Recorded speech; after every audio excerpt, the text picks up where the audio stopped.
All right. Hear ye, hear ye. All right. Sorry, everybody. I might need a little more audio there if someone's in the booth. Thank you. All right. Apologies. 5 minutes late. That never happens. All right. Ottawa is built on the unceded Anishinaabe territory.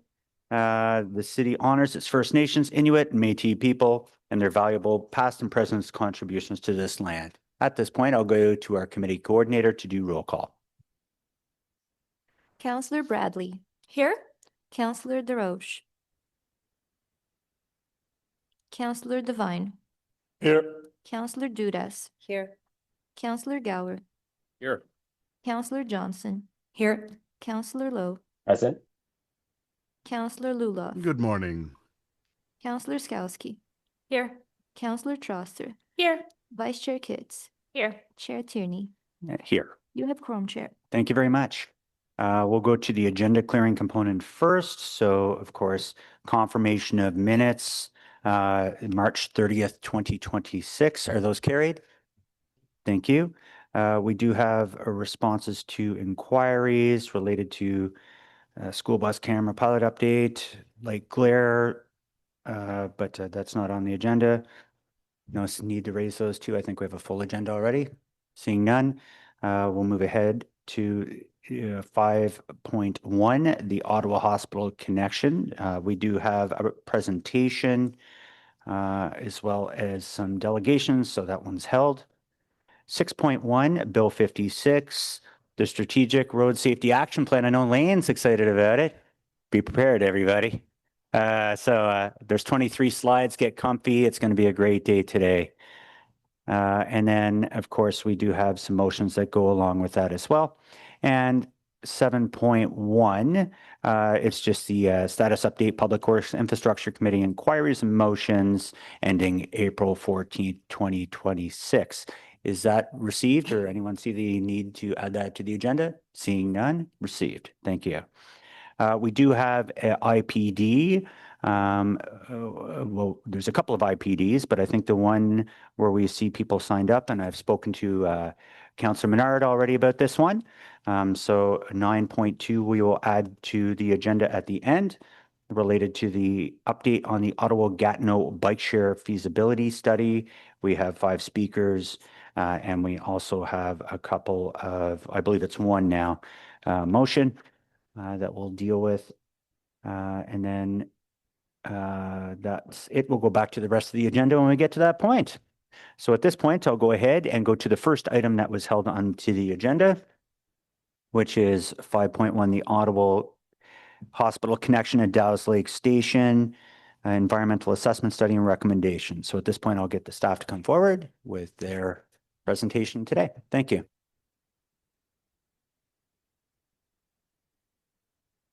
Sorry, forgive me. I'm looking around. I think we actually know this file in and out.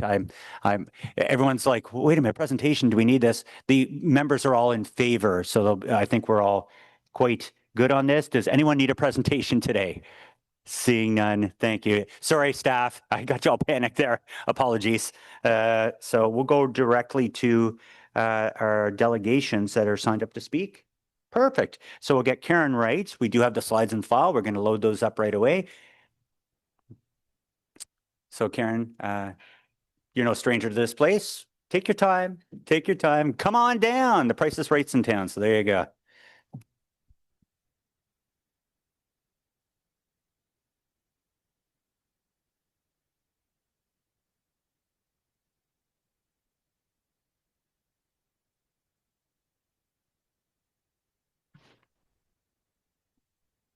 I like the classic Civic look there. Okay, you have 5 minutes. The floor is yours. Thank you. Next slide, please. For those who have not met, I'm Karen Wright, and I'm president of the Civic Hospital Neighborhood Association. I want to start off saying that first and most importantly, our association does support this new design. It's a big improvement from previous designs, and so we do want you to know that. That's the most important thing. However, we do still have some concerns regarding the timing of the implementation as they increase barriers to transit use. Next slide, please. So what's the importance of having an effective connection on opening day? In the master site plan, modal share projections, and so that's the use of each type of mode of transportation, features significant transit use, and those projections informed the number of on-site parking spaces that are being built. Without an effective transportation or transit connection, transit use will be dramatically reduced. People just don't use what's not convenient. And therefore, the number of on-site parking spaces will be insufficient from day one. Next slide, please. So our concern is certainly that the recommended option may arrive too late. So coupling the underpass connection to the construction of the Carling Bridge adds potentially 15 to 20-year delay, many years after the hospital is to be opened. Without an effective and complete connection on day one, transit use will be diminished, as I said before, and will prevent reaching those modal share targets. This barrier to transit will become entrenched for users, particularly hospital users, once they establish a transit practice. So if you don't have it in place, they will find their mode, which may be all driving, and then having to find some alternative off-site parking, and we'll be back in the same situation we are with the current Civic, which the new hospital was to overcome. Next slide, please. Just a quick mention. I know that the city planners have proposed some interim solutions for that 15, 20 years, but we do not believe they will be nearly effective enough. So putting better painted lines on the intersection, that's not going to be enough to encourage people to use that connection. A shuttle link that we don't know if the hospital is prepared to do, and picking up people and dropping them off on Carling at the intersection of Preston Street will be pretty tricky. So simply to say, I don't think we can hang our hat on these interim solutions. And my final page is, so we really are stressing the importance of seeking and securing funding in order to accelerate the implementation of an effective transit solution for the new Civic, including this underpass, which is one component. I do have a colleague here who's going to talk about some of the other components that are missing, but my point today is really the importance of accelerating this seeking of funding. And that's my presentation. Great. We'll just get thank you very much. Seeing no questions from committee members, but I do have one from Councillor Lieber. Thank you very much, Chair. Karen, thank you very much for the presentation, and thank you for highlighting your concerns, and thank you for your partnership over the past several years. This was a rocky road to get to what is ultimately a very good outcome, and I appreciate your patience with it. I have two questions for you. You talked about insufficient parking. What are the concrete implications for the community of not having sufficient parking for those who are visiting and working at the campus? Well, I've lived very close, one block from the current Civic. So I have a bird's eye view of what happens when you don't have enough parking.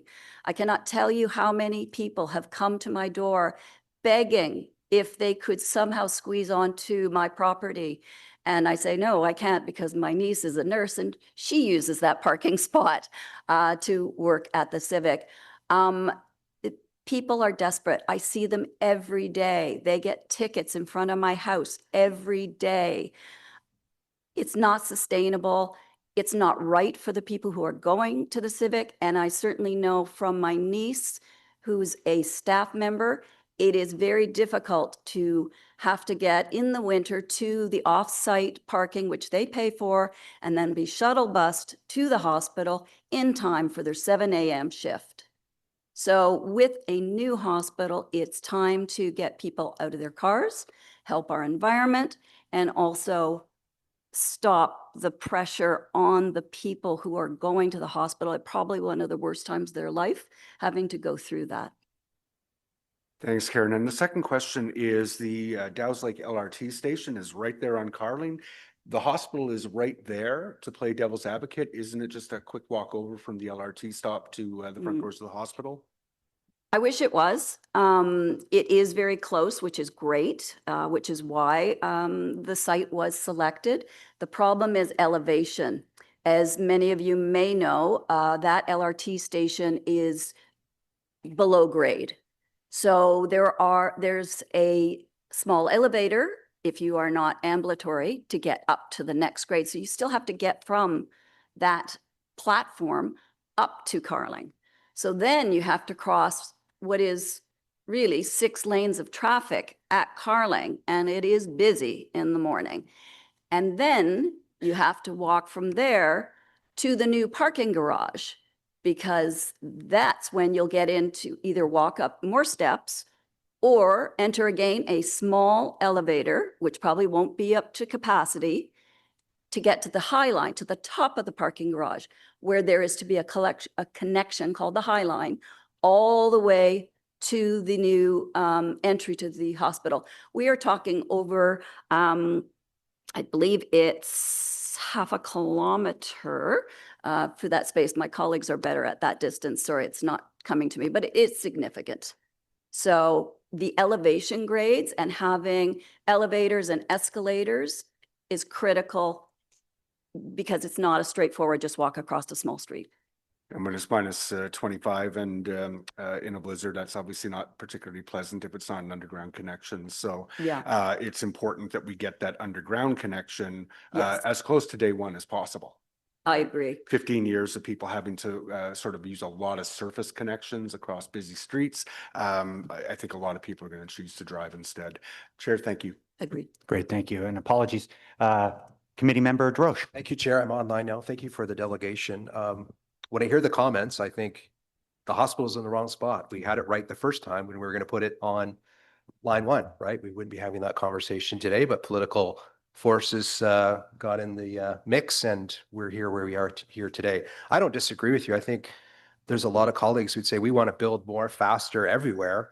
The challenges that you're talking about is the suburban challenge right now. We are building massive density where we don't have the transit. What do you think the solution is to kind of speed this up? Because again, it's a problem we're seeing right across the city. If I was picking, I think we need to focus more on the line 2 operation hours, right? Right now, it doesn't align with line 1. And if you're starting early at the hospital, you're not taking line 1. It's not available. So what's the solution to getting this going sooner, which I think is what you're asking? Yeah, well, I think you're right. It's a big picture. So obviously reliability of the transit is critical, because no one in the city is going to use it to go anywhere unless the reliability is there. And then specifically to this hospital, I mean, we are talking over 10,000 staff. In fact, 10,000 is, I think, the number at the current Civic, and there will be more at the new hospital. And by the way, the staff numbers will not change at the old Civic. That's going to be reused for healthcare. So this area needs transit in order to facilitate getting people to that hospital safely and quickly. And so for speeding it up, the only thing that I can see is that we do have to look at who's going to fund, that critical infrastructure that was required in the master site plan. The NCC required it in their approval. So I think we really need to say who is going to be out there making sure that we work quickly, and don't forget to work quickly to secure the funds. Because the thing I didn't want to have happen today is that everyone approves this very good design, says, thank you very much, we did it. We've got a connection. And then we forget what we need in order to make sure it really happens. So anyways, it's Okay. really about awareness and making sure it becomes a priority. Yeah, fair enough. And I'll be asking the questions. I know in the Linebank station in Riverside South, it's being paid for through a local development charge. So that's an option, but we'll have further conversations. Thank you, Chair. Those are my questions. Thank you. I certainly would approve anyone's funding for it. Just to be clear, local development charge would be put onto the community as a local charge, so, or the DC charge, so. Yeah. But I thank you for understand. coming out to speak today. I appreciate that. Thank you. Lucien, oh, Lewin Kalka. Oh, you're in person. Great. Thank you very much. You never know if people are online or if they're IRL in real life.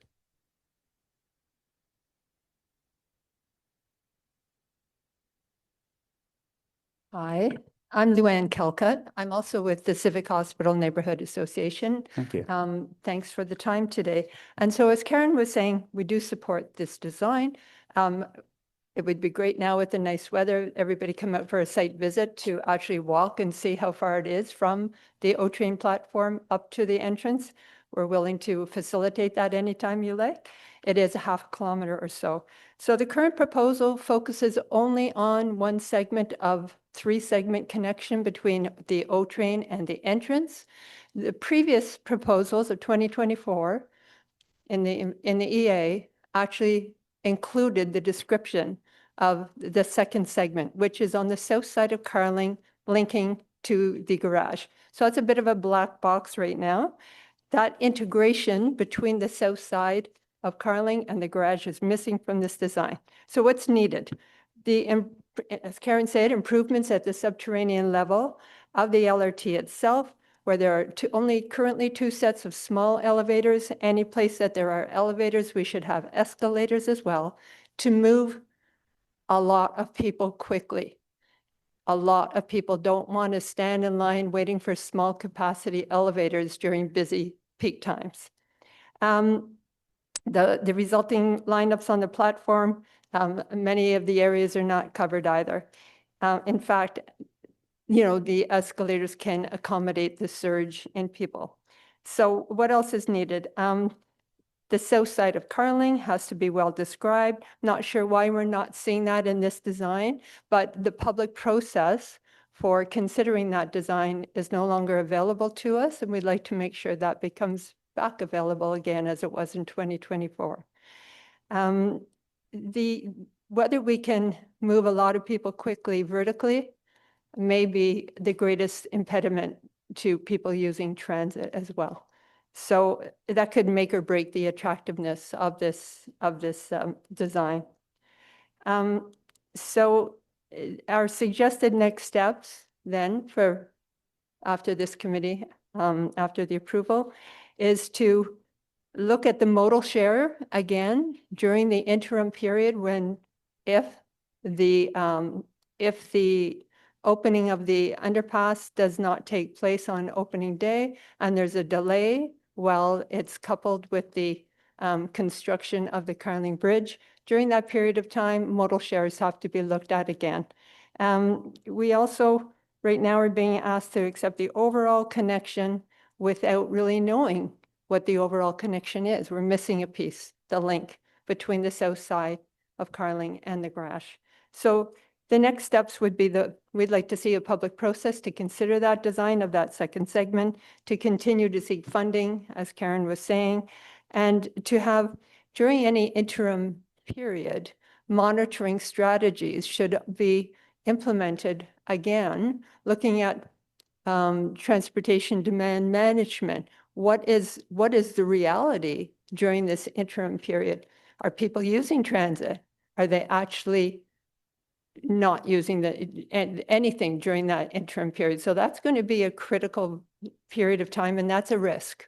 That's a significant risk if the design is not available on opening day. So we'd like to see the monitoring strategies, a public process for considering the second segment, and seeking funding.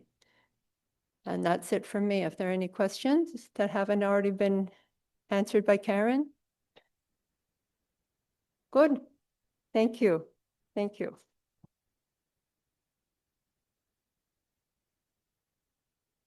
Thank you for your delegation today.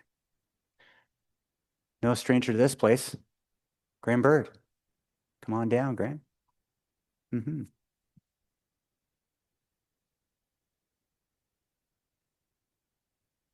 Oh, I was going to say, you guys are tag teaming here. Hello, Richard. Good to see you. Looking fabulous. Yeah, we got props here today. Good.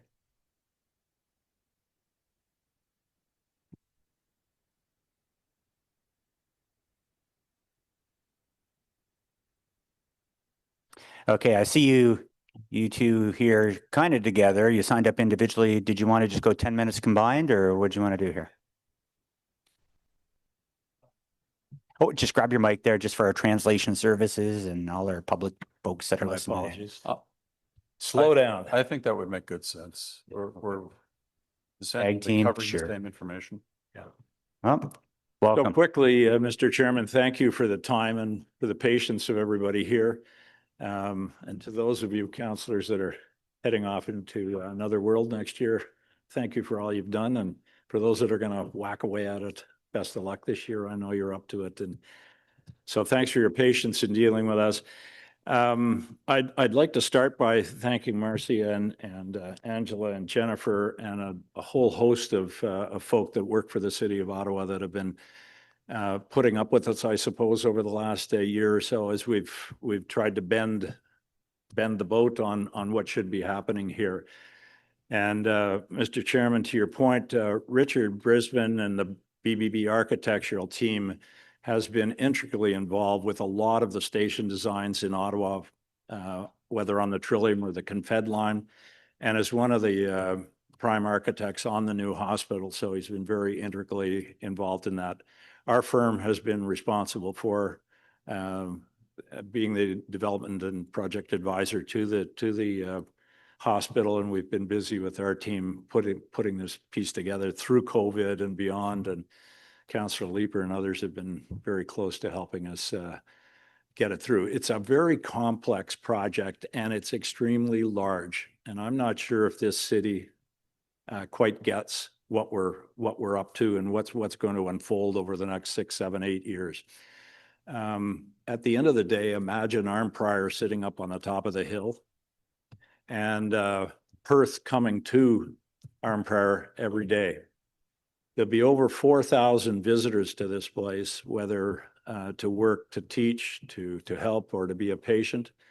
And as one of our friends from the civic area had pointed out, there are about 6,000 or 7,000 people that will work at the hospital phase 1. And as it grows, we'll see that population of employment heading up over north of 10,000 people in academics, in teaching, in doing the surgeries, in stationary engineering, and all of the aspects of something so complex. Finally, the build out on that campus, we'll see research, academics, ambulatory care, support systems to the north, all of the things that the Ottawa Hospital is responsible for. The Heart Institute will become a partner to it. There's words that the federal government's looking at a Lab 5 in its operation. So we're going to see what I believe is our University Avenue come into play over the next number of years. Between the civic, what's happening in the research and the experimental farm, present civic campus, the Royal, there'll be 15, 16, 18,000 people involved in healthcare and so on. And we've got students coming in from Algonquin, from Carleton, from Ottawa U. It's a big operation. And so I think you'll appreciate our anxiety when we first got started in laying this project out at the very, very important need for the LRT to be successful. If it isn't, I think we've got a real mess on our hands. I'll be just that frank. I'm very, very concerned about it.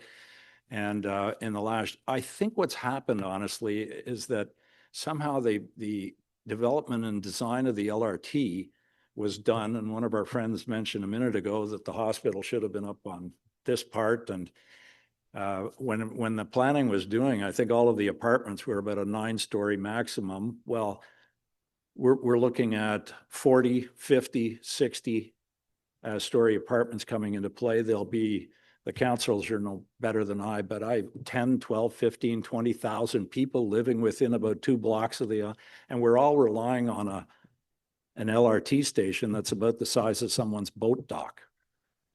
And it's down in a hole. And the idea that we were going to come up and tunnel under the bike path and go up through the tomatoes and lettuce heads and go across the street and land on the other side just kind of made us all fizzle. So I jump ahead and say it's brilliant that we're on the path. You know that Carling Avenue is destined to become a rapid transit system, a very wonderful, I think, need that will join this LRT system through to Lincoln Fields and bring all of the development and housing and residential uses that are happening along Carling Corridor now together. And one day I was standing out there, and I'm old enough to be people's grandfather, I suppose, here, but I remember as a kid watching them build Carling Avenue. It was a gravel road, and the little bridge that went over the track happened in the 60s. Well, that thing is now rusting and falling apart. And if we go back to first principles and say, if we need to fix it, and it's just dealing with one track, and someday somebody's going to say, gee, we should have a second track. It'll make the LRT more efficient. It's a terrific opportunity to start with fixing the Carling Avenue Bridge. By doing that, the dream of the master plan, which we've got up here, hard to see from down here, but Carling Avenue is running along the top of the page, and you can see the garage, which is now under construction. I'll show a picture of it in a minute. I've just passed that around to you. But the original intent was to establish, I'll call it a miniature Pimsey station solution that would have head houses on both sides of Carling, north and south, that would very easily then connect the communities on the east and west side of the tracks for the residential development, and would do similarly the same for all of the activity that's happening on the hospital campus. So all of the research towers and so on and so forth, and the retailing support to the campus along Carling Avenue could easily join into this, and bit by bit, as this master plan comes to fruition, we'd have a spectacular solution with everything in the dry. I mean, the question of when does, your mother have a heart attack and you've got to rush them to the hospital at 4 a.m. My wife, who was head of clinics over at the General, has always said, gee, we come off service at 11 o'clock at night. Imagine over the last couple of months at 40 below, trying to get from a hospital to the car or get to the LRT.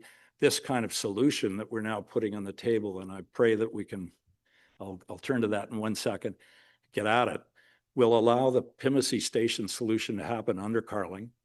It reduces the path time to the hospital and to the residents, frankly, dramatically. It allows safe crossing of Carling Avenue because of it. So the whole show just moves up a huge notch, and to the point about the importance of getting the LRT to work. We've built about 3,000 spaces on this campus on the understanding this LRT is going to do half of the job. Well, if it doesn't, we'll be parking cars from here to Prescott. It'll be a huge, huge problem. You see it in the general campus and the issues of just healthcare all over the world if we don't get this right. So it's important to do so. So I wanted to also mind with think of the Toronto Island experience, where it's very easy to get under, in this case, under the lake. Well, this would be under Carling, come up into the airport and head on to wherever in Ontario you want to go. That's the same logic. And we built the park, or the top of the garage, at exactly the same level as the front door of the hospital. So that in fact, when you get up to the garage level, you're in the hospital. You're in an enclosed highline system that walks you right into and then splits off into the two sides. The hospital itself, imagine a building that would start on Queen Street. Its midpoint would be on Albert, and its southern solution or southern flank would be over on Laurier. It's huge. And so we've done it simply, intuitively, to make sure that all of the movement is there. And with your help, we'll get this Carling underway. So I'm going to find, and before I turn to my friend, I wanted to give an example of something that was by luck, frankly. When I had the privilege of working with Kent Kirkpatrick on Lansdowne, one of the things we thought about Graham, one night, just a 1 minute remaining. okay, yep. We thought about quickly was what other crazy projects are going on that will inhibit our ability to do Lansdowne and get the very heavy construction underway. And we uncovered the fact that the team was going to redo Bank Street from the Queensway to the canal. And guess what? They were going to start 2 months after we got Lansdowne open, and they were going to do it for 3 years. And so we stopped that and figured out a way to finance and get Bank Street done immediately on a 6-month turnaround, quick construct.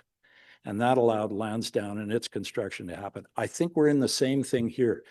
If we don't figure out how to get Carling Avenue dealt with, and we wake up and get 10,000 people working and everything going at the Civic, and by God, the next morning we start digging up Carling, I think we'll all wonder what on earth we weren't thinking about. So I just beg we figure it out. We've been talking with the province, with Yasser Naqvi. I know on the federal front, I think our team can roll up the sleeves and find a way to fund this. But I beg you to think about that in the approval of this and to work with my friend to make sure that the overall solution works well. It's smart. He's got the experience and the wisdom to it.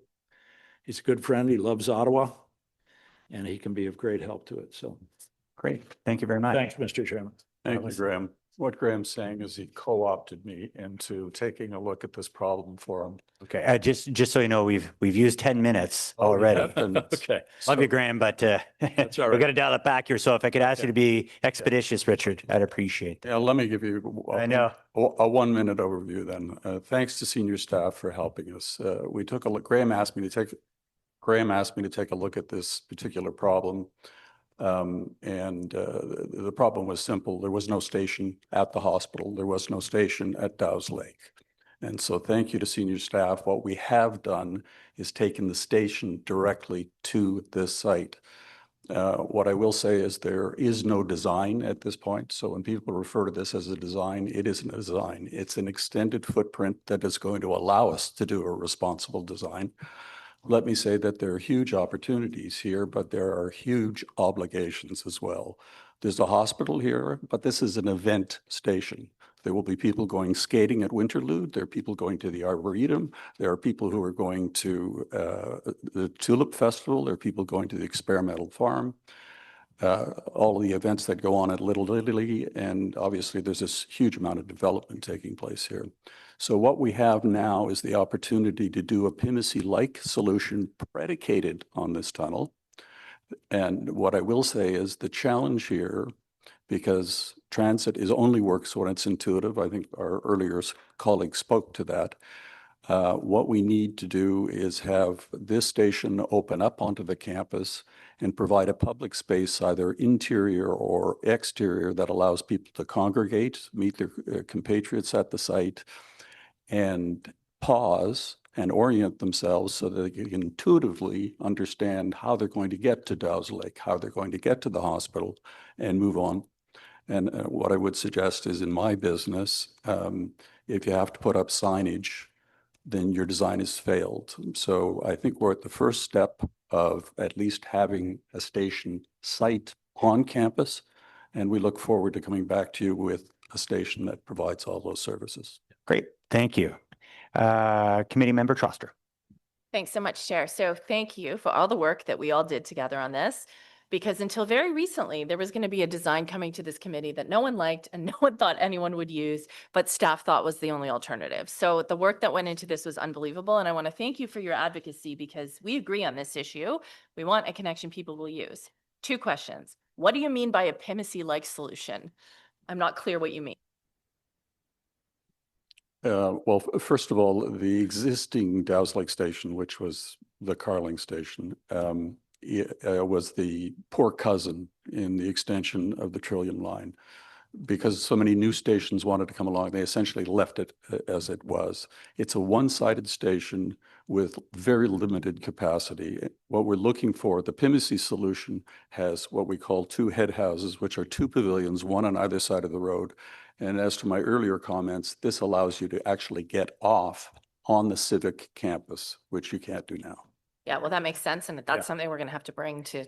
I was imagining that the platform is now under Carling with the 2 head houses. Oh, interesting. Okay. Right? Yeah. So when the train stops, Yeah. you can, no, I'm going to. That's very I'm common in going Toronto home. with the subway. right? Exactly. And it'll enter corporate buildings in Bay Street, but then there's the multiple. locations Precisely. together. And Yeah. I wanted to add too, that the head houses would be done in a way to eventually allow the second track to occur. And by doing the bridge on Carling properly, you're ready Right. to let that unfold over time, nice and neatly, without disrupting when the changes happen. Okay. So everybody's in the dry, they come up where they need to, they connect and go to their homes or to the hospital. But it also helps explain why this is going to take years and it's a very Yeah. expensive project, but it is very important you look down at the Gladstone Village, they're sort of on to part of this puzzle, right? Yeah. And yet we come to this one and it's little thing Okay. down in the hold in the snow. Well, thank you. I didn't know the history on that and the choices that were made because they predated me. So I appreciate that. Second question. So this might take 20 years or more, right? Like, let's be really honest here. No, we hope not. Well, it will take a long time, especially if you're talking about redesigning parts of the LRT station. So this is certainly not going to happen on the day the hospital opens. I'm gonna. Although the hospital's not Counselor, open for a long Counselor, time. we can do this. You know, this is something that is not that difficult to do. And if you think about it with rapid construction, we can do the Carling Avenue Bridge. And that gives you the width to allow this platform to be built. Okay. And then these two head houses are the next thing. So we, I'm being gonna the city- get shot for saying this, but I think the hospital itself, it's a huge project. You know, labor, all kinds of tricks to this thing. But I'm imagining 2033, 4. So I think we've got 8, 9 years to do this. And we should focus and get it done. Okay. And Well, I will have really patience do. for I that. know we can do it. I do know that. And as everybody's been concerned, where do we get the cash for it? That's the mission. I've turned my attention to it and others have. We've got to find the way to juggle this. Because if we don't, it'll cost 20 times as much once the place is live. I don't know how the heck we're going to do it once all the ants are in place. So Okay, well, I would pray you to help us put the right team in place and let them get going. Okay, well, I certainly have asked questions for staff as to whether they think that's realistic, because I think they were thinking it's going to take a lot more time than that to do this piece. But what would you do in the interim to get people into the facility? Or what would you suggest we do in the interim if you open and this is not available yet? See, I'm going to be a real stickler. I wouldn't play interim solutions. I think it's really important to focus and get this done. I honestly, I beg of you to think about it that way.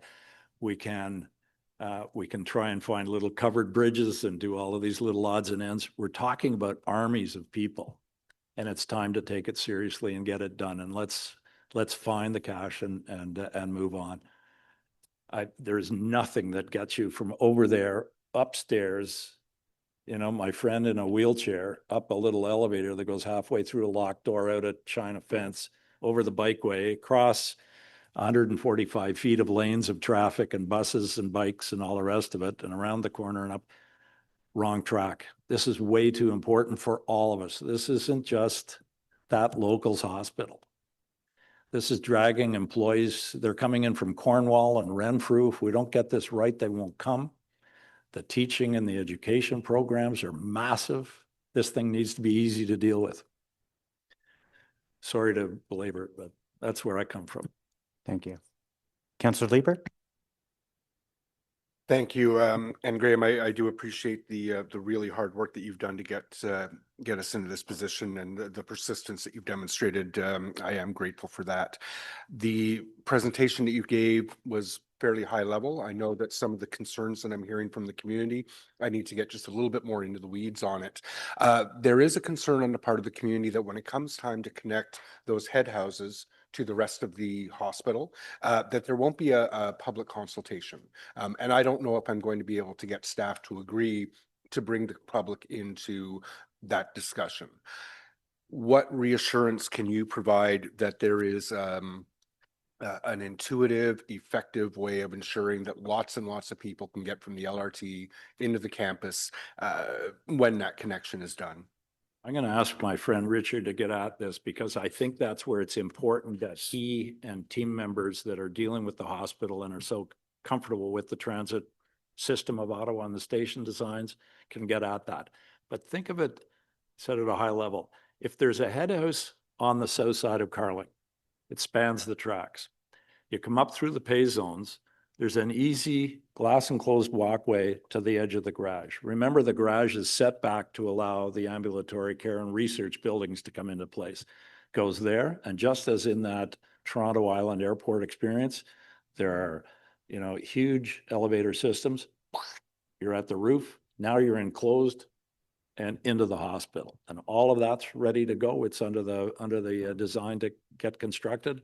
We've got to get this connected to that. It's not that complicated. It's getting this stuff around Carling and up to bubble up to that level. That is the trick. That done, hanging plants and fun and games off it in various buildings is easy to do, I think. Richard, your thoughts? Well, once again, there's city process, there's private sector process. Certainly when we did the Confederation line, we often had town halls in the communities we went to. Our office did and made presentations. I see no reason why you couldn't emulate exactly that kind of process. We have to go to the NCC. We've already been to the NCC on a preview. They're very encouraged, like many of your members are encouraged, that in fact we've got a footprint on the campus now. But Councillor, I see no reason why we wouldn't be able to have community involvement on an informal level. I will take that at least informal consultation as a commitment on your part to reach out to the community when it's coming time. Mike. No, I think Councillor and Mr. Chair, the hospital's been very committed to the involvement. And I can tell you that the 7 days a week that's been going on for 5 years in preparing this hospital have involved thousands of meetings, no end of them with the federal family. And they're very anxious. You know, this is a long-term lease arrangement to federal land, so they want this to happen properly. That's why I think our MP is very keen to get it right. So I think all of your involvement, we'll find a way together to make sure they're involved. Amazing. I'll be poking the next counselor to make sure they Happy to follow up have on it that. as a condition to do. I mean, that's easy. Okay. Yeah. And then the second question, I hear a lot about escalators, the need for escalators. Is there anything about this head house design and the anticipated connection with the parking garage that would preclude escalators? No, and escalators are great because they're line of sight orientation and they're simple to use. Having said that, there are successful elevator solutions and they may be necessary at the High Line. And the Billy Bishop example that Graham gives you has both. And if you've been over to Billy Bishop Airport, you'll realize one thing, that the escalators are huge fun, but they're slow. And that the elevators on the land side are incredibly effective. People don't, they intuitively understand how to use them. They're fast. They take luggage much better than escalators. They are more accessible. So I wouldn't dismiss elevators, but escalators would certainly be part of the basic flow. Okay. I will leave it there. I know that the community would encourage the architects to take a look at escalators in a really serious way. They're convinced that those are needed. Chair, I'll leave it there. Thank you. Great. Thank you, Councillor. So we have the recommendation. Is this recommendation carried? Great.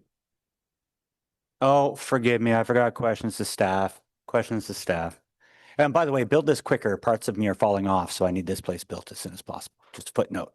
Just think in the condition, Mr. Chairman, if you could maybe give a little tickle to, let's get it done now. Absolutely. That would be a shout out that we'd appreciate. I think we've got to roll up our sleeves. Just sending it off for the next 20 years is a bad idea. Yeah, completely agree. Thank you. So questions to staff? Thanks for the reminder. Do we have questions to staff?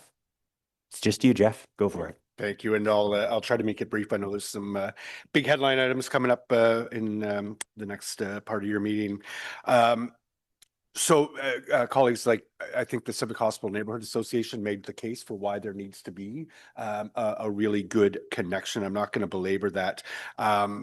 So to staff, you know, the community wants to be a part of that design as it connects the head house to the garage. Can you commit to ensuring some sort of public input on that? So through the chair, so as the design proceeds for the connection between the Dow's Lake Station and the South Head House, absolutely, there'll be opportunities for public consultation.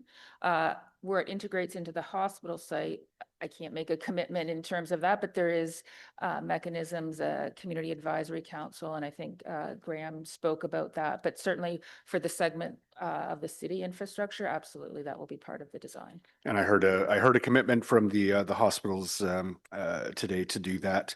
So the current modal share forecast is to get down to 85% and 50% of people driving, 35% of people driving. If we don't have this intuitive weather protected connection on day one, do the modal share forecasts need to be adjusted? The community is obviously very skeptical that we're going to achieve modal share if there is an interim condition in place. So through the chair, one of the requirements for this site is that there is a transportation monitoring plan that's implemented, and that plan will be collecting data on how people are accessing the site, whether this ultimate connection is in place or whether the interim solutions are in place. So through that, we will actually be collecting data on the modal share to the site, and that would inform any potential changes to the transportation demand management strategy for the site. So I think that would be the mechanism for seeing how the interim connection functions in relation to an ultimate. I just know if we had revised modal share plan or modal share forecasts, that could help us make the case for an acceleration of the funding in order to get this done. If we are taking a look at what the modal share is going to be on the basis of an interim condition, and we determine that it's going to be significantly less transit usage, that helps us make the case to the other levels of government to help us fund the permanent connection more quickly. So certainly that's something we could take a look at. It's not, there are many factors that influence the mode share to the site. This connection is obviously a key part of that, but there's a number of other factors on the, if it's an employee, the home end of the trip in terms of how that connectivity to transit works and the connections and all of that. So it's not an easy thing necessarily to come up with a projection, but it is doable just by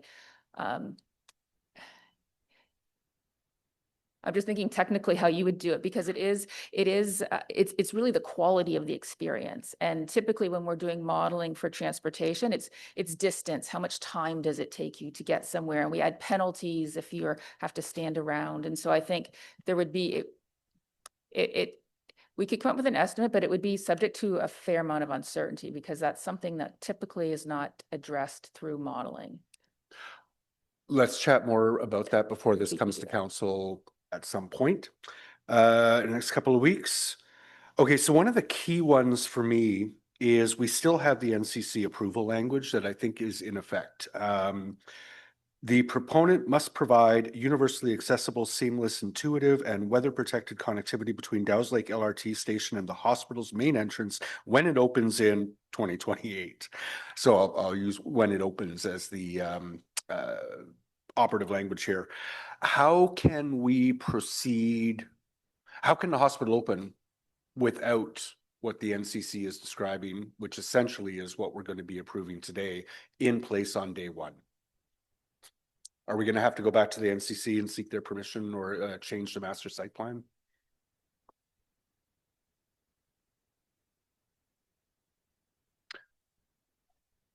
Oh, sorry, I can speak more to the city's condition. I'm not sure how the federal approval would work in that situation. I know that certainly the NCC is very keen to see a connection in place for day one. The interim options that we're looking at would partially address those commitments by having it weather protected. The shuttle service again would be a accessible connection. So those interim options would partially fulfill that commitment. And so I honestly don't have an answer for how the NCC would deal with that. On the city's side, the condition that is there looks to see how that connection would be integrated into the master site plan and the future phases of the development. So it's more, the condition is more like what's the process. So the environmental assessment is the first step. Funding is sort of second step to that, if that makes sense. And then sort of the implementation with the recognition that it could be as part of future phases. So it's not, the language for the NCC condition is a bit more prescriptive in terms of it being in place for day one. Okay. Again, before council, I'd like to have a better understanding of whether or not we need to go back to the commission to be able to like for the hospital to be able to open on day one without this underground connection in place. Everyone's going to be pragmatic, of course, but I would like to understand the mechanics on that. And then colleagues, I hope you will approve the connection as proposed by city staff. I'm grateful for the work that they've done to get us into this place. And I hope everyone takes note of Mr. Burns' encouragement to the city, to the province, and the feds to get this done much sooner than anticipated. Thank you. Great. Thank you, Councillor. So on that, is that carried? Great. Thank you. Thanks so much.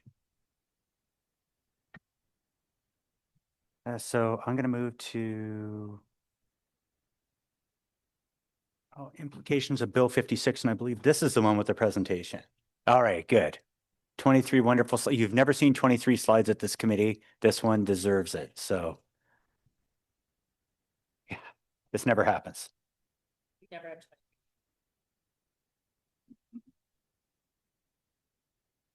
I'm just glad we're talking about this. This is what we're not really talking about. What was that?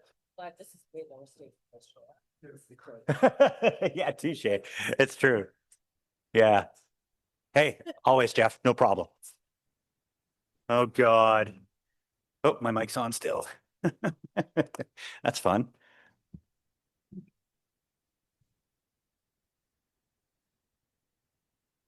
All right. So we have Chris, maybe you can introduce the gang and please let loose.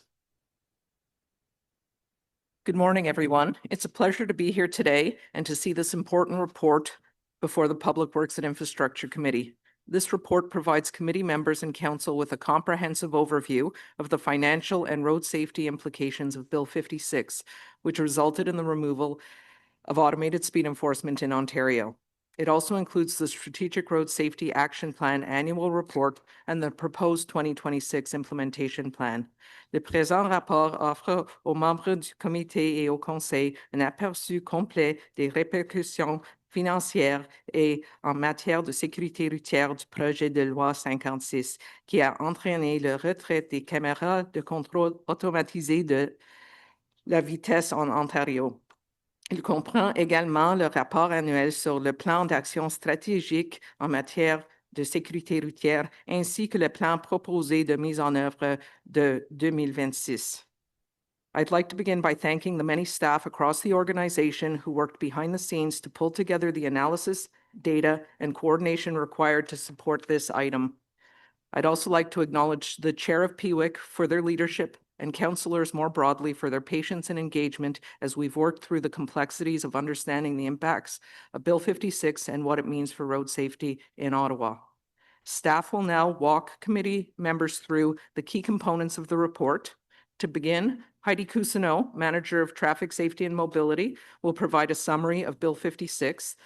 Then Lance Novak, Manager of Strategic Projects in Finance, and Svetlana Valkova, Deputy Chief Financial Officer, will outline the financial implications of the bill.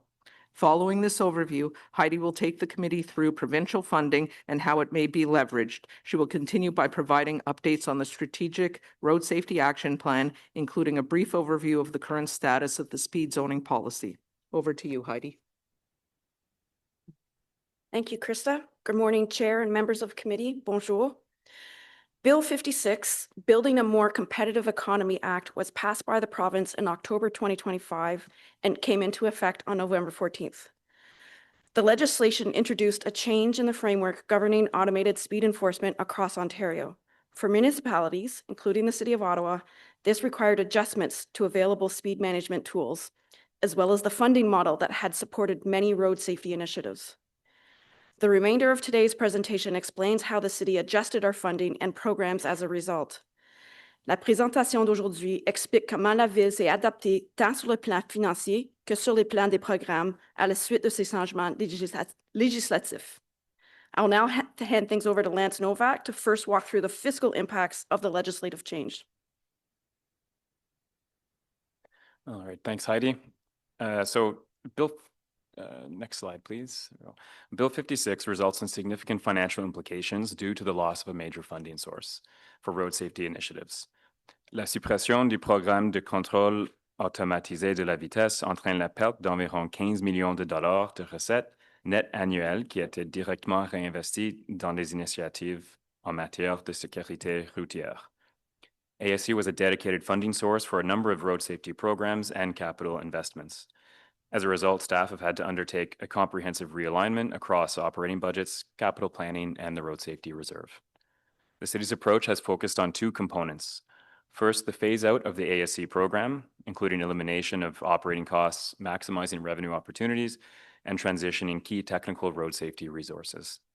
The second component focuses on stabilizing road safety funding.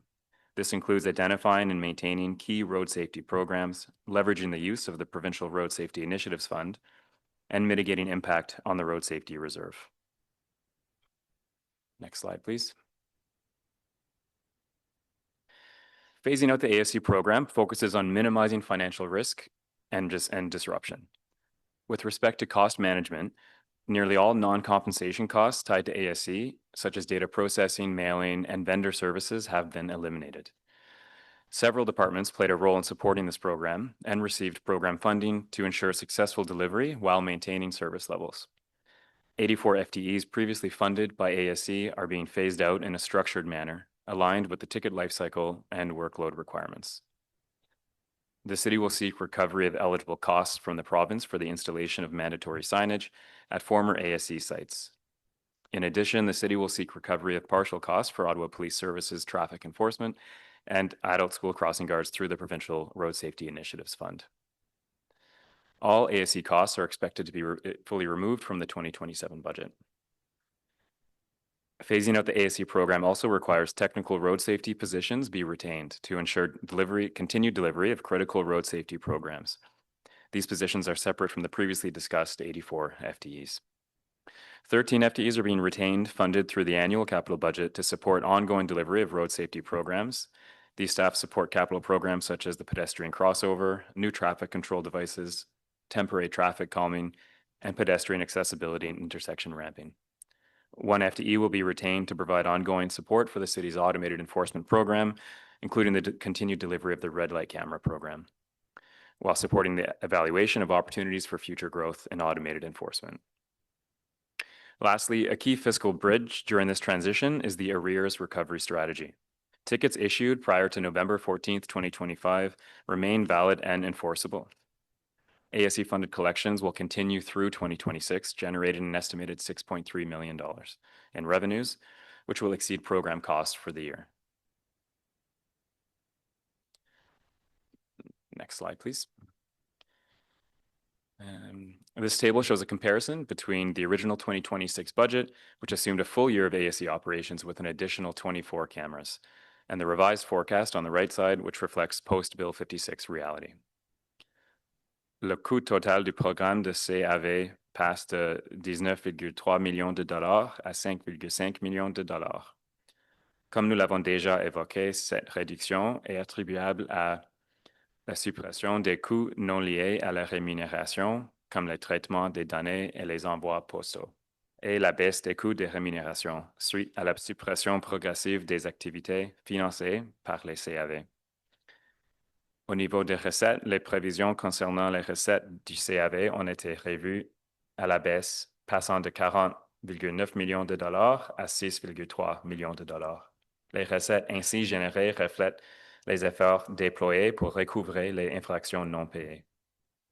Overall, the ASC program is expected to generate $800,000 in net proceeds in 2026, supporting a structured phase-out of operations. ASC revenues in 2027 onwards are expected to be negligible. I'll now hand it over to Svetlana Velkova, who will continue to walk through the financial implications of Bill 56. Thank you, Lance. Next slide, please. Les recettes générées par le programme de contrôle automatisé de la vitesse sont affectées au fonds de réserve pour la sécurité routière et constituent une source de financement pour diverses initiatives en matière de sécurité routière. Proceeds generated from the automated speed enforcement program are allocated to the Road Safety Reserve and provide a funding source for a variety of road safety initiatives. This includes the Adult School Crossing Guard Program, temporary traffic calming, and Ottawa Police Services traffic enforcement. Since 2023, automated speed enforcement provided funding for growth in the Adult School Crossing Guard program, allowing for up to 10 additional crossing guard locations to be included.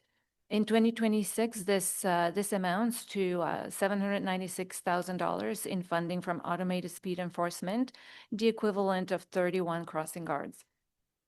This funding from automated speed enforcement will be maintained in 2026, with a planned transition to citywide tax-supported funding starting in 2027.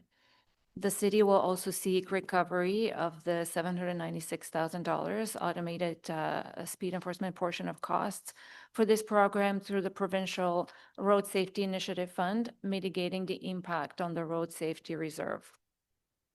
Automated speed enforcement revenues have been contributed to the temporary traffic calming program growth funding at an annual increase of $12,500 per ward, reaching the planned maximum of $100,000 per ward in 2026. And in 2026, the automated speed enforcement contribution to the program amounts to $945,000. Staff are recommending the funding per ward be maintained with a planned transition to citywide tax-supported funding starting in 2027. Ottawa Police Service traffic enforcement, beginning in 2025, automated speed enforcement contributed $1 million annually to Ottawa Police Services to fund traffic enforcement. This contribution will be maintained in 2026, with future funding to be realigned through the regular budget process. The city will also seek recovery of the $1 million police contribution through the Provincial Road Safety Initiatives Fund, which includes eligibility for certain speed enforcement costs. Next slide, please. Le programme le plus important financé par des dispositifs de le programme de contrôle automatisé de la vitesse est le plan d'action stratégique en matière de sécurité routière. The most significant program funded through automated speed enforcement is the Road Safety Action Plan. Staff recommended funding for this program be reduced from $15 million to $7.5 million in 2026 due to the loss of automated speed enforcement revenues. Even at this reduced level, Road Safety Action Plan continues to support safety improvements for vulnerable road users, intersection upgrades, rural safety enhancements, targeted high-risk driver countermeasures, all aligned with the Strategic Road Safety Action Plan. In addition to the Road Safety Action Plan initiatives, staff will be working to deliver road safety initiatives eligible under the $23.8 million in funding made available through the Provincial Road Safety Initiatives Fund. Strategic Road Safety Action Plan funding levels beyond 2026 will be reviewed alongside the next iteration of the Strategic Road Safety Action Plan in future budget cycles. Lastly, the city will continue to deliver a large portion of road safety-related investments which were not funded through the automated speed enforcement program. The 2026 capital budget included $77 million in other road safety-related investments unaffected by Bill 56. This represents a significant increase from $27.5 million in 2020, demonstrating sustained strategic commitment to road safety outcomes. Next slide, please. Ce résumé présente les faits nés du projet de loi 56 sur le budget de 2026. This summary consolidates the net effect of Bill 56 on the 2026 budget. Automated speed enforcement proceeds dropped from $21.6 million to $800,000, reflecting the impact of the program phase out and revenue collections efforts. Several automated speed enforcement funded programs are maintained with $1.8 million in provincial support through the Road Safety Initiatives Fund, offsetting some of this impact. The result is a net negative impact of 7.6 million on the road safety reserve in 2026. Next slide, please. Les répercussions financières du projet de loi 56 sont prises en charge par le Fonds de réserve pour la sécurité routière. Le Fonds de réserve pour la sécurité routière a pour objectif de garantir que les recettes issues des contrôles automatisés soient directement réinvesties dans l'amélioration de la sécurité. The financial impact of Bill 56 is absorbed through the Road Safety Reserve. The Road Safety Reserve exists to ensure revenues from automated enforcement are reinvested directly into safety improvements. With automated speed enforcement eliminated, revenues from the red light camera program will become the reserve's primary funding source. In 2026, the red light camera program allocates revenues from cameras installed after 2020 to the Road Safety Reserve. In response to council direction received under motion 2025-7119, staff are recommending all red light camera proceeds, regardless of camera installation date, be allocated to the Road Safety Reserve beginning in 2027. An equivalent portion of capital funding for road safety related investments will be shifted to the Road Safety Reserve to mitigate impact on the operating budget. Staff will include an annual positive reserve contribution through this process. Additional efforts to support a path to recovery for the Road Safety Reserve include the return of surplus capital funds. Staff recommend any surplus traffic services capital funds identified through the annual capital adjustments and closure of projects report be returned to the Road Safety Reserve. In addition, staff recommend surplus uncommitted capital funds in the temporary traffic calming program be returned to the reserve at the end of each term of council. This process will ensure an equitable approach to the temporary traffic calming program for any new councillors while supporting recovery of the reserve. Together, these measures create a net positive annual contribution starting in 2027, putting the Road Safety Reserve on a sustainable recovery path. I will now hand this over to Heidi to walk you through the provincial funding. Thank you. Next slide, please. Thank you. As Svetlana just outlined, the loss of automated speed enforcement required a significant realignment of road safety funding. One of the ways the cities is mitigating those impacts is by leveraging the provincial funding programs that were introduced alongside the legislative change. The first provincial funding program relates to mandatory school area signage. The province now requires oversized bilingual signage with flashing beacons at former automated speed enforcement locations. For Ottawa, the estimated cost to install the signage is approximately 1.8 million. The city is responsible for completing the installation upfront, with reimbursement subject to provincial review and approval. Temporary signage is being installed first, followed by permanent signage and flashing beacons. The second funding source is the Road Safety Initiative Fund, or RSIF.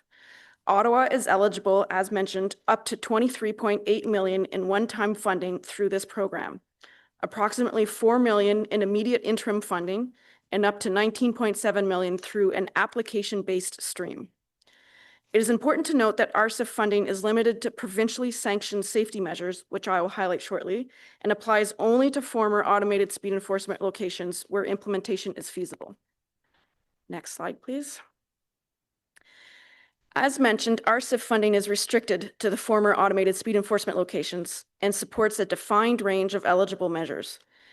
These include measures like engineered traffic calming, signage, pavement markings, delineation devices, new traffic controls or roundabouts, pedestrian safety improvements, and certain program-related costs such as crossing guards and target enforcement within specified limits.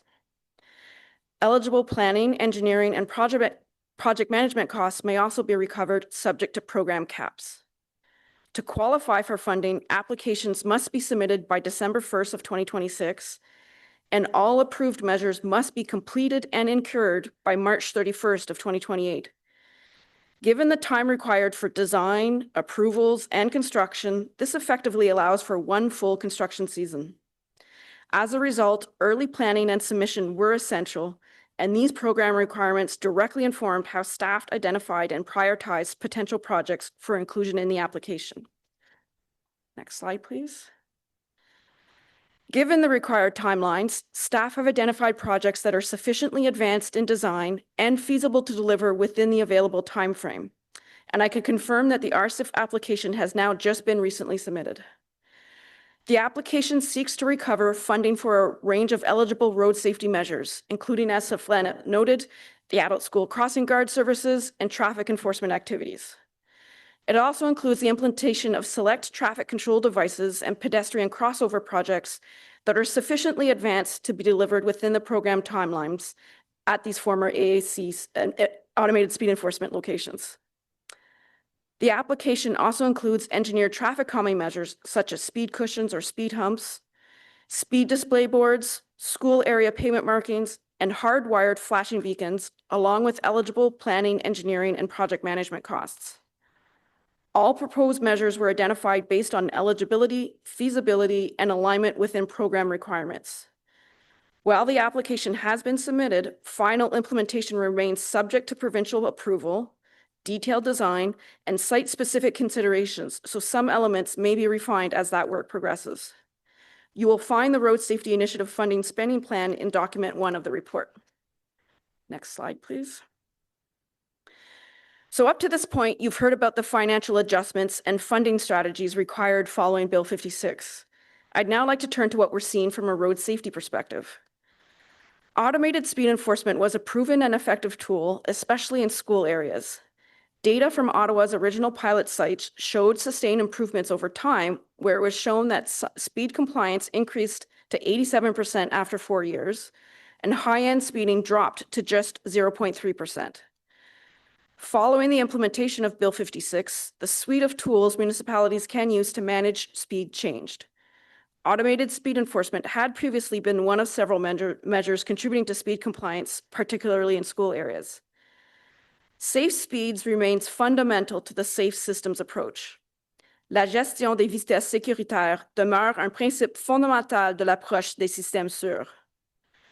As vehicle speeds increase, both the likelihood of collisions and the severity of resulting injuries rise, particularly for vulnerable road users. Staff continue to review speed data on a monthly basis, and a more comprehensive post-removal analysis is planned for spring and summer of 2026, once all the mandated signage has been fully installed. This longer-term assessment will help provide a clearer understanding of trends over time. The next few slides speak to speed data collected since the removal of the speed cameras. I'd also note that reporting of this data responds directly to a recent council-approved motion moved by Chair Tierney, which directed staff to report back to PWIC on speed data collected following the removal of automated speed enforcement. The data you'll see next reflects the most up-to-date information available, including speed data that was collected through March of 2026 at the 8 original pilot sites. With that, I'll turn to the data. So next slide, please. This slide shows what was observed following the removal of speed cameras at these locations.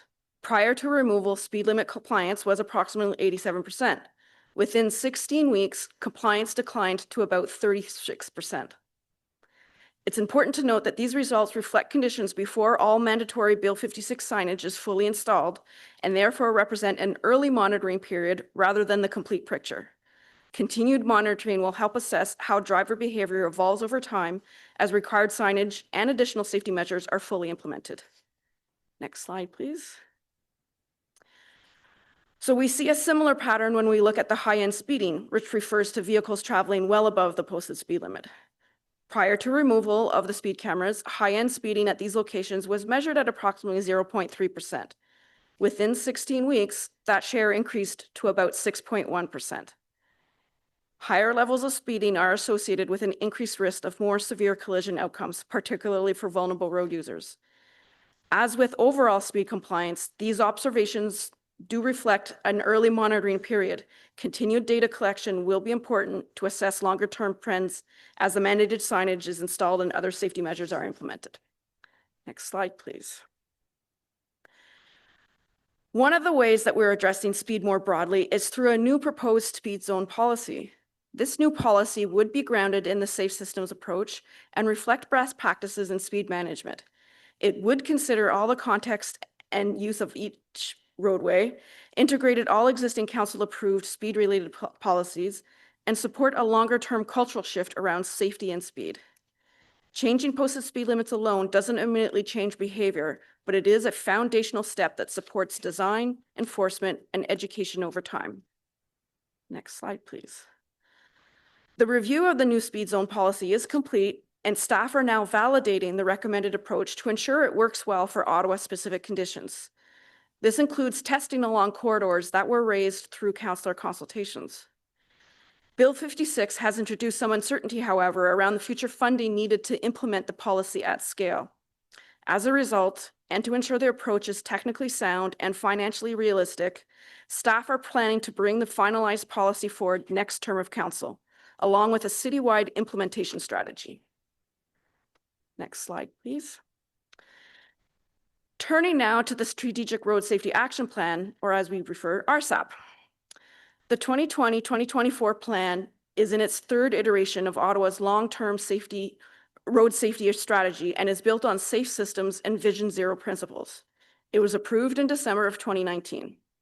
Its goal was a 20% reduction in the rate of fatal and major injury collisions by 2024, based on a 2013 to 2017 baseline, with a longer-term goal of 0 fatalities by 2035. Just to clarify terminology, when we refer to fatal and major injury collisions, or FMIs, we are talking about collisions where at least one person was either killed or sustained injuries serious enough for the person to be transported and admitted to hospital. Next slide, please. So this slide summarizes what we're seeing in the most recent collision data. In 2024, there were 144 fatal and major injury collisions, compared to a 5-year average of 126. On its own, that year-over-year increase is concerning, but it's important to put that into context. We expect annual fluctuations in collision numbers. That's why in road safety, we don't draw conclusions from a single year.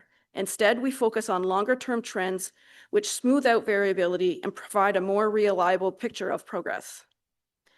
When population growth is taken into account, the FMI collision rate per 100,000 residents continues to trend downward compared to the baseline period. Using that 5-year trend approach, the city has achieved the target of 20% reduction in the fatal and major injury collision rate compared to the 2013-2017 baseline. That said, the most recent 5-year average still includes pandemic-influenced years when traffic volumes and travel patterns were atypical. Because of that, continued long-term monitoring is critical to confirm that these reductions are sustained as traffic conditions evolve.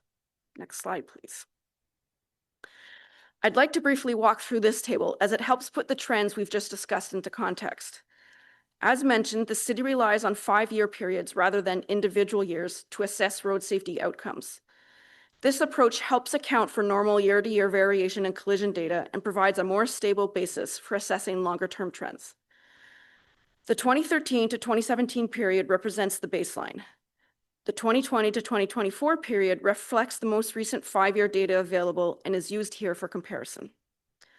Looking first at the total number of fatal and major injury collisions, the data shows a reduction from 743 collisions in the baseline to 631 in the current period, representing a decrease of approximately 15%.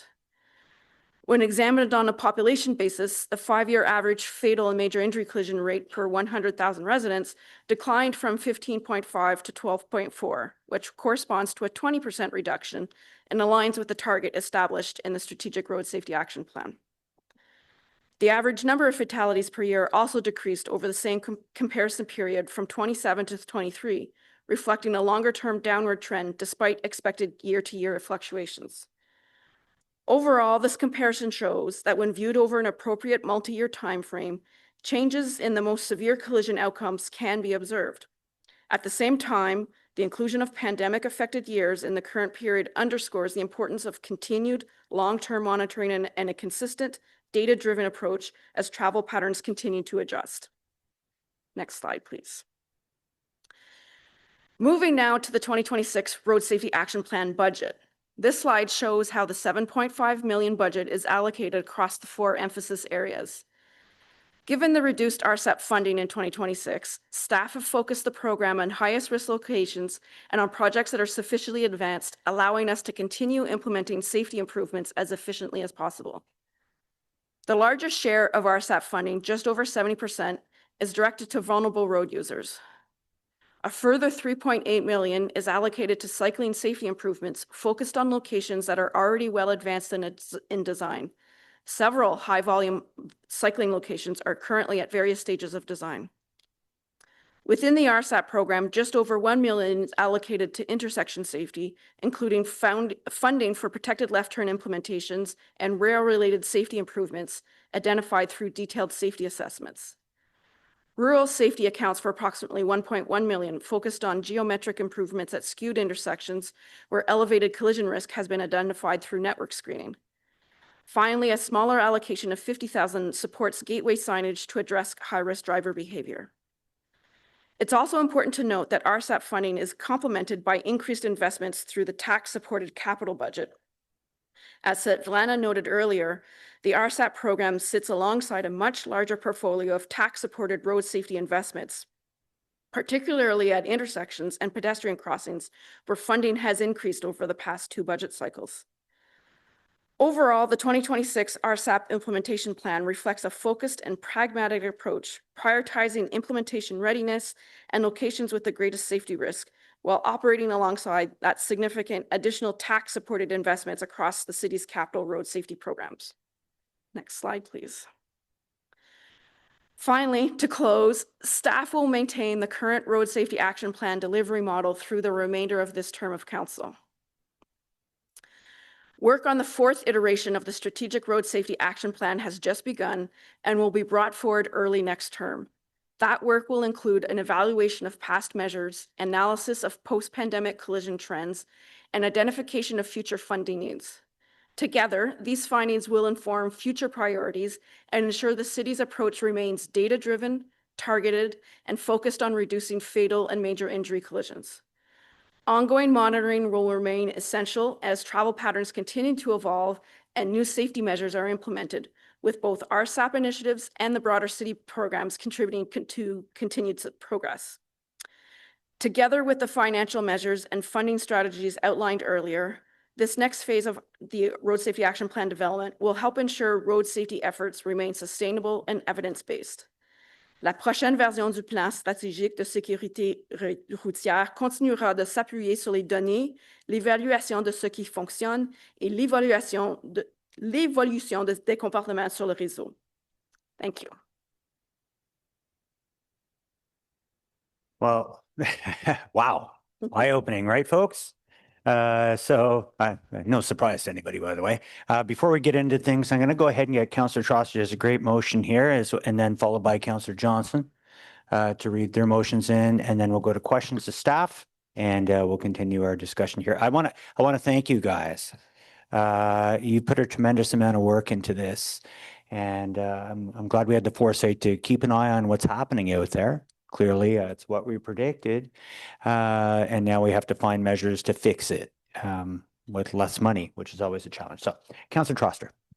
Thank you. This just is regards surplus temporary traffic calming fund money. So whereas recommendation 5 of the implications of Bill 56 and Strategic Road Safety Action Plan annual report recommends that council return surplus temporary traffic calming citywide capital funds at the end of each term of council to the Road Safety Reserve, with final balances to be documented in the annual capital adjustments and closing projects report. Whereas the temporary traffic calming measures program continues to evolve to include a wider range of traffic calming elements and project types, whereas urban neighborhoods often have dense and complex conditions that can make TTCM projects challenging and time-consuming to plan and implement, whereas these factors can make it difficult to spend all TTCM funds within the year or term in which they are received, even where projects have been approved and are actively in planning. Therefore, it be resolved that any TTCM funds committed to approved projects at the end of the term of council be conditionally retained to allow for implementation. Therefore, be it further resolved that undedicated TTC surpluses be returned to the Road Safety Reserve at the end of a term of council as proposed in recommendation 5. Thank you. Great, thank you. And again, that is staff supported. Staff, good. Thumbs up. Hallelujah. Councillor Johnson. Thank you, Chair. Whereas speeding continues to be one of the most significant road safety concerns raised by residents across Ottawa, particularly in residential neighborhoods and school zones where vulnerable road users, including children, are at heightened risk. And whereas city data has shown a substantial increase in speeding in school zones, with compliance dropping from 87% to 41% within a 12-week period, and we've seen the trend continue now, following the removal of automated speed enforcement ASE cameras and high-end speeding increasing from 0.3 to over 4, and now worse, during the same period.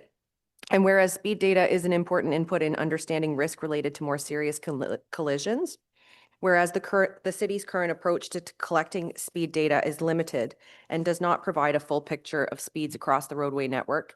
And whereas other jurisdictions across Canada and internationally are increasingly incorporating innovative technology-enabled and data-driven approaches, including predictive analytics and AI-supported monitoring systems to inform their road safety programs. Whereas the City of Ottawa is currently undertaking work to update the Road Safety Action Plan, which will guide the road safety priorities for the next term of council. And whereas this work presents an opportunity to modernize and strengthen the inputs used to make informed, data-driven decisions about road safety, therefore be it resolved that staff, through the update to the city's Road Safety Action Plan, leverage advanced data analytics, predictive modeling, and AI-supported technologies where appropriate to enhance the city's ability to identify, monitor, and respond to speeding trends and inform road safety priorities. Be it further resolved that staff consider speed management as a focus area when developing the Road Safety Action Plan that will be presented to Council in 2027. Thank you. Thank you, Councillor Johnson. I'll go to our committee members first. Vice Chair Kitts. Thank you very much, Chair, and I'll echo what the Chair said. Thank you for collecting this data regarding the speeding in school zones or where we lost ASCs. It's maddening, but entirely predictable.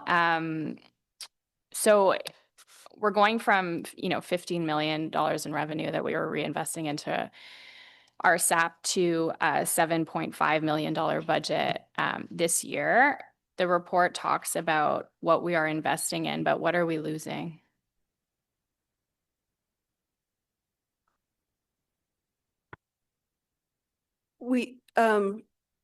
Some of the smaller programs that were initiated through the RSAP, some of the broader range of programs that we have implemented in the past years, we are really focusing on those sort of higher target ones, the cycling, the pedestrian programs, the skewed intersections and things like that.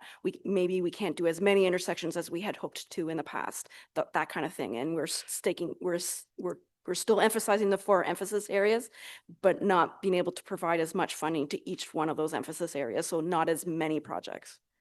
Okay, and can you list some of the smaller ones that we've sort of let go? Yeah, documents.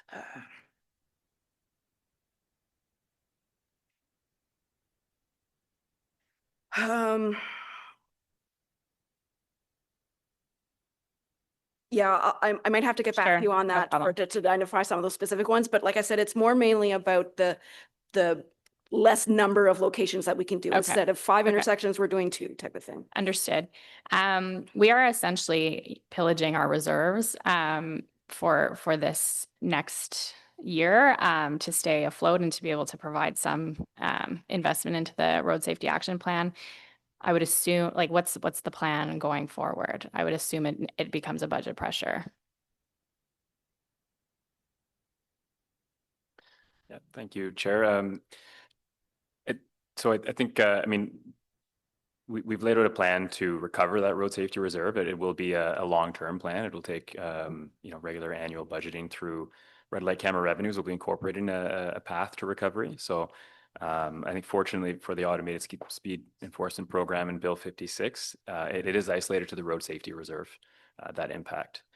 We did identify some programs such as the temporary traffic calming and the adult school crossing guards that'll shift, and those will become will have to be incorporated in the citywide tax funded base in the 2027 budget.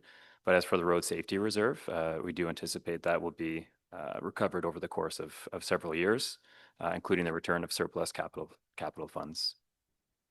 Right, we'll reestablish our reserve, but in terms of being able to deliver the programs, that will be an additional budget pressure. Correct. Yeah. Yeah.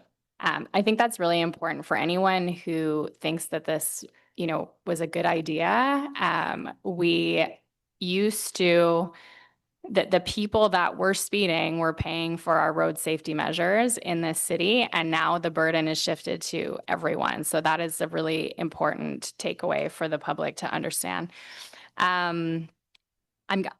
The ward specific projects, those you've submitted them, but where necessary, there will be some level of public consultation if deemed appropriate. Okay.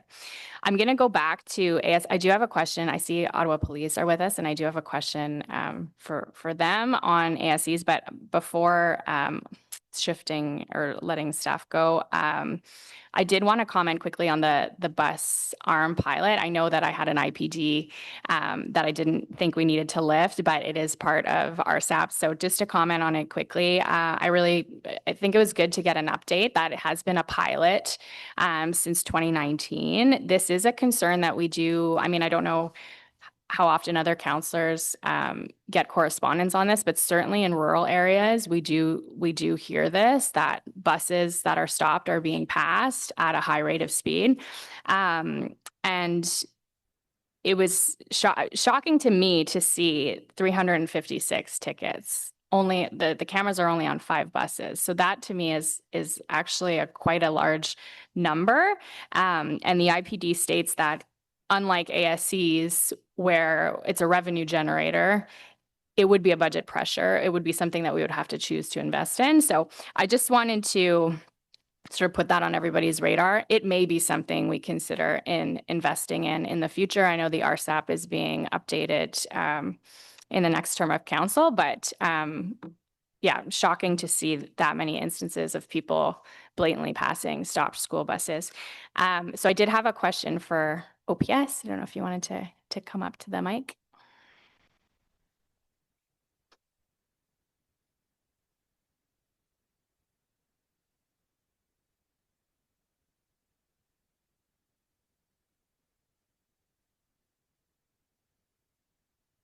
Thanks for joining us today. So the report does say that enforcement from Ottawa Police is part of the solution to the loss of the ASE cameras. So I was just hoping you could sort of comment on operationally, what I guess is changing to respond to this need.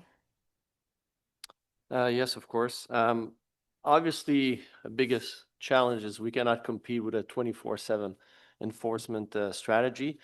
So what we're doing is the coordination of resource. Now that we've created the district traffic teams, the road safety unit, there's already a big coordination piece that's in place.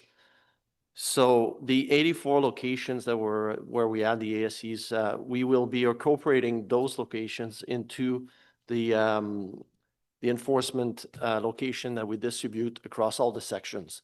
So frontline officers we have traffic representatives on each platoon. So they involve their teams to do targeted enforcement at certain locations. So all of this is coordinated through the road safety unit.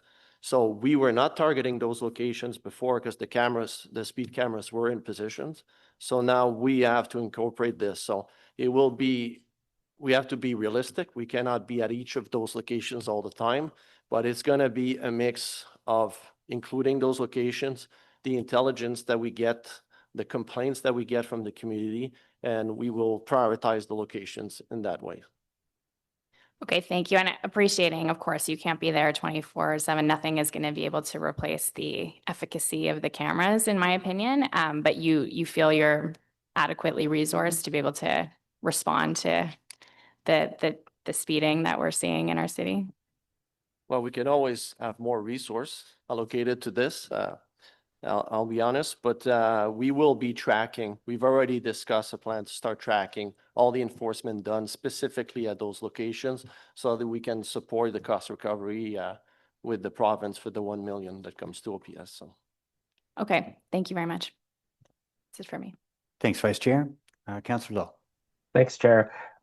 Just a minor, I just have one question. It's a minor point of clarification about the unused TTC funds that go back into reserve. So if I'm correct, that means if there's money left over from, I don't know, speed humps that weren't implemented or something that just becomes unavailable, and then the next year it goes back to $100,000. Or I guess where the term of council changes, the next year it goes back to $100,000. Yeah, so anything that's not committed towards a project, an approved project. So if you already have speed humps that are in the works, those are committed projects. But anything that's remaining at the end of the term of council that hasn't been spent or dedicated to be for an approved project would be then shifted to the road safety reserve, as opposed to carrying over to the next term. And then the next term would start over at each councillor having the $100,000. Okay, and then so then follow up on that. So then within the term though, if there is unused funds that year, we can still carry it over, but that carryover only goes until the end of that term. Correct. Okay, cool. Okay, thank you. Thank you, Councillor. Councillor Skalsky. Isabel? Sorry, Chair. Yeah, I don't.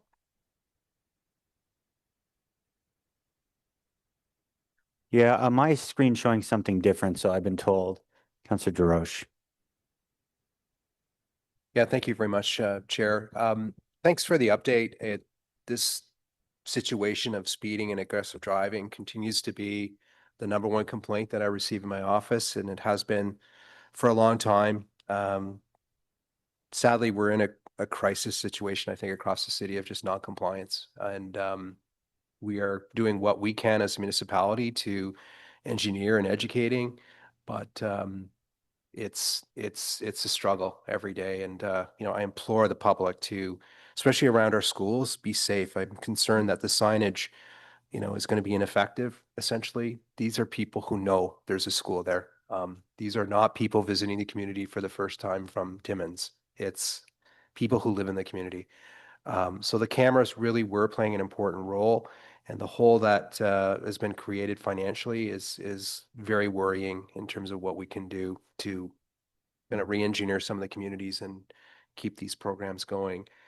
Just to be clear, with the provincial funding that is on the table, which if it wasn't for the cameras leaving, we'd be thrilled to be receiving this money. It's only for the schools that are impacted. So the other schools aren't going to be having the same kind of treatment as much as they likely deserve the same kind of treatment. I have 2 in my ward and one in Finley Creek that we will have some speed cushions because it's not a collector essentially. But in Riverside South, Spratt Road is 4 lanes. And the premier said, put in speed bumps, put in cushions. So let's do it. But staff's view is on collectors in 4 lanes, we don't do it. Could you explain why? That's correct. Speed humps, vertical measure, speed humps, speed cushions are a form of traffic calming, but they're not appropriate in every single kind of context. National standards, guidelines, engineering best practices suggest that they are more appropriate on the local, small collector kind of streets. They can cause maintenance issues. They can cause safety issues when they're not in the appropriate context in terms of sort of that speed differential and driver expectations of sort of approaching them. And then there could be sudden braking going over them, which then cause safety issues. Larger collectors and arterials are meant more for higher volumes. They are often high frequent transit routes, and speed humps have an impact on transit. They are often very critical emergency response routes, which speed humps have an impact on them as well. So best practices, engineering best practices, is to not put vertical traffic calming measures in that kind of context. That said, not every road that's classified as an arterial is equal, right? In the right context, in some village main streets, the right context may be appropriate, but 4-lane collector roads, vertical measures is not appropriate for that kind of context. Okay, I think I agree with you that there'll be some contexts where maybe you might have a different answer. I think on Spratt, I'm going to support what's proposed right now, but I think the community will likely say, we think more is needed here, and I'm not giving up on that. I'll say that today. you had originally put in the request for the province that some of the side streets where, so for example, Spratt is 4 lanes, but the school is also bordered by Canyon Walk, which is 2 lane. You'd had some speed cushions in there because there is speeding concerns there and aggressive driving concerns. Those were ruled out of scope for the program, but now you're saying it is in scope. And is that now on the table that we're seeking that for situations like Canyon Walk where it's adjacent to the school, but not where the camera was located? Yes, through the chair.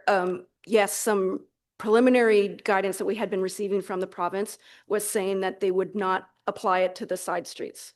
Some very recent, just as of late last week, clarifications that we received from the province said that they would consider traffic calming on those side streets where we could not have any measures appropriate on the main street. So in the instance like Spratt, where we can't do physical traffic calming within the suite of options that they've given us, we can consider the side street if it's within the reasonable distance and still serving that same community. So yes, in those locations, we have added them back into the application. Okay. Next question, and I'll have a couple, and then I'll just have the comment to wrap up, is just on traffic light installations and what have you. I mean, especially in the suburban communities where suddenly within a year or two, like you've got significantly new volumes. We have rural cross-section roads where we need to urbanize them.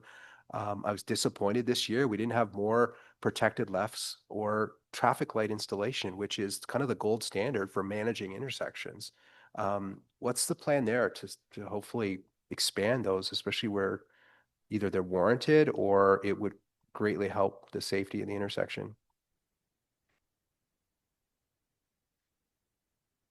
Through the chair, there's a multiple of different sort of options in terms of consideration of things like traffic lights. There definitely is the city's program, the NTC program, that is for those warranted locations, and that unfortunately, there's a lot of locations on that list that require significant amount of funding, and so we're implementing them as priorities arise. And our capital budgets for those programs have increased over the last number of years, allowing us to do more. There's some of the locations that are on that prioritization list are funded through planning developments program for that are more because they're more development driven. And then so they have some funding from the development chargers to implement those. And so they are also implementing new traffic signals through those programs. And then through other intersections may be implemented as a direct result of a new development. And when they're doing the TIA process, and it's decided that through that development that a new signal has to be implemented through that. So some of those signals are implemented there. Okay. A lot of branches involved. I know that's maybe not yours, but Krista, it is yours. And I think that there's a lot of work to do, and we can do better proactively around our schools when we're building those communities. I'll just say in closing, and the police are here and you're doing a great job with enforcement with the resources that you have.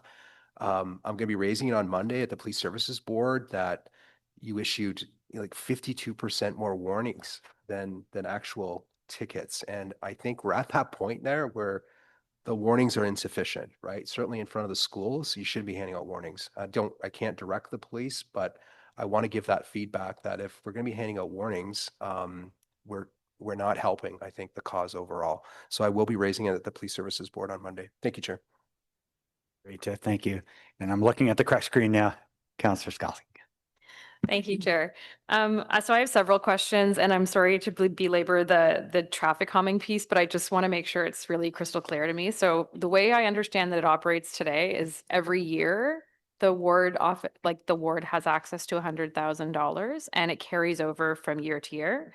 And today it resets every council at the end of the council term? Or does it continue to carry over today? Through the chair, so the last term of council, it did not carry over because of the creation of the 24th ward. And then so everybody reset to zero at the beginning of the last term. Okay. We were in that direction of thinking that it may carry over this next term, but the recommendation brought forward as part of this report is that it goes back to resetting to zero at the beginning of the next term to help replenish the road safety reserves. Okay, unless you have a project that's already earmarked and it just didn't get completed yet. Correct. Okay. Due to the motion. Due to Right. Oh, due to this motion. So I just wanted to clarify. Okay. So yeah, the recommendation right now is everything resets. Right. With the addition of my motion, your projects that are in progress, the money will be earmarked so you can continue them. Okay. Okay. No, it's good. I'm just Yeah. trying to get clarity. Okay. Thank you. I appreciate that. Okay. Um, can you? Oh yeah, sorry. I'm reading my own little small notes, chicken scratches as I was listening to the presentation. Can you explain how you're actually going about the ASC replacement program? So like currently I saw a list of projects that are going forward. How exactly is that going to then be implemented? Are you just going to proceed and assume it's all kind of covered at this point? So through the chair, no, we have submitted an application to the province based on their guidelines of what is permissible and trying to maximize the total amount of money that we can recover. So that includes, like I said, it's also funding things like the adult school crossing guard and the police, but we have also submitted a list of physical projects, paint, the hardwired of the signs and things like that at all of the 84 sites where there was a camera or a camera that was supposed to be installed before the cancellation. We still need approval from the province before we can proceed with those. Okay. But we're going to continue on with sort of the consultation where it's required and sort of refinement of sort of some of those designs so that we're ready to proceed as soon as we get that approval from the province, because we also have a small window, and especially those that require construction, because the costs have to be incurred, by specific dates. So we don't want to delay, and then so we're moving forward where we can, but we can't physically start implementing them until we've got the approval from the province. Okay. Okay. That's clear. Thank you. Yeah. Just to manage expectations on that. Thanks. I have a question to the police side. So, so you'd mentioned that, that currently when there's speed enforcement, or previously when there was speed enforcement cameras, we were generating some stream of revenue. So today, if it's enforced from a police officer, is that cost shared with the city, or does that go to a different place? I wouldn't know for sure the financial aspect of how much money goes to the city versus the province. I don't know if it's the same as the speed camera. I'm sorry. Okay, no, it's okay. I was just curious if it was the same. Does anyone know? Yeah, through you, Chair. There are some fees that are remitted, victim fine surcharge and whatnot, but a majority of it, good portion does stay with the city. Oh, it does. Okay. Yeah. Okay, and so was there any consideration to having that stream of revenue, or I guess assumed there would be more of it to go towards funding this? Not at this time, no. Okay. I noted that in the presentation you talk about the fatal collision data and kind of overall saying that we're seeing a reduction, but I just wanted to ask if you could dig in a bit on the rural data. So it's been my understanding that we're seeing increases over. Is that a trend? Can you talk a little bit about what you're seeing in rural?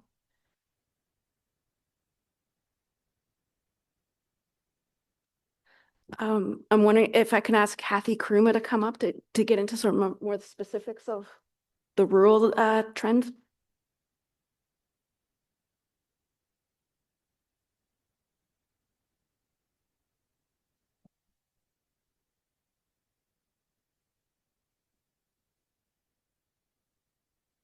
Through you, Chair. Yes, we are monitoring the rural emphasis area through our data collection, and we have seen an increase in the overall 5-year trend. We continue to focus on that emphasis area, and we'll continue to do so through the next iteration of RSAP. We can't really identify at this point in time what's contributing to those numbers because, as mentioned earlier, some of the data overlaps the COVID period when we had different traffic volumes out on the roadway. So it is something that we are monitoring closely. Okay, so yeah, I was going to ask, like, I know that there's 1.1 million in the plan today. How different is that from the previous years? Like, does this represent a decrease to the rural area, just given that we're seeing more fatal accidents there? Through you, Chair, as Heidi mentioned earlier, it does decrease the amount of funding going through the particular emphasis area, but we are still pushing ahead on projects that are currently underway. So we have a skewed intersection design that's currently underway. So we're putting funding towards that to keep pushing it ahead. We have previously fully funded another intersection through previous years of our implementation plan. So that location is still under design, but we have full construction funding for it available. Okay, so I heard, maybe it was on one of the slides, so apologies, but so it went from what to 1.1 million?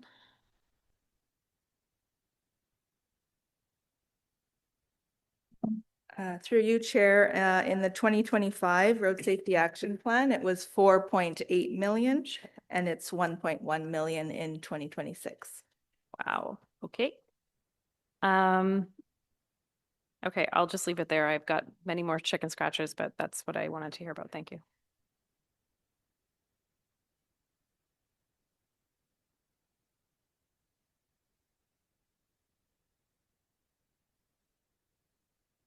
Making sure, got to be sure. Councillor Gower. Thanks. Just following up on a couple things Councillor Skalsky raised about the implementation of the ASC replacement measures. I guess what I'm still trying to understand, for something like the speed radar boards that are planned for locations, what is the likelihood that we will get approval from the province and have time to install them this year, 2026? We suspect that the likelihood for something like that is quite high, that they will approve them. We don't unfortunately know when they will approve them. And then the implementation would be subject to, procurement and contractor availability and things like that. But we would be proceeding as soon as practical. And have they committed to an approval date? Thank you. Through you, Chair. Some of the measures like speed boards and those things are covered under the initial 4 million that the province has already allocated to the city. So some of those smaller measures we're able to implement much more quickly. So they're likely to be implemented this year, although we still have to go through a full procurement process for those. The approval for the larger projects, more geometric-based projects, the province has indicated a 6 to 8 week turnaround on the approval. So 6 to 8 weeks from now. Would that give staff time to install speed humps, speed cushions in this calendar year, like before school starts in September? No. I think that the process that they've set up and the approval times and the time we need to tender is absolutely ridiculous. We had a car that flipped in Councillor Carr's ward the other day, speeding through an area that could have, anyways. We have someone for the mayor's office here. I hope the mayor's office is following up with the ministry. If we're hearing directly from the premier that he wants speed humps installed, and the issue is an approval process that might not give us enough time to do it in this calendar year, that's something that's, I think, got to be addressed with the ministry. So I really want to see as many alternate measures as possible in school zones before the start of school year and Labor Day. Through you, Chair, yes, we are working as best we can to make it happen. Okay, if you can keep council posted on the progress and the application approvals and timelines. We need to stay on top of this. Thanks, Chair. Certainly. I think you're echoing everything that's in my head too. So, Councillor Johnson. I know I'm usually on the left side. It's confusing, but thank you to staff and thank you for the presentation. And thank you to my colleagues for their fabulous questions. When I ran for office, there was kind of two main requests from the College Ward community. It was housing, purpose-built rental housing for, additional supports for people aging out and students. And it was road safety. And this council has done a tremendous job in advancing housing. There has been no shortage of councillors that have been putting their, whole effort into housing. And I think we've come a long way over the 4 years. And so, I really took it upon myself in 2022 to say, road safety is my housing. And I do feel that we deserve at this point to see an additional degree of urgency when it comes to road safety issues in the city of Ottawa. I don't suggest that it's commensurate with housing, but I do believe that there is enough energy at this point for councillors across the spectrum and around the horseshoe to see real more aggressive and bolder decisions to protect people, because frankly, I appreciate the idea that, you know, we're supposed to look at trends and not absolutes, but we did see an absolute number increase in 2024 for fatal and major injuries. So, and we haven't seen the 2025 data yet. But anecdotally, I know there's many counselors around the table who have been at some very serious accidents and injuries, and you know, a recent fatality for someone in my ward as well, just this past week. We need urgency to meet this moment. And I think we're all here to fight for that for you. But what it requires is for us to have a better understanding of what is required. What are the budget pressures? On page 3, we talk about, you know, this loss of major funding requiring an update to a road safety program funding. Second sentence says reducing. This is not a balance sheet adjustment, what we're doing here. This is a significant change in the forecast for what we can deliver for residents for road safety. And we want to be able to advocate for you at other levels of government with our mayor together to talk about what we need in this next road safety action plan. So I beseech you, we don't need you to tell us how you're going to make it work. We need to have the outcomes achieved. So I want to understand, you know, for the RSAP, help me understand the math, because and maybe you have an understanding of this. So we have a 20% target, right, in reductions, but we also have a 0 fatality goal in 2035. So if we are only reducing, like, that's sort of, the window is so short. I don't understand how we can get a 20% reduction in the next 2 road safety action plan iterations to get to 0. Is 20% plus 20% not 40%? And that's a gap to 100% by 2035? Like, can you help me understand that at this point? Are we not out?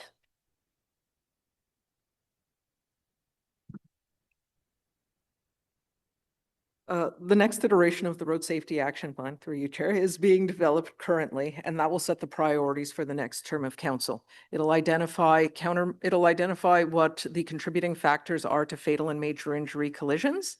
It'll identify a suite of countermeasures or interventions the city can undertake in order to help mitigate those specific collision types that we're seeing through the data. It's an evidence-based approach. So with continued effort towards implementing these countermeasures over time, we will move closer to 0, which is the ultimate goal. The 2035 date will depend on how much is invested and how significantly that plan can be rolled out. So are we all hearing that? So 2035, 0 fatalities by 2035 is a moving target depending on what this council decides for road safety. And road safety investments are tax supported. Unless you're a fortunate fella, like some of my suburban colleagues who have different road safety standards built out in planned communities, for many of us, we're not seeing the investments unless it's tax supported. So when the province takes away the investment that we needed to reach some of these goals, we need new solutions. And it's going to take all of us talking to our residents about that reality. And I think the residents are demanding a response. So there is an urgency here. If we want to actually hit the targets that we've set, I'm not prepared. I'm not prepared to go to the doors this year and repeat what was just said. I need a different narrative here, and we're all going to work together to get there. We can't do this anymore. And I think staff are demonstrating that they had solutions. They had approaches. Okay? So how do we get back to that baseline? It's the only acceptable way. I'm going to have to get back on the board to talk about the motion, Chair. But I just have another question. I don't know what my time is. I have 2 more questions. So every time the province yanks you around, okay, how do you respond as a staff? Like, you are having to do and undo all of your projects. I'm concerned about your bandwidth, and I'm concerned about the things that we're seeing on a regular basis slide by the wayside. I don't blame you. I think you can tell by my tone. who I'm upset with. But when the province does not allow you to complete your work plan in a given year, where are your resources coming from to fill the gap? Because we also see that for other priorities like housing. They've staffed up in strategic initiatives. We see special projects, people go over to planning. Where's your special projects person? And what do we need to do to get you that? Great. And we'll get you back on the board and show some passion, please. Show a little energy here. Staff? Through you, Chair. Special projects are run through individual units. So depending on the project, it's run like the speed zoning policy, let's say, would be run by an individual in the traffic investigations unit, or the road safety action plan update would be run through Kathy's group in the road safety group. There are no individuals identified as a special project person for traffic services. But I think this report and the commitment to retain the 13 staff that are used to deliver our road safety programs, our temporary traffic calming programs and whatnot that are identified in this report indicates a desire to continue to provide the resources necessary to deliver our programs.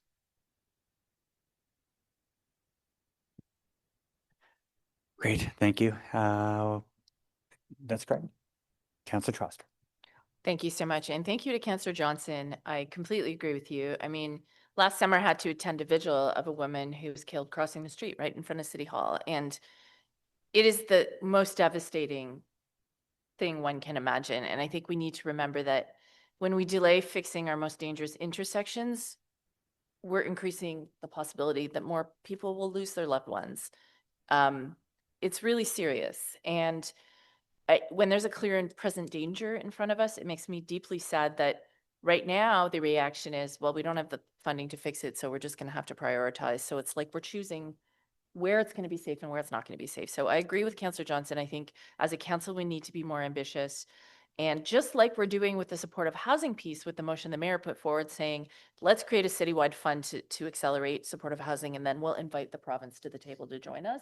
I think we need to be doing that with road safety. We need to show ambition, and the funding will come instead of waiting, because waiting means fatalities and it's not okay. I just wanted to zero in on the shocking number on the slide. Am I correct that 83 full-time positions will be cut in the road safety action department due to the loss of automated speed enforcement cameras? So we're gradually phasing out the administrative resources, and the goal really is to find employment of these individuals within the city.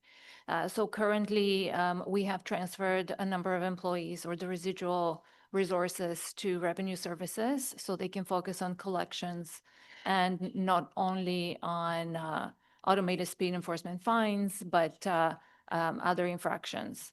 So this additional revenue that they will bring in will help fund some of the shortfalls from the loss of automated speed enforcement. Okay, can you just tell me what kinds of jobs these people do in these positions that are being lost? 83, everybody. That's a significant amount of jobs, and these are human beings who, if they can't be reassigned, are losing their livelihood. I'm just very interested to hear what they currently do and what we can no longer pay for them to do. So currently, and not, this is not all resources. Some of them have already been reassigned. They have already found other positions within the city. According to their qualifications, the residual employees have been moved to collection services. Okay, well, I appreciate you working really hard to ensure there's no actual layoffs of human beings, but Isn't it the ticket? so is it the people who are administering the tickets? Like, is that what's not required anymore? I'm just wondering if there's any like significant road safety positions that are being lost, like people who are doing the work to make our community safer, or if it's just people administering the tickets or the positions that administer the tickets. This is just for administrative staff, not road safety, it's not road safety. related capital work. Okay, well, in that case, I really do appreciate you trying to find new work for people. But I do think if we're not ambitious and if we don't take a serious look at our willingness to use tax-supported money to fund life-saving interventions at some of these intersections, we're going to be in a bad bad space. And, you know, I just keep thinking last week in Councillor Carr's ward, a car was going so fast in a school zone, it flipped upside down in a school zone. It's only a matter of time before there's a fatality. So we can't change this very wrong-headed policy from the provincial government. But unfortunately, once again, it means we have to step up. So thank you very much to staff for all your work on this, and particularly the data about compliance in those speed zones is really concerning. Thanks. Thank you, Councillor Troster. Councillor Devine. Thank you, Chair. I appreciate that my colleague brought the anger. I'm going to try to stick to just pragmatic questions, but I completely laud her anger. One frustrating point right now that I've got in my head is that 2 days ago we had the Minister of Transport on the hot seat right in front of all of council. That could have been a fantastic opportunity to put him in front of a microphone and ask some questions. So on the Road Safety Initiatives Fund, I realize you're working with what you got here. And I'm going to ask a lot of questions about that. That funding is limited, it's conditional, and let's face it, our benefactor is also our antagonist here. So I've got a lot of questions about how we can best leverage the opportunity here. So many questions. The data that we have already collected post ASE, the data is obviously already concerning. If and when that data trend continues in a more dangerous direction, have staff been able to establish any kinds of interim thresholds that might trigger some escalation measures at the worst performing sites? Through you, Chair. No, we have not. On the subject of school zone safety, when we talk about traffic engineering, traffic enforcement, we talk about the 4 E's: engineering, enforcement, education, evaluation. Given that we lost our most effective enforcement measure, is it too soon to ask what concrete replacement tools would be prioritized specifically for school safety zones in 2026 and beyond? Through you, Chair. The prioritization for 2026 is to deliver the initiatives under the Road Safety Initiatives Fund, and that will take us through 2027 as well. Any additional traffic calming near schools will be addressed through the update to the Road Safety Action Plan, so recommendations related to that will be included in the next term of council and that report. Of course. You mentioned in your report that collision data will continue to be monitored at previously equipped ASC locations. Forgive me if the report mentioned this and I just didn't hear it. What's the reporting frequency of that collision data going to be?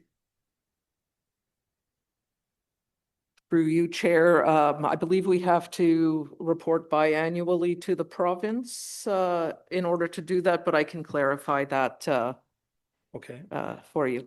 And on that, is that data, how site-specific is or can be that data? And is that data publicly accessible?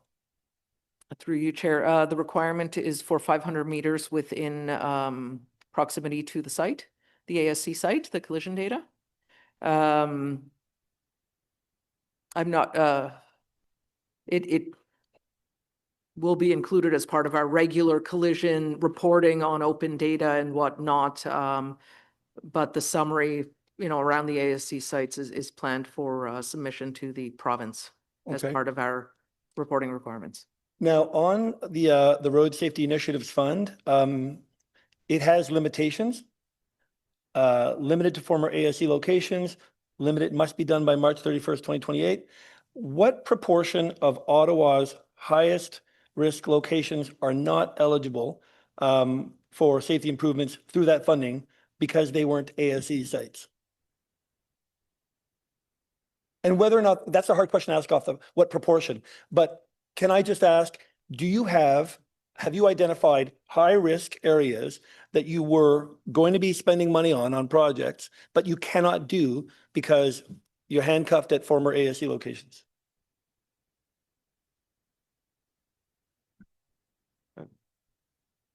Through you, Chair. For school sites, we, as part of the ASC program, we did regular data collection at all of the school sites to determine speeding, collisions, whatnot at each of the sites. And we use that to rank and prioritize locations for ASC. So are there safety issues at other sites? Do we know the relative safety issues related to other sites? Yes. but we haven't developed a plan on how to address that since ASC was just removed this past November, but that will definitely be a factor or a consideration when we develop the new road safety action plan and the measures that we'll propose through that. Thank you. As my colleague said, I'm very gratified that you've achieved a 20% reduction in FMIs. It just shows the value of this kind of work. Obviously, you identify a few trends that are spiking in the wrong direction. Councillor Skalski identified the trend on rural FMIs, the other one being intersections. And I recognize that, yes, there are fewer FMIs at intersections, but the trend is still spiking upwards. It is 51% of FMIs at intersections. With your reduced capital budget, is there a plan? What might be the plan to accelerate intersection-focused measures like protected lefts, signal timing, geometric change? With the reduced budget, that we are still prioritizing those protected lefts as one of the measures that we want to implement. So we have dedicated money towards that. So it's not that you can necessarily accelerate that work, but at least you're prioritizing it. And through you, Chair, there was some additional funding allocated to the new traffic control devices program in 2020, in the 2026 budget, increasing it by $3 million over the previous base budgets, or the typical base budgets for that program. So there is additional investment in intersection modifications through that program in this budget. Glad to hear it. Thank you very much. I want to move on to the subject of PXOs, but I guess what I'm going to be asking about is flexibility with the Road Safety Initiatives Fund. So the report makes clear RSIF funding limited to ASC locations. We have a lot of warranted pedestrian crossings that cluster just beyond those points. Can staff clarify how many warranted pedestrian crossings near schools fall outside of eligibility for this road safety initiatives funding simply because they're not at specific former ASC sites? Probably a lot. Through you, Chair, I don't think we have that number. We did cross-reference the ASC sites with our existing warranted PXO sites, and we did identify locations that we could implement through the RSIF funding if it met the criteria of the province. Okay, if it met the criteria. So because I have, like, there's a long list, and for citywide, in my ward alone, I've got many. It lists them pending funding, pending funding, pending funding. From a safe systems perspective, PXO and other infrastructure like that, they certainly fall within the strategy of what we want to implement. From staff's perspective, would extending RSIF type interventions to warranted PXOs that are immediately adjacent to former ASC school sites, would that be consistent with the safe systems approach that is already guiding the road safety action plan? Through the chair, we got to recognize too the additional constraint of when the project has to be completed, constructed, and all the cost incurred, and then so therefore it has to be not only within the location constraints, but we have to be able to have a design sufficiently progressed enough that we can meet the timeline constraints as well. And so the projects that were chosen as part of the application are those that are not only located within the location constraints close to the school, but have already progressed significantly enough that we can implement them as soon as we can to meet those timing constraints. And does that mean that the list of projects that you've recommended would already eat up all of that 23 million? Yes, through the chair, the application that we have submitted is trying to maximize that 23 million. Then can I just ask, because I don't know how much flexibility there is in that, it could be theorized that in a school adjacent area, a PXO that was warranted or a raised pedestrian crossing, that could achieve a greater return on investment than a flashy. Would you even have time between now and March 31st, 2028 to pivot away from the menu that the province has given and said, rather than the enlarge in signs, can we pull off one or two more warranted PXOs in a school adjacent area? Would you even have flexibility if you could get that done by March 31st, 2028, which is, it feels like 18 months? would you even have the flexibility to go to the province and say, we want to do a switcheroo and we want to do that? Counselor Devine, I'll just note you're at time, so staff can respond and then I'll ask you to get back on. Sorry, I turned it off. Through the chair, there's very limited flexibility. First of all, the large signs and flashing beacons is mandated through the Bill 56. So we have to do those regardless. And then with the remaining additional funding that they're providing through RCIF, like I said, we submitted our application with maximizing the full amount with projects that we felt were feasible to be implemented within those timelines and location constraints. Thank you, Chair. Thank you, Stanley. Thank you, Councillor Dudas. I just have a quick question regarding the 1 million contribution to Ottawa Police. So please correct me. It was mentioned in the presentation. Is that subject to budget approval? So annually we'll be discussing whether or not that contribution stands?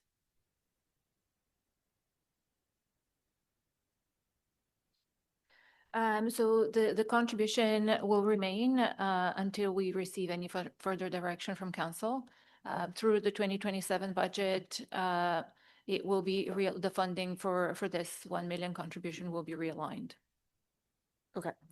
And so my question then is in regards to that $1 million, was it earmarked specifically for enforcement, road safety, for the and NRT teams to do that kind of work? Or was it for the general coffers? For this upcoming year? Just in general. Well, with the reporting structure that we've built, because there's going to be a cost recovery aspect to the province for this, it's going to be all tracked towards the regular enforcement. So through the road safety unit, through the district traffic officers, and through all the neighborhood resource officers, and also the patrol officers, the locations that we give. So the time spent at each location, the equipment involved for this, the training, the additional training that goes towards speed enforcement. For example, we just trained 80 new officers for the use of LiDAR radar. So all of this combined is going to be totaling up to the amount that's being given to us. Okay. Totaling or exceeding, do you think? I'm asking because Well, it would be exceeding. Yeah, this is just a small part of what we spend towards that. Yeah. I think that's where I was getting to is I want us to be honest with ourselves as council, that when police, and I'm putting words in your mouth, so you correct me if I'm wrong, but when you come back to us with budget asks in relation to traffic enforcement, that is going to be expanded because of the reduction of ASC cameras. Your presence will not be, you won't be available to go to every ASC site on every single day during peak periods as schools let in and out. So the demands on your time in general will be oh my God, substantial, forgive me.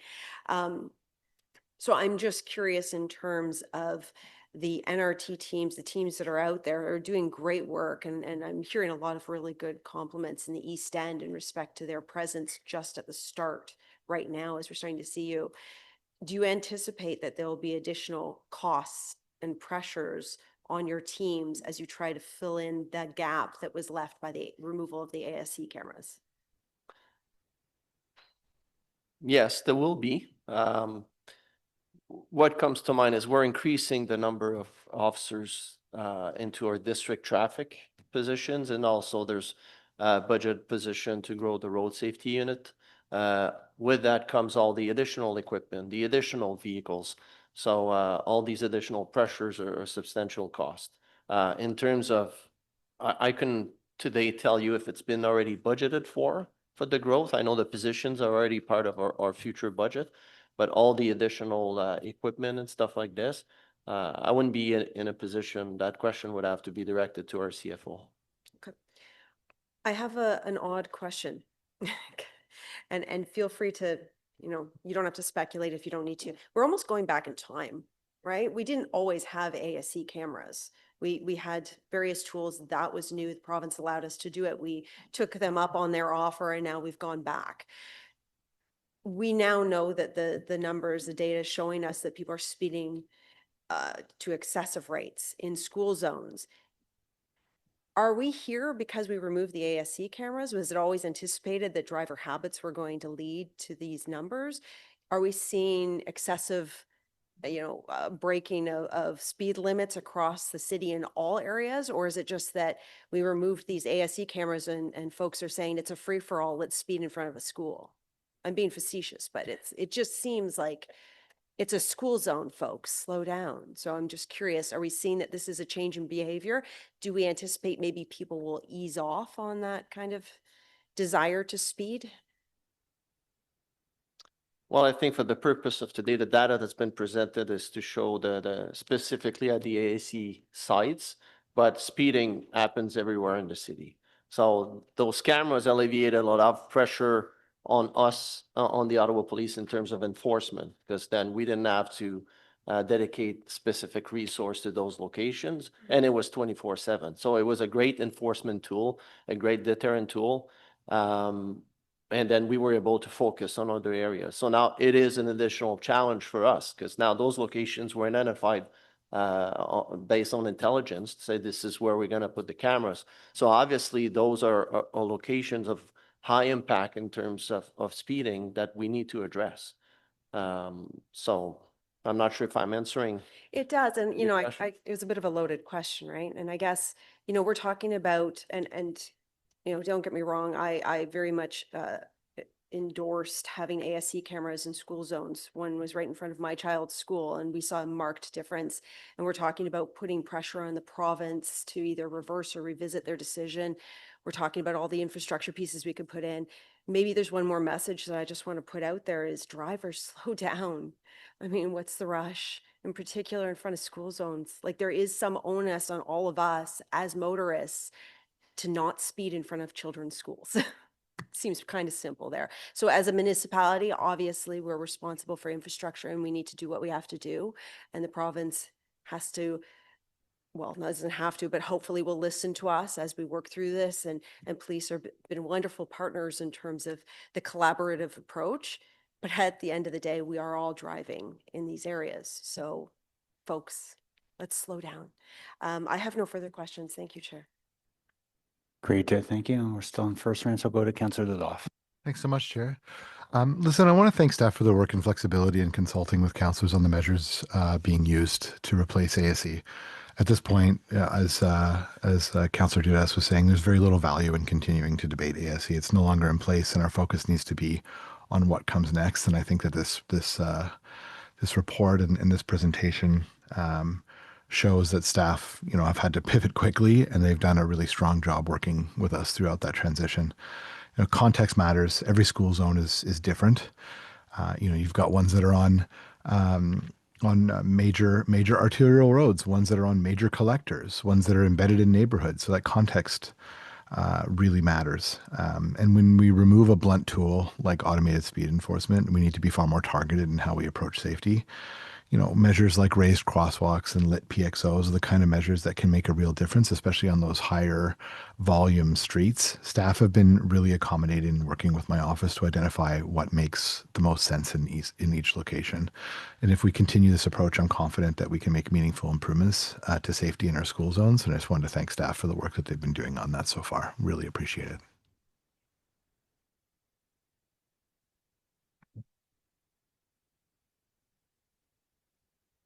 Thank you very much, Councillor Ludoff. Back to second room, Councillor Johnson. Thank you, Chair. So just a couple more comments and questions. So one, I was very pleased to see that the decision had been made for the red light camera revenue for all cameras, not just post-2020 cameras, to go into the into the road safety reserve. That was my motion. And along with the work that the police have done to try and draw a better line of accounting for money coming from the road safety action plan to their actions, I think we're now in a very solid place for full transparency on that commitment. Of course, when that motion happened, the idea was that it would actually give a bump in the road safety reserve. And now we're actually seeing that it's filling the deficit, which is not what was supposed to happen, but I'm still going to count it as a good news story. And then otherwise, I'd like to know, are there impacts to our liability as a city when we have all of this data that demonstrates that we're aware of road safety concerns. I mean, I know that joint and several can cause, some concerns, and we have heard from our legal team that litigation is becoming more and more common for the city. So as we have more information and then do not provide mitigations in a timely way, what does that do for our liability as a city? Chair, hey, as you know, each one of these situations is facts and circumstances, so we can't sort of opine on something that may happen in the future. We'll address each one of those things as they come by and work with staff as those things develop, but at this point, we can't measure that. Okay. I might suggest that there might be a relationship there. I continue to be concerned that some of our liabilities and the expenses associated with those liabilities come in reports that are separate from our road safety investments. I think that's actually a conversation that councillors could be able to have in a more meaningful way if the data was presented as such. But that being said, just to move to the motion now, there was a written submission from the Qualicum Community Association that I think sort of speaks to the motion. We definitely have a speeding issue in our city, and we do want to see investments made to undo those speeds. But there are many different ways to collect data, and we have seen that even within our own neighborhoods, like the Qualicum group, they've taken a look using data collection that is not the same as the city, and they've been able to demonstrate that maybe that they could get this protected left at Holly Acres and Nanaimo without the big expenses that the city imagines that we might have to do. And so I think that if we sort of use data differently or can explore how data can help us to, ensure that, yes, indeed, safety is the priority, but that it may end up reducing costs. I think that's a worthy exploration. So I appreciate staff's time and the mayor's office time in working through this motion with me. And I hope that I can see my councillors' support. Thank you, Councillor Johnson. And I did forget, I asked about Councillor Troster's motion. Councillor Johnson's motion was also staff supported, correct? Yes, thank you. Just so if anyone was wondering, Councillor Devine again. Thank you, Chair. I'll be brief. I will, I guarantee it. So I had a good, on the issue of what we can and cannot do with speed cameras. Last year, and is it officer, it's Sergeant Grew? Inspector Marty Grew. I met, David Hill and I met with Inspector Grew and two other members of OPS to talk about measures that we could implement to address stunt driving. I know that that's a different matter, but there were a lot of conversations about what we can and cannot do with automated speed enforcement. But there were also conversations about what in Gatineau and more broadly in Quebec they can do, where they have other avenues. And so this may be a conversation that we'll have to take on later. But based on what Bill 56 prohibited us from doing, we can no longer use those stationary automated speed enforcement cameras. I believe you were mentioning that in Gatineau, they can use mobile cameras where police can be actively involved in the capturing and issuing of fines using those cameras. So whether question to staff or to OPS, I'm not sure.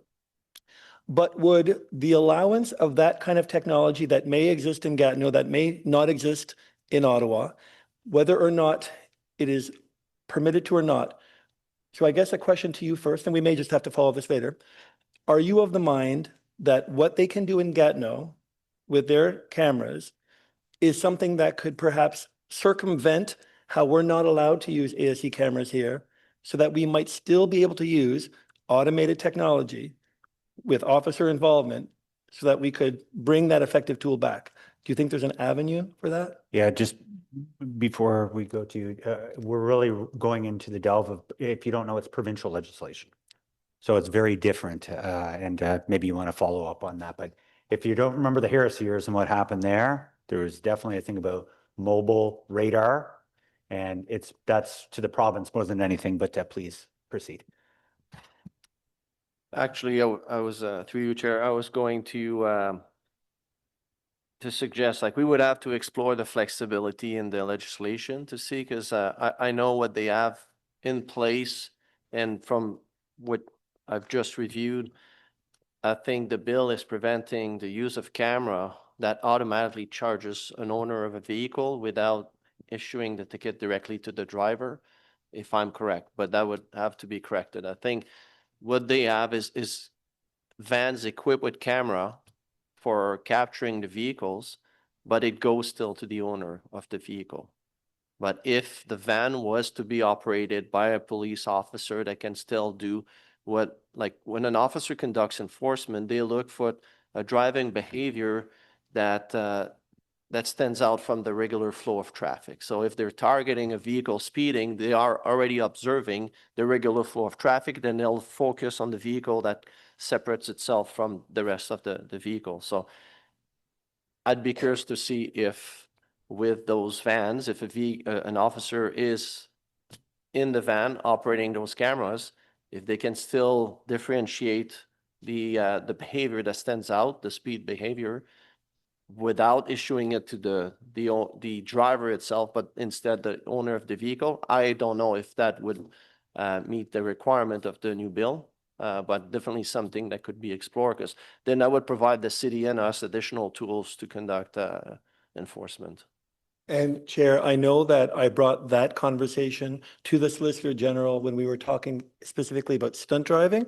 They brought other solutions to that problem. Maybe if the province is self-reflective to the fact that it is their bill that has now put us in this position, maybe there's some openness for flexibility on modifying some legislation that may perhaps enable Ottawa Police and all of Ontario to solve this problem in that way. But that's a conversation for later on. Thank you, and thank you, Chair. Yeah, great. Thank you. And I don't see any further questions before everyone goes. I have a couple, and maybe I can get Taffy to comment on it, because I actually I know probably far too much about photo radar. And I'm old enough to remember what happened back in the day when Harris got into government. He canceled the mobile program immediately. It was gone. As a matter of fact, I think that's a whole other discussion provincially about having mobile unsigned stations for photo radar, let alone the ones that are signed that tell people where you can actually, you're going to get a ticket, you're in a school zone. Taffy, am I correct on this? Is this provincial legislation? This is outside of a municipal bailiwick? Yes, Chair, that's correct. Okay. So on that, it's great. It'd be wonderful, but we are a corporation of the province of Ontario, so we kind of have to live by some other stuff.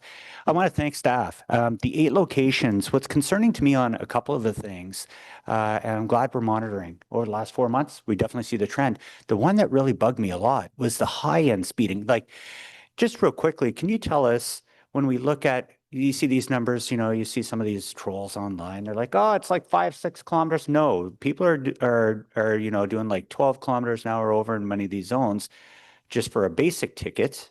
But what is the high-end speeding range? Maybe you can kind of summarize that quickly,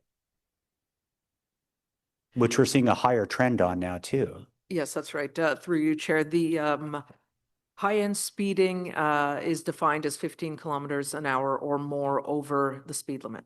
Yeah, and I think I saw some of the data was dramatically higher than 15 in many of the school zones, and some of it was during the day. So it's quite concerning. To my councillor colleague to my left's point about the car shows, good news. It looks like a lot of the efforts by the City of Ottawa, I just noticed that the car show event people just canceled.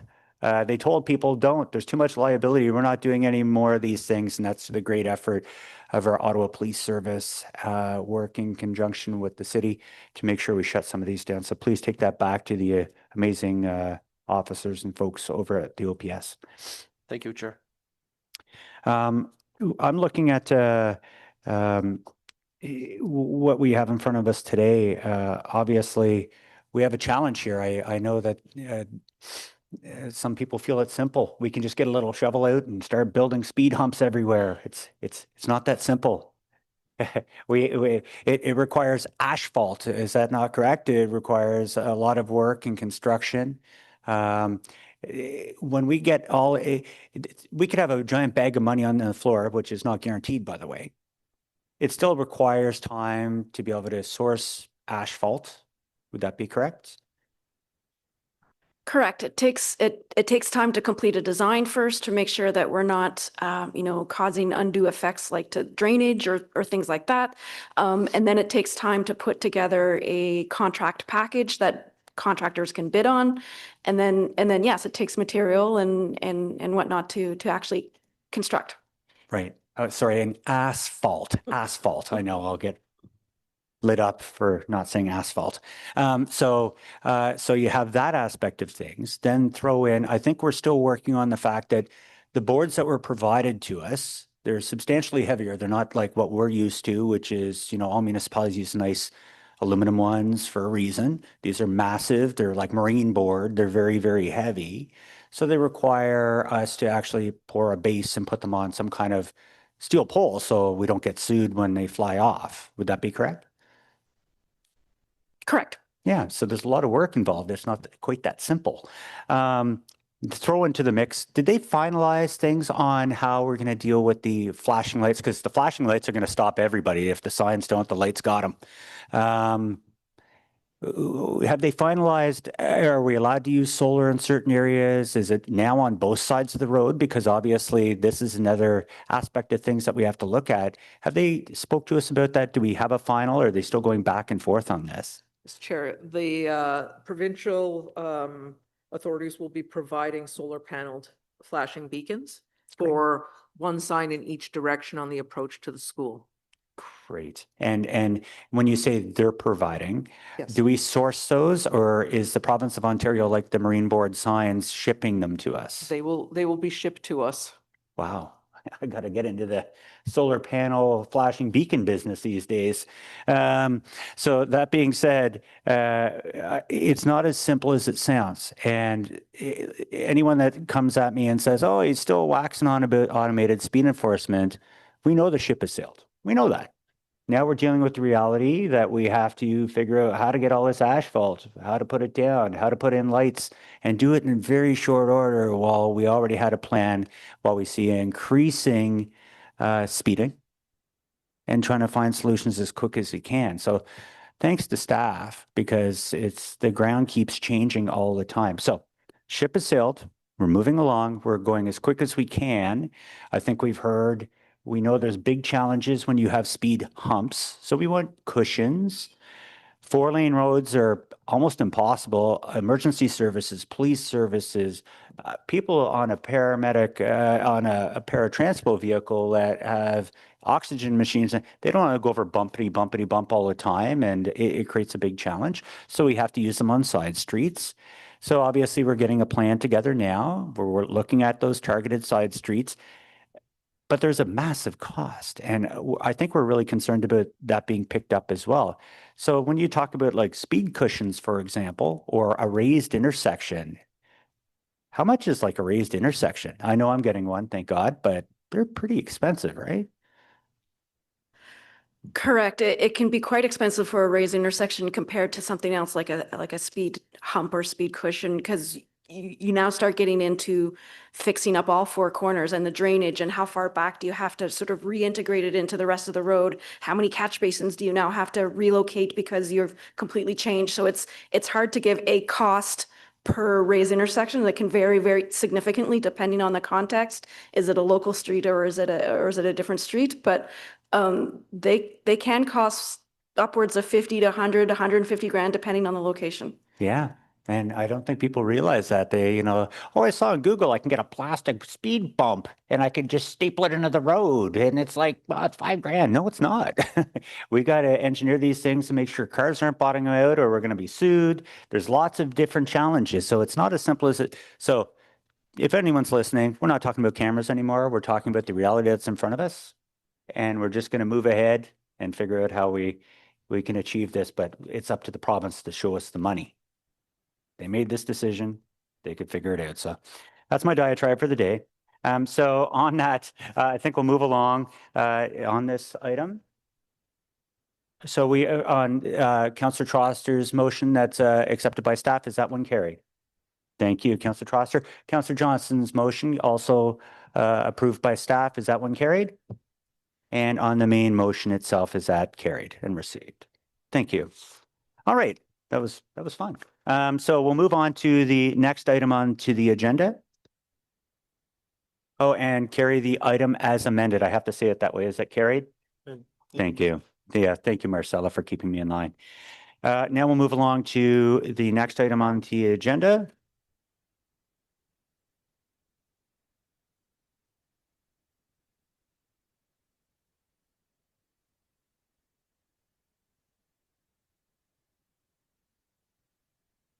Okay, so we'll go right to the IPD. And at this point, I believe we have so I think we have 4 speakers, 4 delegations coming in. 5 delegations coming in today. We'll just go right to the delegations right out of the gate on this one. So Aaron Thornell. Oh, Aaron's in person. IRL. Great. Thank you. Have you been to committee before by chance, Aaron? Oh, even better. Yeah. So you know the procedure. You have 5 minutes. The floor is yours. Thank you very much. Good afternoon, folks. I know it's been a long and heavy morning already, so I'll try to keep it brief. I'm here on behalf of the Ottawa Climate Action Fund, where I'm the manager of programs and operations. OCAF, and you can go to the next slide. As many of you may know, is a nonprofit focused on greenhouse gas emissions reductions and community benefit in the Ottawa community. I want to focus my comments today in support of bike share, focusing on economic development opportunities as well as how bike share integrates with Ottawa's ambitious housing-friendly policies and plans, as well as our other various master plans and procedures. Next slide, please.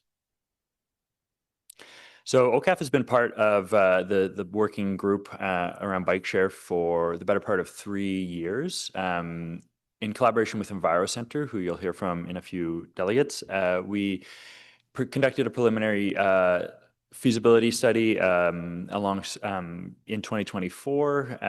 This sort of did a bird's eye view of other systems across North America and also looked at Ottawa's history with bike share.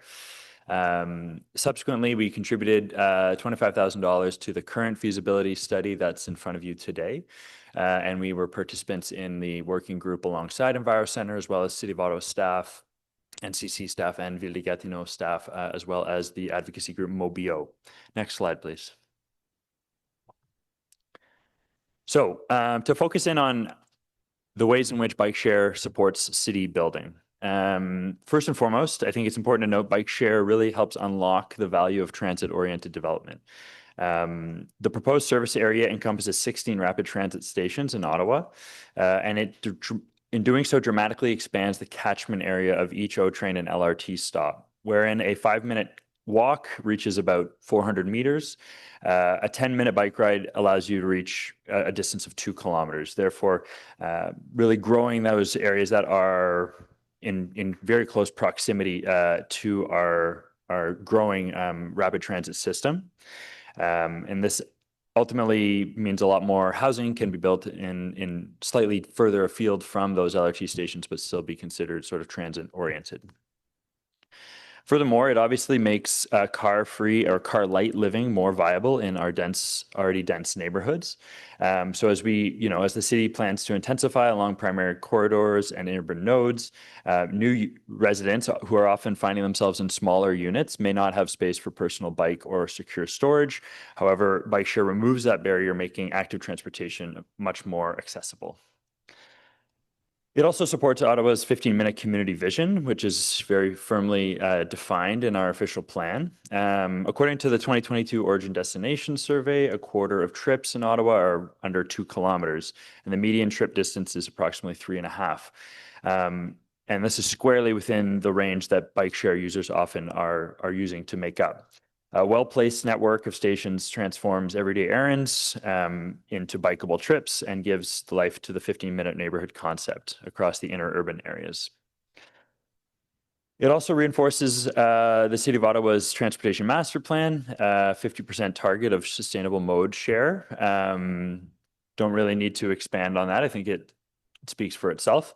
And finally, it's worth noting it also reduces parking pressures for new developments with, of course, the new zoning bylaw and changes to development plans and procedures and the lifting of minimum parking requirements.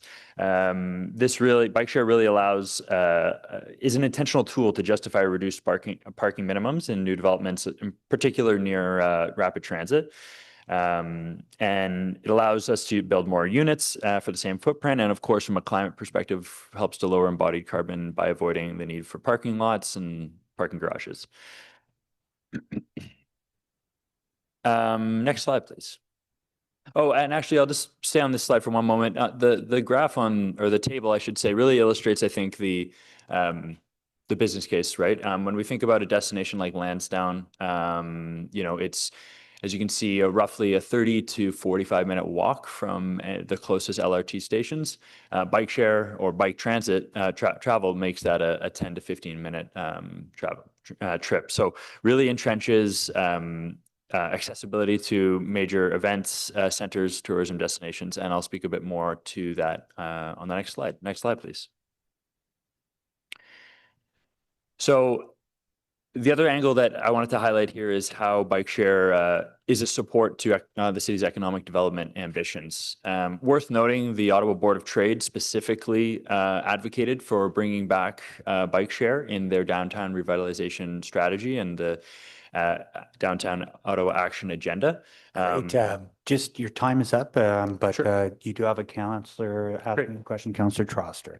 Yeah, hi, thank you so much for this report. I've had a chance to use bike shares in Montreal and in Toronto. My brother lives downtown. He has a bike and he doesn't take it with him that often because it's so flexible to be able to bike one way, subway home, or take a cab. So I'm a big fan. Now, I know that what the report is advocating is an upfront city investment.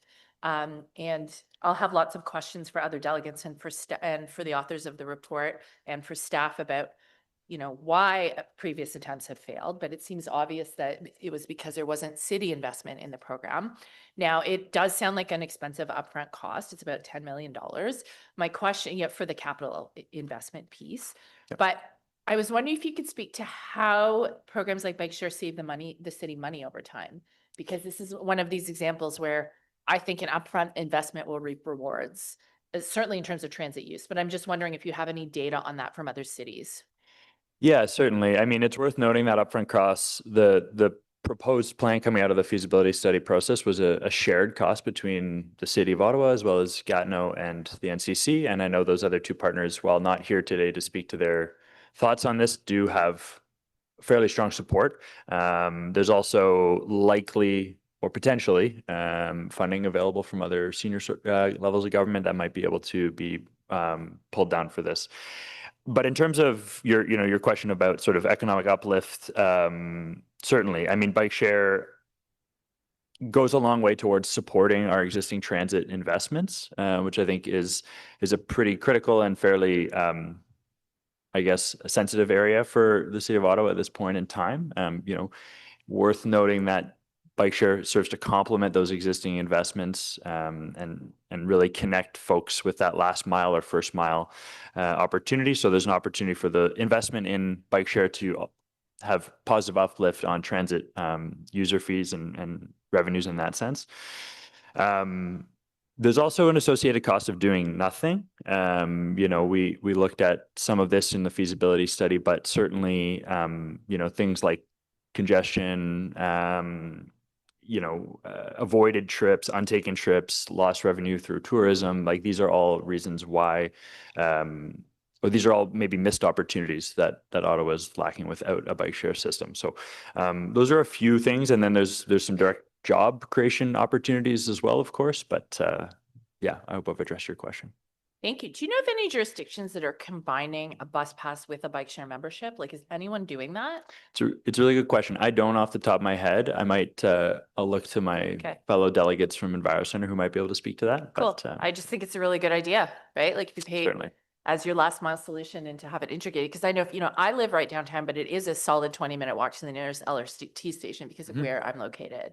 And if I could just dock and undock, and it would be a game changer for me. It would actually get me on the LRT more. So Yep. thank you. Anyway, I appreciate your delegation, and I think the report is really exciting. Thanks so much. You're welcome. Thank you. Great. Thanks for coming out today. And before I go to the next delegation, I'm going to get Councillor Devine on behalf of Councillor Menard to read in, I guess it was, there was a couple, now they've got it down to one. So giddy up.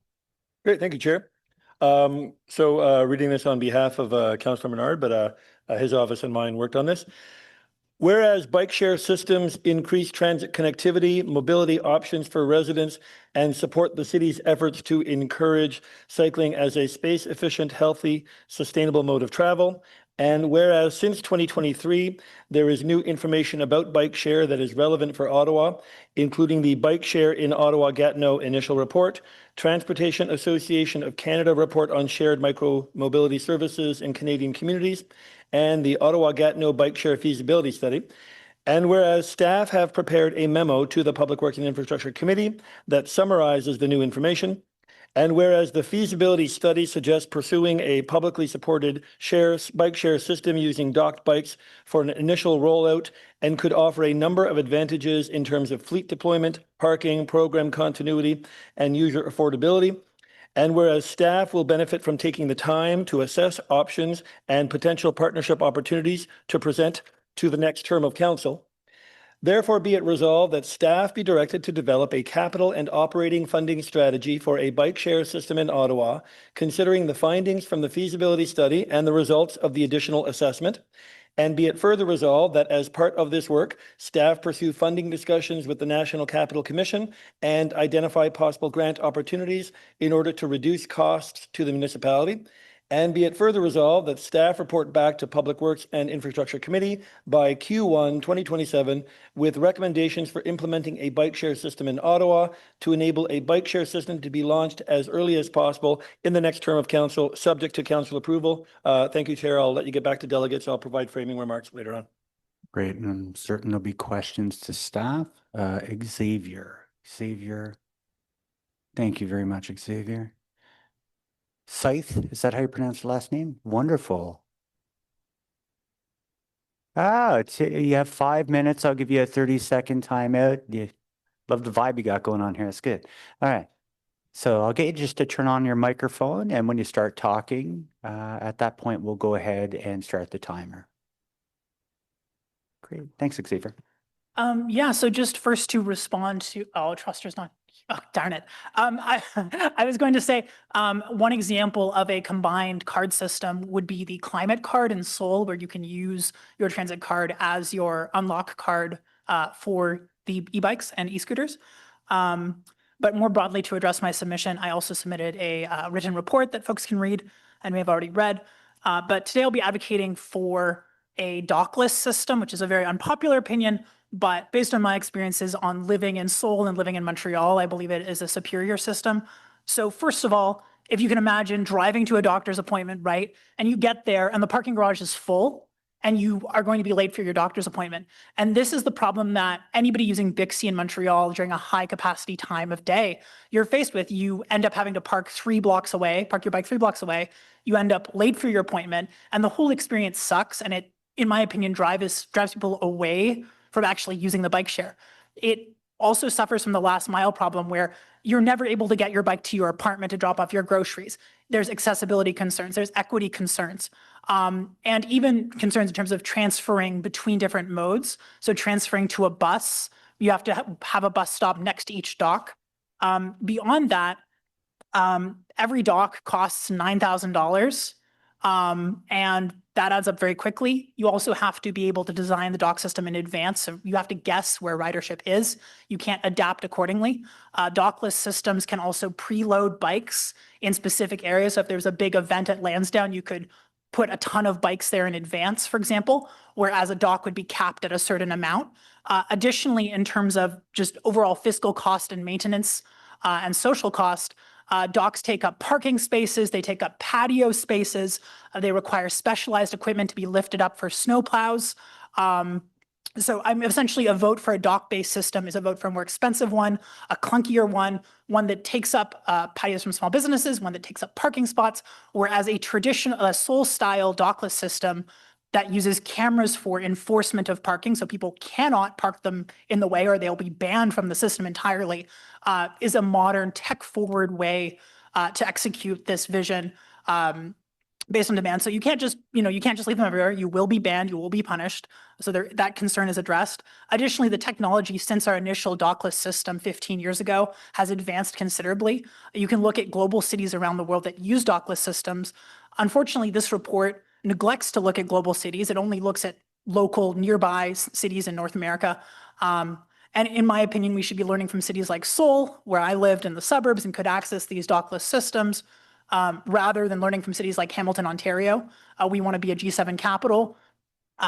So in terms of both cost, ease of use, avoiding clunkiness, and in terms of addressing that concern via camera enforcement of parking, not blocking the street, it is my belief that a docked-based system is superior. I've also included a potential funding model that is zero cost, that's based on a mandate for the existing e-scooter providers. So e-scooter providers like Lime already offer bicycles in other jurisdictions like Atlanta and Seattle and a few jurisdictions in Europe. So if council was looking to do a bike share program at low or zero cost, we could look at using a mandate for these existing providers, or at least as a pilot project before the city engages in a public system. Yeah, that's any general summary.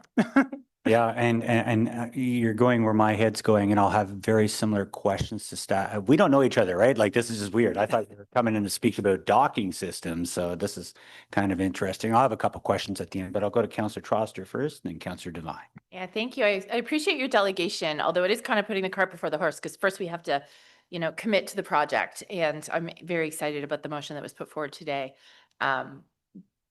But if I'm not mistaken, Toronto and Montreal both have docked systems, correct? Yes. Okay, so which cities have? Sorry, Councillor. I was just. No, I apologize. And which cities? Please continue on. Yeah, so leading global capitals like Seoul, like Tokyo, like these major cities, I've lived in Seoul, have chosen primarily to use dockless systems.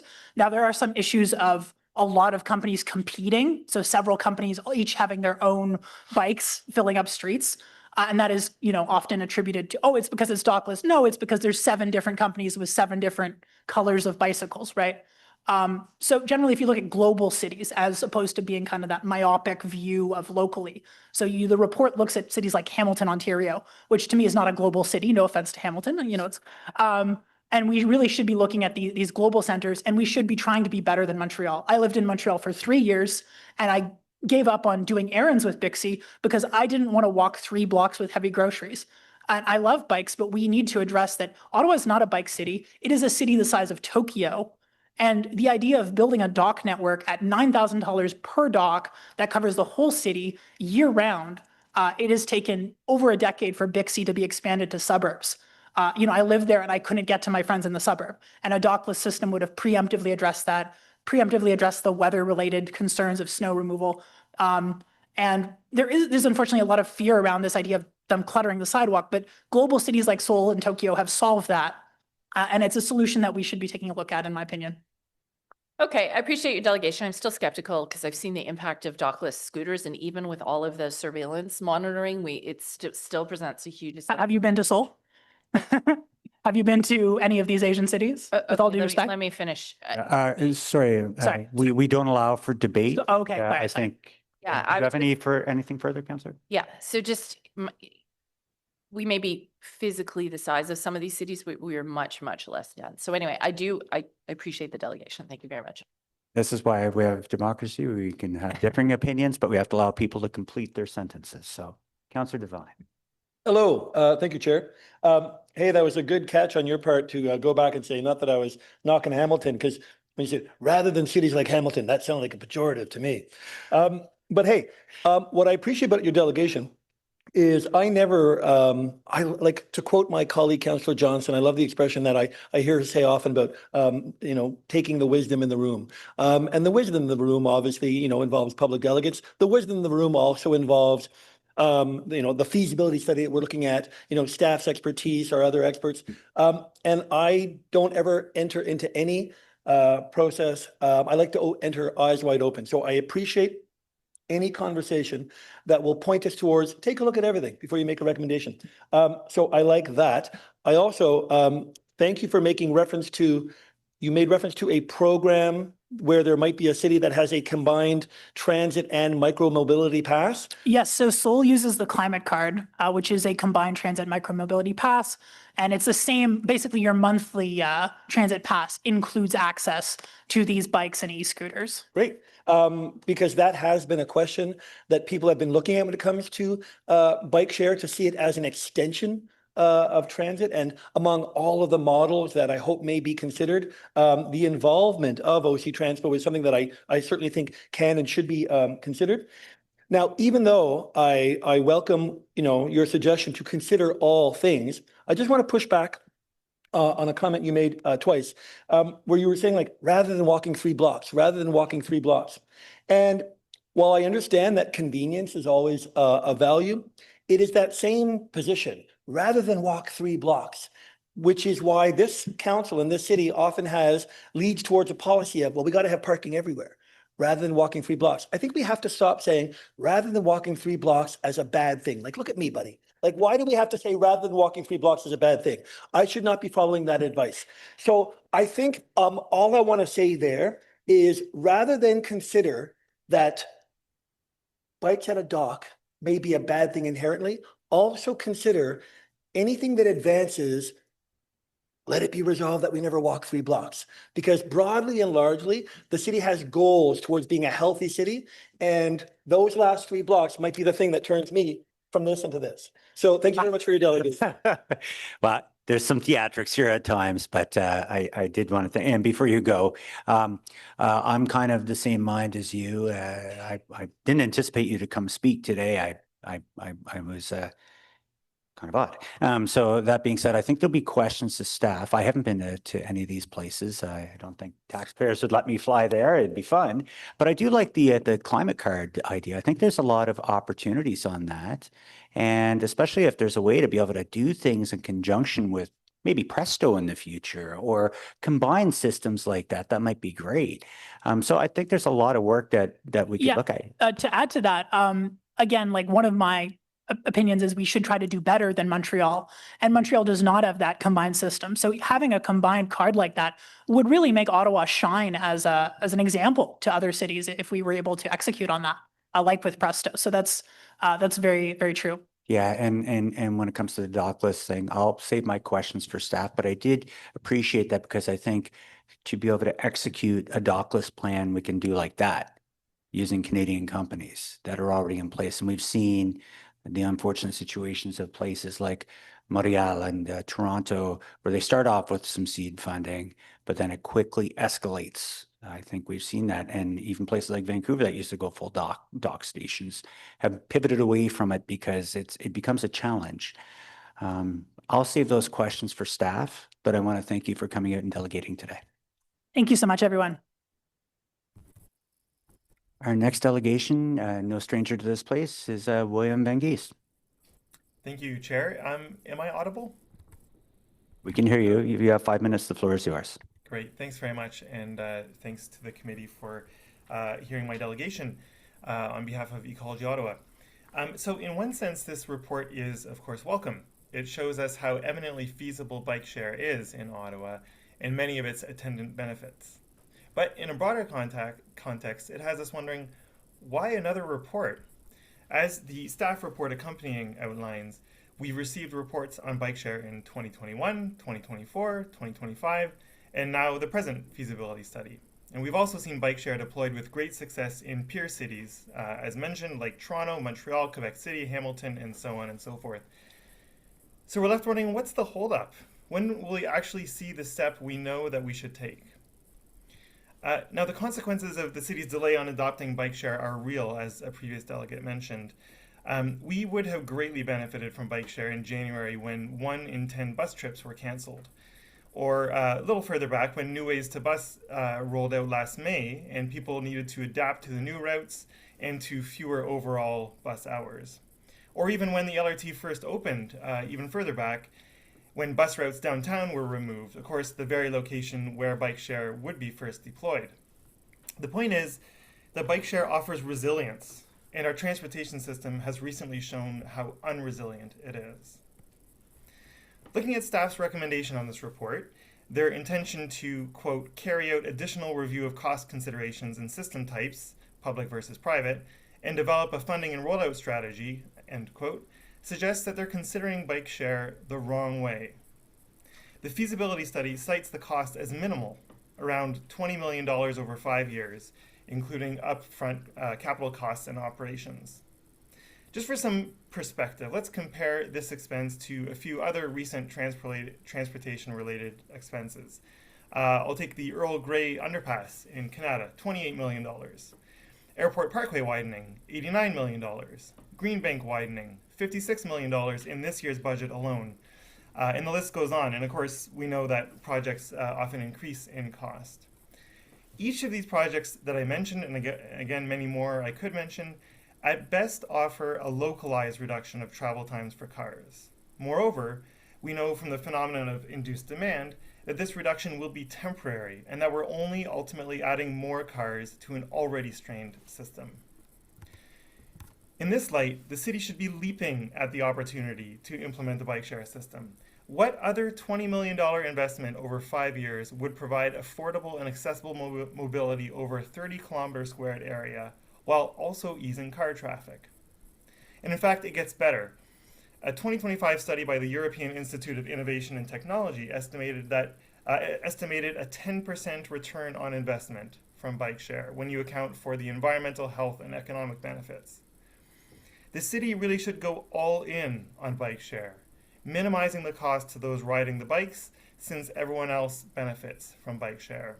And the 260 people who signed our petition with Bike Ottawa also agree.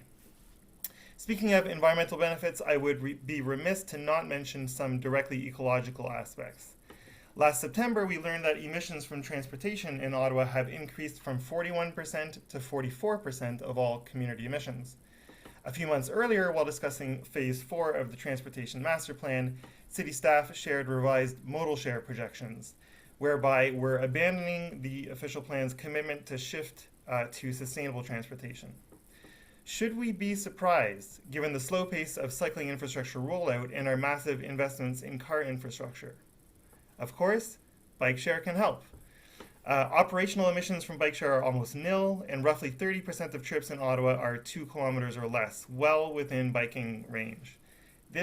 A bike share system is low-hanging fruit. We also learned last September that our urban tree canopy is slowly decreasing. Our approach to transportation projects isn't helping. We're paving everything over. In terms of moving humans, the goal of a transportation system, after all, bikes require much less space, leaving more space for trees and biodiversity. In closing, the feasibility study observes that a viable system, quote, can be procured and launched in spring 2027, and that it, quote, provides the necessary information to progress the project. So then what are we waiting for? Thank you. Great, very concise. Oh, Councillor Trosper. Hi, thanks, William. I believe that Ecology Ottawa was involved with the petition with Bike Ottawa related to bike share. I'm just wondering if you could let us know what you were advocating for and whether you think the recommendations, certainly in Councillor Devine's motion or in this report, help advance what you were asking for. Yeah, thanks very much for the question.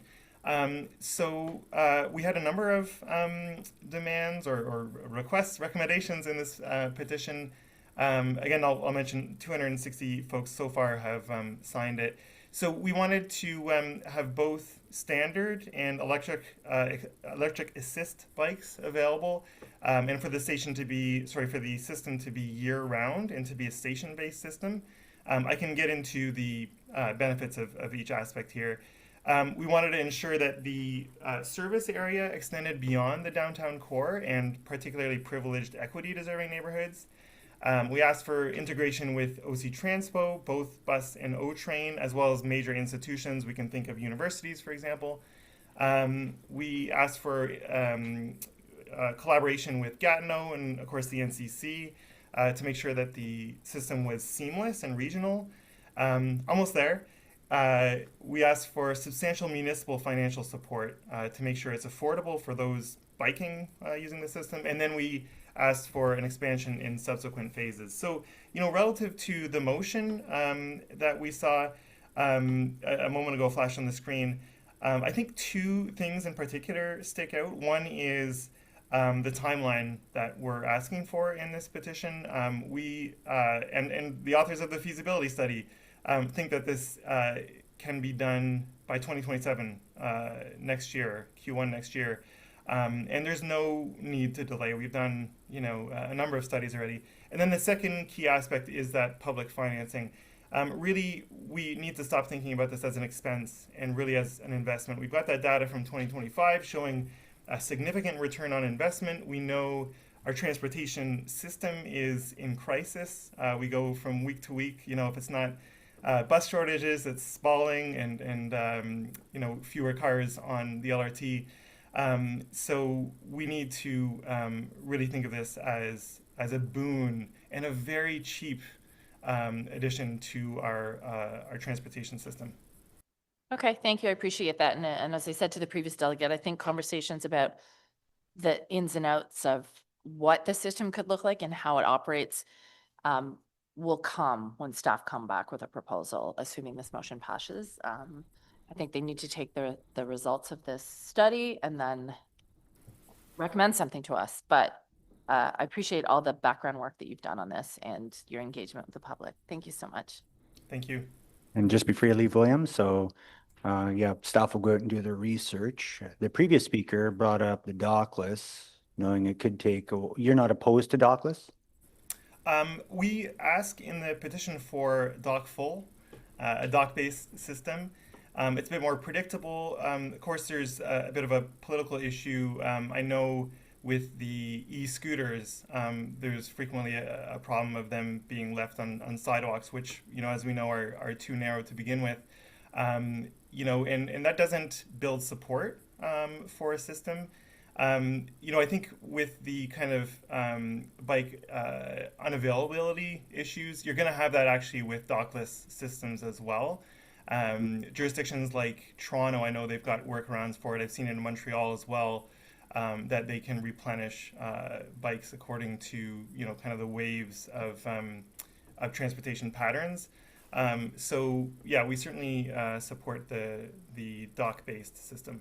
Okay, so you're not in favor. You're against dockless. Yeah, definitely docks preferably. Okay, and it will take longer to be able to implement a dock station. Obviously, there's a lot of cost. If I was to say we could roll out with our Canadian provider, Bird, or whoever it is that we already have agreements with right now to start a dockless immediately next season, you wouldn't be in favor of that? It's a good question. Another aspect I think that's worth considering is our waterways through the city and how important those are from a transportation standpoint too. So, I was in Berlin, they have dockless there. And of course, these bikes have a way of finding their way into waterways. So in Berlin's case, they just have a zone around the waterways that you can't take these bikes on. So if we applied that thinking to Ottawa, that would mean that, for example, the canal and its great kind of corridor for biking that it represents. Yeah, sorry, I just to get back to it. Sure. Sorry, the question was, so would you be opposed to rolling out a dockless one that could be done next year? That's all I was looking at. We can get into the canal swimming of bikes and scooters some other time, but I'm looking for your position. You've made it clear Ecology Ottawa is against dockless. Where do you fall on rolling out a dockless next year versus waiting a couple of years? I would need a little bit of time to think about that. There's a lot more factors I think to consider. How many years would it take to do a dock-based system? Yeah, and happy to get back to you. Sure. Yeah, we'll have those questions to staff, but I think Ecology Ottawa's made their point. Thank you. you. William O'Brien. Hello, councillors. Thank you so much for taking the time, especially because it's been a bit of a marathon. So I just wanted to, of course, advocate for bike share systems. And my main experience with bike share is Bixby in Montreal, and it's fantastic. I go there every year for about a week, and my wife and I just like bike from cafes to restaurants to museums to parks. And it's a total game changer because so many of those amenities are just a little bit too far apart to walk. Transit kind of adds up, Uber adds up, and it's often not point to point. In Montreal, you basically look in any direction, and at least in the core, but to some extent in the suburbs, and you see a station. It's quite predictable. The app's amazing. And I think it's about $20 a month. I get the monthly rate because for a week of unlimited biking, 45 minutes at a time, it's fantastic. So I wanted to address two main things from the report. And just generally, one is cost and the other is the geography, because I can sort of anticipate some of the questions here. So on the cost side, as William said, this is not a lot. He gave some examples of other things we've spent a lot more money on. I wanted to add to that list. So we heard, I think about 2 weeks ago from the mayor that $20 million is a rounding error. In the previous term, we spent, or we agreed to spend $10 million on cost overruns for the new library parking. So that's not the total cost of parking. That's literally just the overrun. And meanwhile, Transport Canada estimates every death resulting in a vehicle collision costs society $8 million. So I'm not suggesting that a bike share system is going to eliminate deaths, but it's one step towards shifting the modal share towards vehicles that are not readily, every month killing people. On the geographical scope, I know the report suggests 30 square kilometers, mainly concentrated in the core. And understandably, some rural and suburban councillors might hear, oh, this is not going to serve my constituents. But I would say actually it probably will serve them the best. As someone living downtown, yeah, I'll often use my own bike. If you're living on the LRT line, but you want to go somewhere downtown, it's going to be quite inconvenient potentially to get to places. Well, the bike share system lets you achieve that last mile. And I think the way Ottawa's laid out, there's a lot of hotspots like the market and the core and Westboro and Lansdowne. These are all a little bit too far to walk from one to the other. And this, I say this as someone who likes to walk. Biking is really enjoyable. It's the perfect way to get between these hotspots. And so it's a great way to get people, tourists or even people in Ottawa, spending money locally rather than being like me and going to Montreal to have fun. As someone who's downtown, I would love a bike share system as well, because one of my fears is that my bikes will get stolen. The reason I have a bike on the wall in my office here is that I'm scared to leave bikes outside. And so one of the huge benefits to bike share is reducing the fear of theft. You basically park it and then that's it. So I just want to wrap up and say, I think bike shares are a lot like this dream of driverless cars where they drive to you automatically, and you just hop in without having to worry about parking, except without the cost, congestion, and fear of theft. It allows for spontaneous transportation. Whether you're a tourist or someone in Ottawa, bike share is fantastic. And it will reduce the number of cars on the road, which is good for everyone, even for drivers, especially for drivers. Thank you. Great. Thank you, Liam. It's my son's name, so I don't know why I called you William, but anyway, nonetheless, Councillor Troster.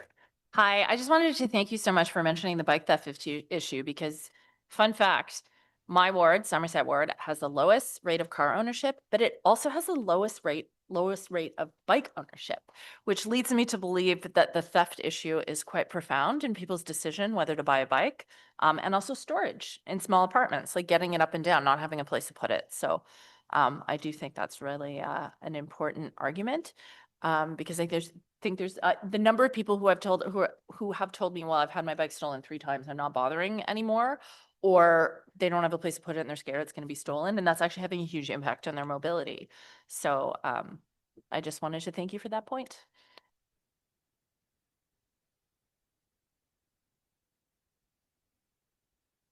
Great. Thank you very much. Seeing no further questions. Next delegation, Cassie Smith. Good morning, Chair, Committee. Thank you for the opportunity to speak today. I am here on behalf of EnviroCenter, a nonprofit social enterprise committed to climate solutions that work in the real world. Bike share is one of those solutions. EnviroCenter supported this recent bike share feasibility study in collaboration with the City of Ottawa, the City of Gatineau, the National Capital Commission, the Ottawa Climate Action Fund, and Mobio. Through this feasibility study, we learned that the most successful bike share systems are publicly backed. A publicly backed system means that the city will cover some of the capital and ongoing costs to set up, manage, maintain, and expand the network. Revenue for the system comes from user fees and sponsorship. In peer cities like Toronto, Montreal, Hamilton, and Quebec City, bike share receives municipal funding to ensure that the cost per trip is affordable for users, which contributes to higher ridership.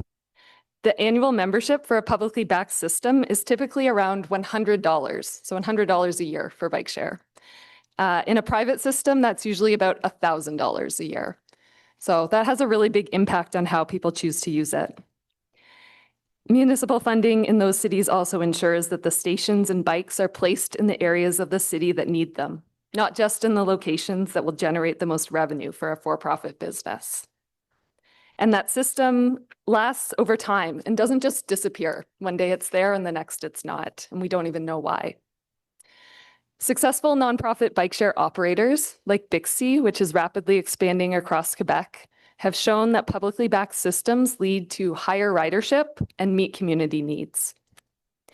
In 2023, EnviroCenter spoke to over 20 stakeholder groups, including universities, Ecobia, OSEG, Ottawa Community Housing, Tourism Ottawa, and others.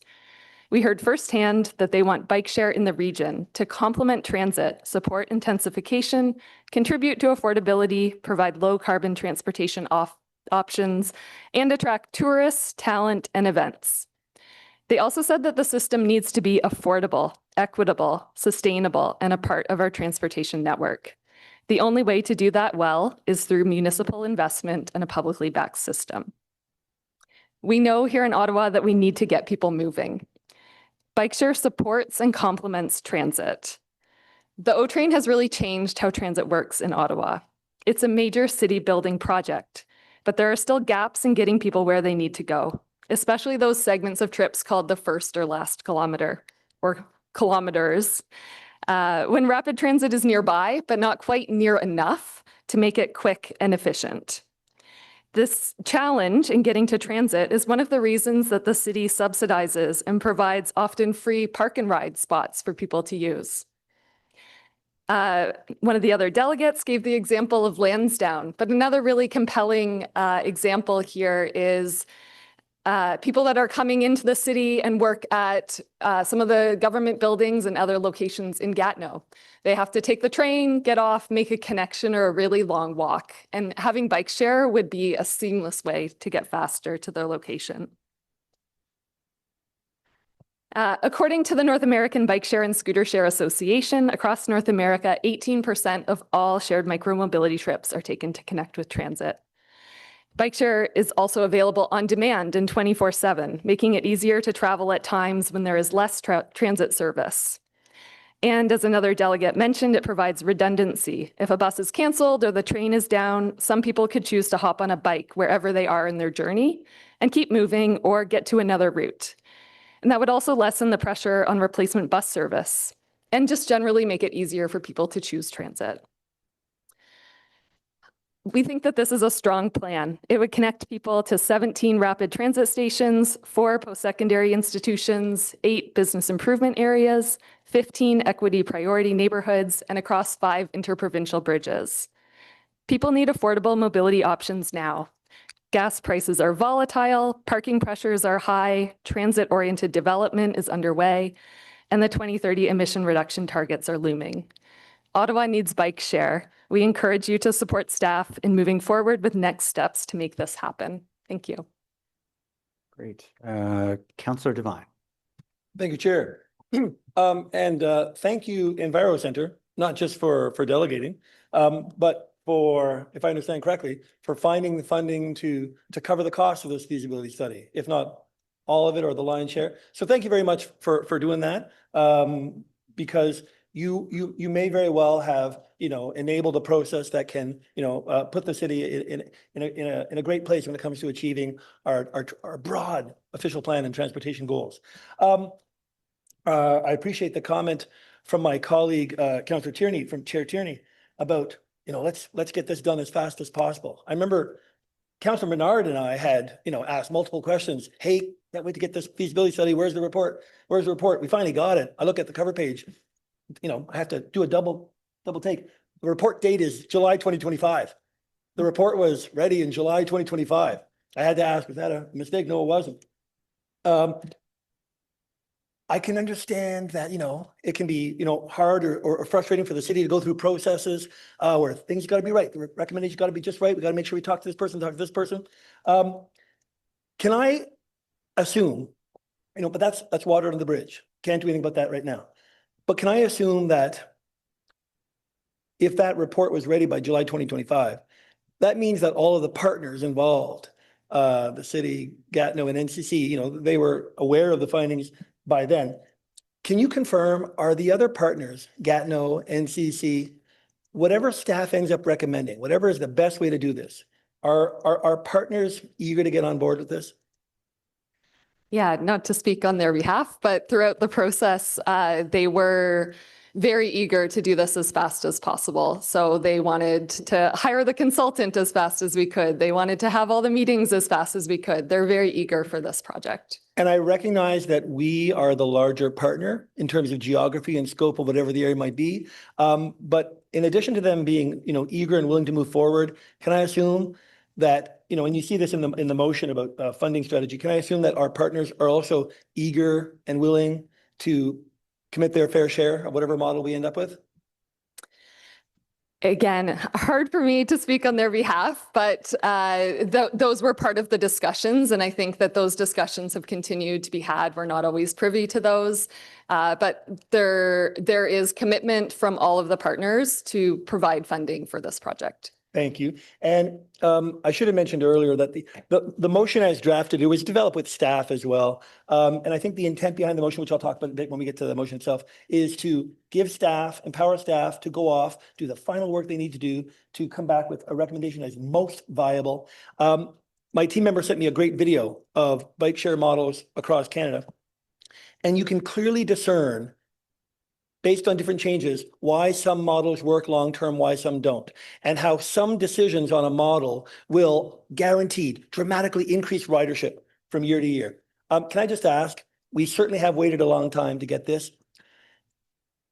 Are you willing to wait if waiting means we will end up with the best, most viable, most effective model possible? Yes, I think that was part of the conversations that we had, including with those very eager partners, was that nobody wants to be in a position where, again, we have a system that didn't really meet all of those needs and then isn't as successful as we know that it can be.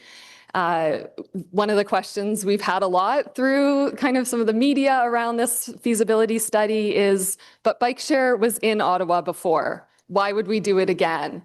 And we want to make sure that we never hear that question again. The world has changed. The technology has changed. So much has changed since the last time Ottawa had bike share. And we want to do it right this time. And that's why we've taken the time and put in the money to do this study and to learn all of those things. It's almost like rather than design a model that's, designed for tourists, let's design a model that's designed for Ottawa residents. Yeah. All right. Thank you very much, Chair. Great. Councillor Menard. Thank you very much, Chair. I'm sorry I'm not there in person. I desperately wanted to be there in person, but I'm not feeling well. I don't want to get others sick. I'm wearing my bike shirt though today. So those aren't dots, those are bikes on this shirt. Cassie, I wanted to thank you so much for the work here and for EnviroCenter's work, along with OCAF and your discussions with Gatineau, the NCC, and the City of Ottawa. It's exciting to think about what could take place here. I just wanted to get your view on a couple of things. In Toronto, this is obviously rapidly grown, but how many of the wards does bike share exist in Toronto? I think you told me all of them, and I've been repeating that to the radio stations and things like that. Is that accurate? It's all wards in Toronto now have this? Yes, it is. There was a lot of political demand. All of the councillors wanted bike share in their wards, and the Bike Share Toronto team had to work to expand to be able to meet that demand for bike share everywhere in the city. Yeah, I guess it's a nice announcement when you have, say, a station or something in your ward, and you can say, hey, this connects up with transit in Orleans or in Canada. How much has it expanded in recent years, like in Toronto, Montreal? Like has this been like a rapid expansion, or has it been kind of a little bit every year? Like once you implement it in a certain way, does it get massive expansion or not? Yeah, I debated putting a couple slides up just because that the graphics that are coming out of Toronto around their bike share ridership are just so impressive. I want to call it exponential growth. It's not quite that, but it feels like it. Each year it jumps significantly and more than they plan. So every year it has met and exceeded their ridership targets and their revenue projections. So they're making more money than they expect every year as well. Well, that's great to hear. And I think this is through their parking authority that they do this. Obviously, there's different models of how you fund these sorts of things, and obviously there's a lot of shared funding through advertising and other orders of government and that sort of thing. But is there like, in terms of like which authority funds this in Montreal versus say Toronto? Did you look at that? Yes. So in Toronto, it is through the Toronto Parking Authority. And just to speak to some of the comments from earlier discussion as well, we worked with an international consultancy on this project who brought experience from around the world.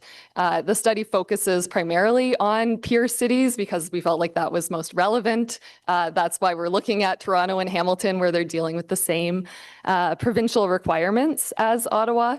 And also, obviously, the study it looks at Gatineau as well. So Montreal and Quebec City made sense for them. There are different arrangements in both of those cities in terms of where the city funding comes from. And that was part of the study in the considerations here as well. Okay, and just last questions. What percentage of people who use bike share actually connect up with transit? I think that's a big talking point for us here. We really want to make sure that this connects up with our transit system in many, many wards. I assume this is being used as a tool to connect up with transit. Yes, so it's 18% of all shared micromobility trips across North America. So that's like every trip taken, 18% of those connect to transit. That's from the North American Bike Share and Scooter Share Association. And they also ask users about if they use bike share and scooter share to connect to transit. And I think it's 74, it's more than 70% of users have used it to connect with transit. Okay. That is fantastic. And just finally, on the connectivity with Gatineau, where is that at in your mind? I think the mayor there and council are enthusiastic, as I hear. Just in terms of connectivity in the national capital region, is this something that you think is a necessity in when we launch, or can it be one and then the other? How might that work? Yeah, even to speak to the enthusiasm in Gatineau, they were looking at doing this before this project got underway, and we kind of convinced them to work together with us because we all really saw the benefit of a regional system.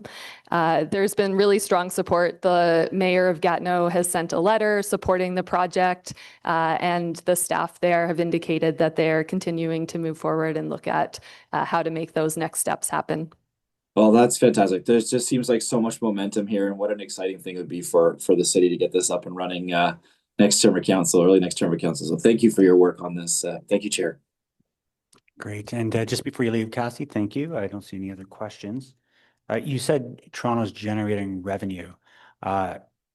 Is that above the operating costs annually? Because I'm seeing here they're at a $4 million loss a year. So I just want to make sure we're apples to apples here. So they're getting better at closing the operating cost gap every year, correct? It's not they're making revenue for the city. They're generating more revenue than projected. Okay, perfect. And so you heard the previous discussions we had in relations to pedestrian safety, and unfortunately the provincial government chopping the legs out from under us. So we have a lot of pressures right now. So I think you would be strong advocates for pedestrian safety as well with your group. Would that be correct? Absolutely, yes. Great. I'm sure there'll be lots of questions to staff later on, but thank you for your delegation today. Great, thank you. At this point, we'll go to questions. Do we have any more delegations? No. We'll go to questions to staff. So Councillor Troster.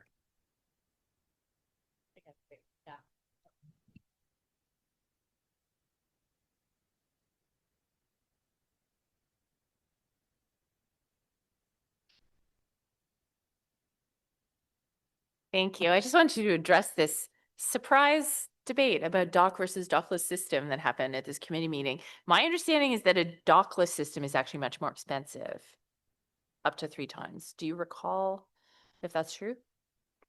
Through the chair, I'm not aware of that number, but there are kind of pros and cons in terms of cost for both systems. Okay. I assumed that would be the upfront cost of the surveillance technology required. But do you, based on our experience with the scooters in the city, do you have any strong opinions either way on dock versus In terms of cost or just in terms of operationally what you think is a better idea? Yeah, I think as staff haven't made a recommendation yet on which one we're going with, but we obviously see benefits to both systems depending on what you're looking at. Okay. I'm interested in your take on why previous attempts at bike share were not successful in this city. Do you have any feedback on that? Yeah, the findings of the feasibility study suggested that it had to do with the size of the system, which was much more limited, and it being more geared towards tourists rather than everyday residents. Okay. And do you believe that our current system of protected bike lanes within the area where a bike share system might be suggested is sufficient to keep people safe if we had broader access to bikes in the downtown core? The city has a fairly well-connected system of existing cycling infrastructure, and then we also have a plan that seeks to add to that over time. So I guess the answer to the question would be yes, we do have a sufficient system that can accommodate more users. Okay. And then just, are you supportive of the motion that Councillor Menard put forward? Does staff have any concerns? Or Divine on behalf of Menard? I think staff are supportive, yes.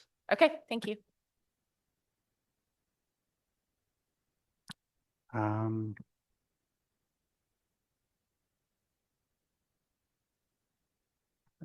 I'll go to Committee Member Johnson. We'll go back to you, Councillor Menard. I haven't forgotten about you, good sir.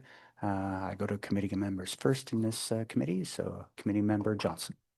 Thank you, Chair. So I guess I'm coming at I am interested in the potential for this project as an extension of transit. I find that to be a compelling case in the sense that we could have a return on investment on our much larger commitment to the success of transit in this city. But of course, you know, given the context of the conversation we've had at committee thus far about all the additional pressures that we're going to experience in our budget, I have to say I am a little anxious about what that price tag would look like. So can you help me to understand sort of the cost benefit analysis of, you know, looking at a publicly funded bike share system as a way of, you know, creating better investment in our or better users, revenue from transit users? Thank you. Yeah, so as the previous speakers alluded to, there is a large number of bike share users who would be expected to use transit. I think the number she quoted was over 60%, or maybe that's from Montreal. I know there's an example in Montreal where over 60% of people used bike share and transit as part of the same trip.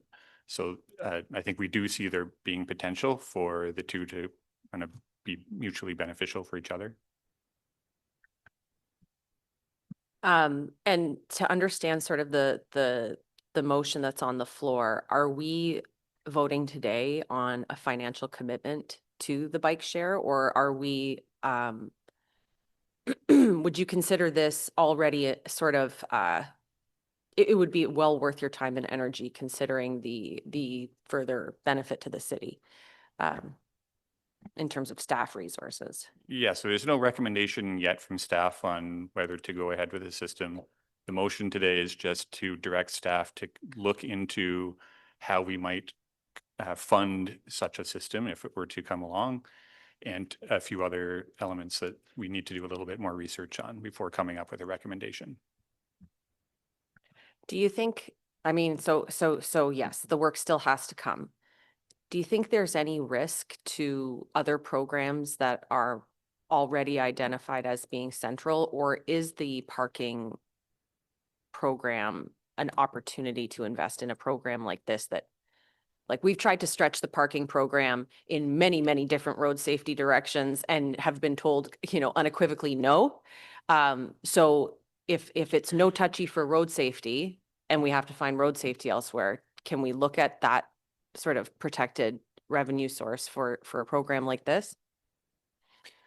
Chair, as part of the that funding strategy, the feasibility of leveraging the Parking Reserve Fund would certainly be a consideration, but it would be dependent on the available funds to do so. Okay, so I think I'm going to support the motion because I do think it offers a creative way to look at some of our parking revenues to leverage transit, which is something I think that we have talked about doing in quite a few instances. I'm going to try and move the conversation beyond this idea of the war on car to be the war on congestion. You know, like, we're actually just trying to talk about how everyone's stuck in traffic all the time and it sucks for all users. To me, this might be one of the ways that we start talking about giving people more choice, whether it be by bike or ideally by transit, with further extensions of access by bike, to give people choice. I really think that, you know, the transit narrative of why would I bother because it will never get better is killing us. And it has really dire financial consequences. So in that context, I think it would be very much worth exploring this. And then, you know, we could see benefit for drivers as people are able to choose transit. I think this is an extension of that argument. So I'll support the motion today based on those assumptions. Thank you. Great, thank you. Great points, Councillor Johnson. Councillor Committee Member DeRoche, and then Councillor Menard. Thank you, Chair. Just when I think I understand City Hall, I don't sometimes. This is an IPD that we're now doing a motion to move forward on a major initiative. Fine, it's in bounds. But what was the original process? I see here we had 3 reports.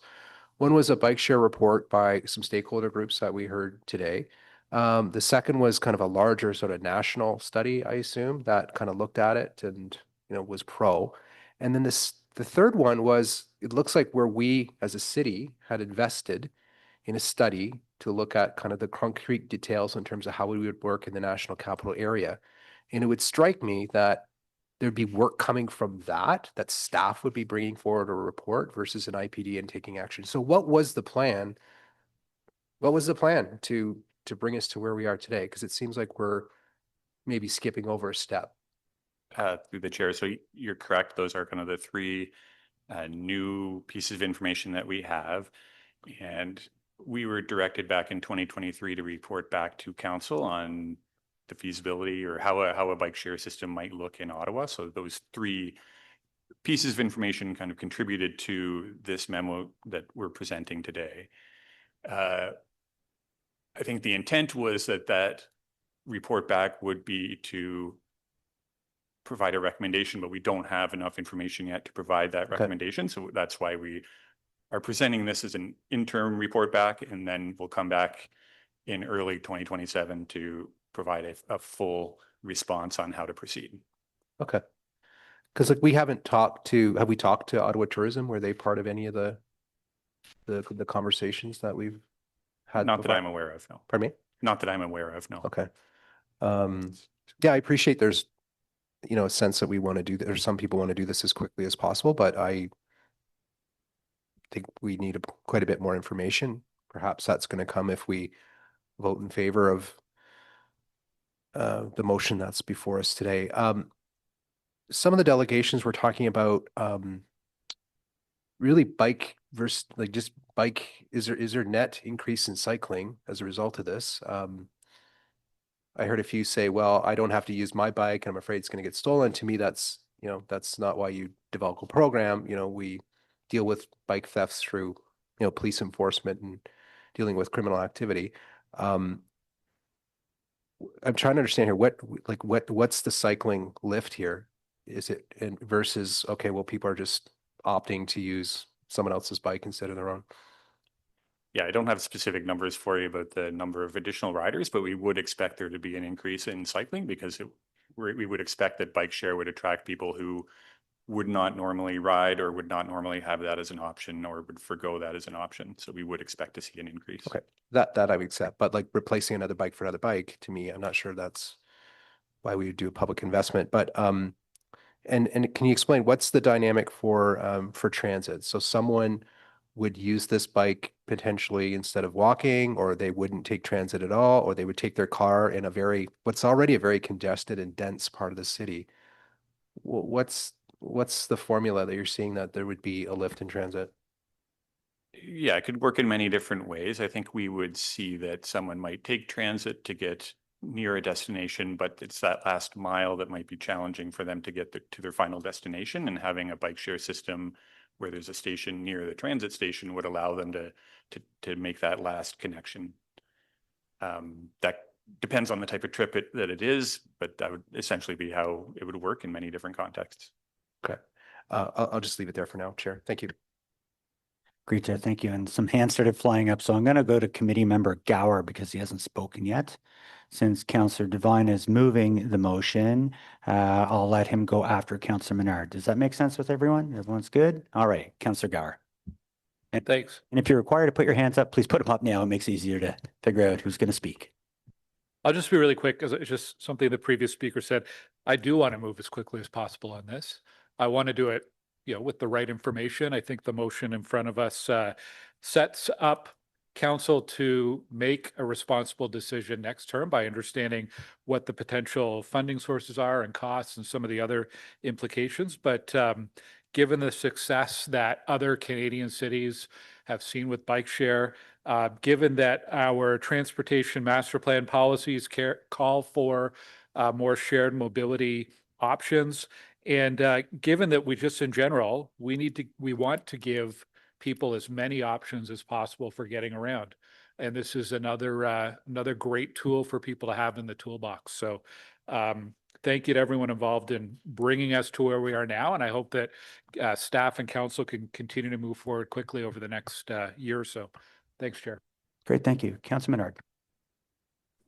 Thanks so much, Chair, and I'll keep it short as well. Echo some of those comments from my colleague, Councillor Gower, but thank you for the work on this to staff too. They've done a lot. It's not just the feasibility studies, but there was a staff 2021 report that kind of talked about this, obviously returned in 2023 with more information, and now here we are with 2026 with further information.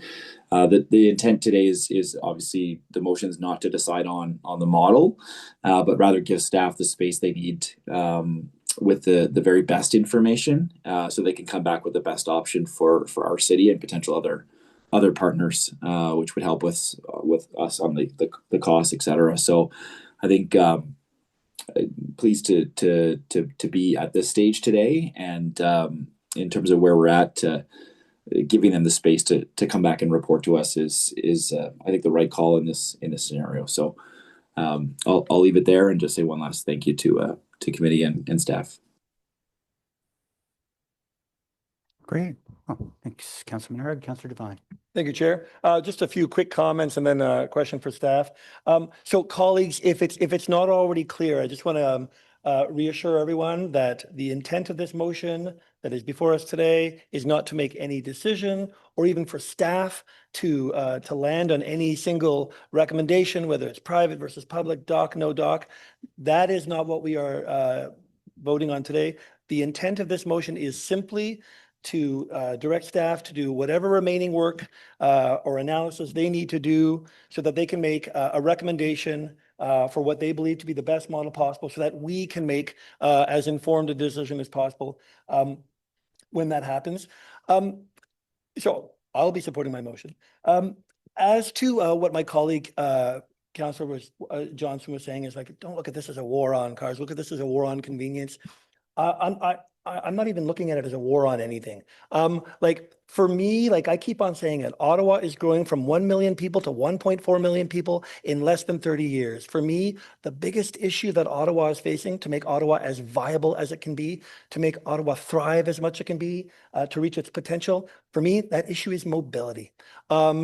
We have finite space with a growing number of people. Until we can find the most effective way to move people through space, we will not be the city we can be. Having spent considerable time in Montreal and Toronto and Vancouver, I can easily see not only just how viable these systems are for advancing mobility, but you see the demand for them grow and grow and grow because it works. And some models work and some models don't work. And what we're telling staff to do is go forth and find the model that works to make a recommendation for us. And I guarantee you, if they come back with a model that is most designed to work, people will find it so convenient to their mobility needs that it will be a success story. To my colleague, Councillor DeRoche's question before about whether or not Ottawa Tourism was consulted and staff did not know the answer, but I spoke to Enviro Centre and they mentioned that yes, indeed, Ottawa Tourism had been consulted. Not that Ottawa Tourism should be seen as the primary destination of this. They will get on it when they see how many cool Ottawans are on it. That's usually how tourism goes. Question to staff, in terms of the timeline. So based on this timeline right now, you have until Q1 2027 to go off and do all this work, all that final analysis, come back. As I understand it from your memo, you require 16 to 18 months from when we finally recommend to implementation. So we're not going to see, even if we agree this on Q1 2027, this is not a rush. This would not come until summer 2029, roughly. So are we giving you enough time right now to make, are we giving you enough time to report back by Q1 2027 so that you can come back and give us a recommendation in that timeframe? Yes, and that 18 months does include many different steps of the process as well, like procurement and all that too. So just so you know that there's a lot that goes into that time, and we don't know how much that can be shortened or lengthened. It just kind of depends on that process that we'll follow.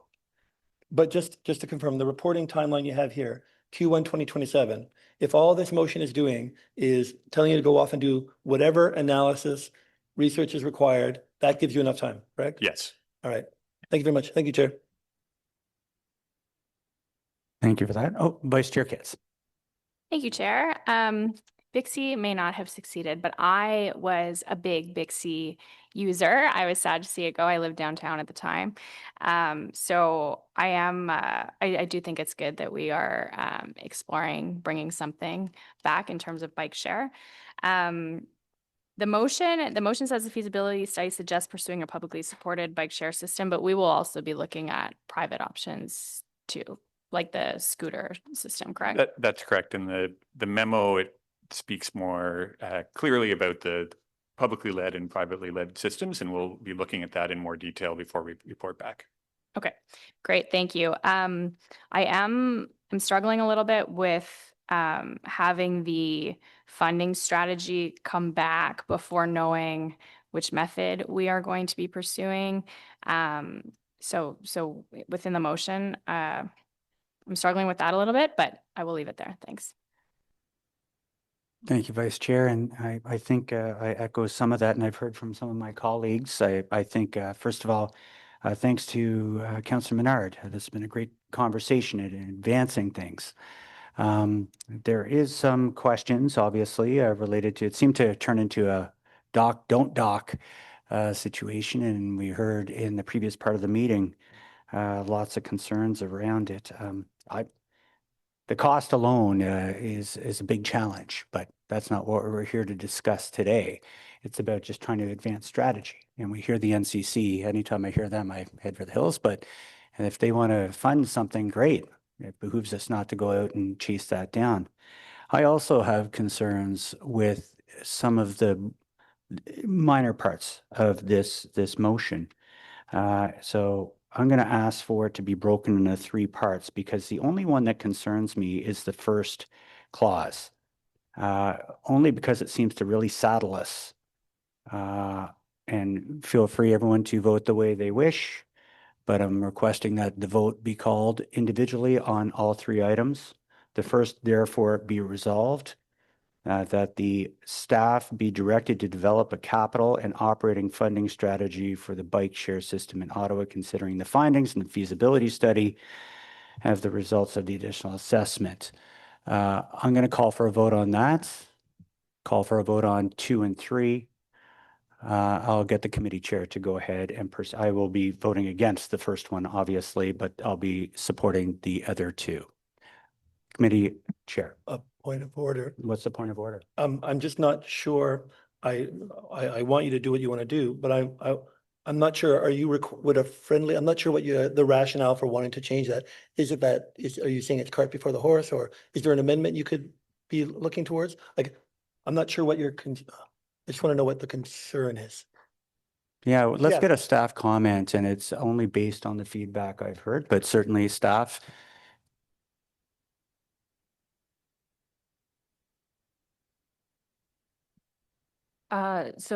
Through you, Chair. So the intent of the motion would be for staff to look at the further assessment of public and private systems, come up with the funding strategy and report back in Q1 of 2027.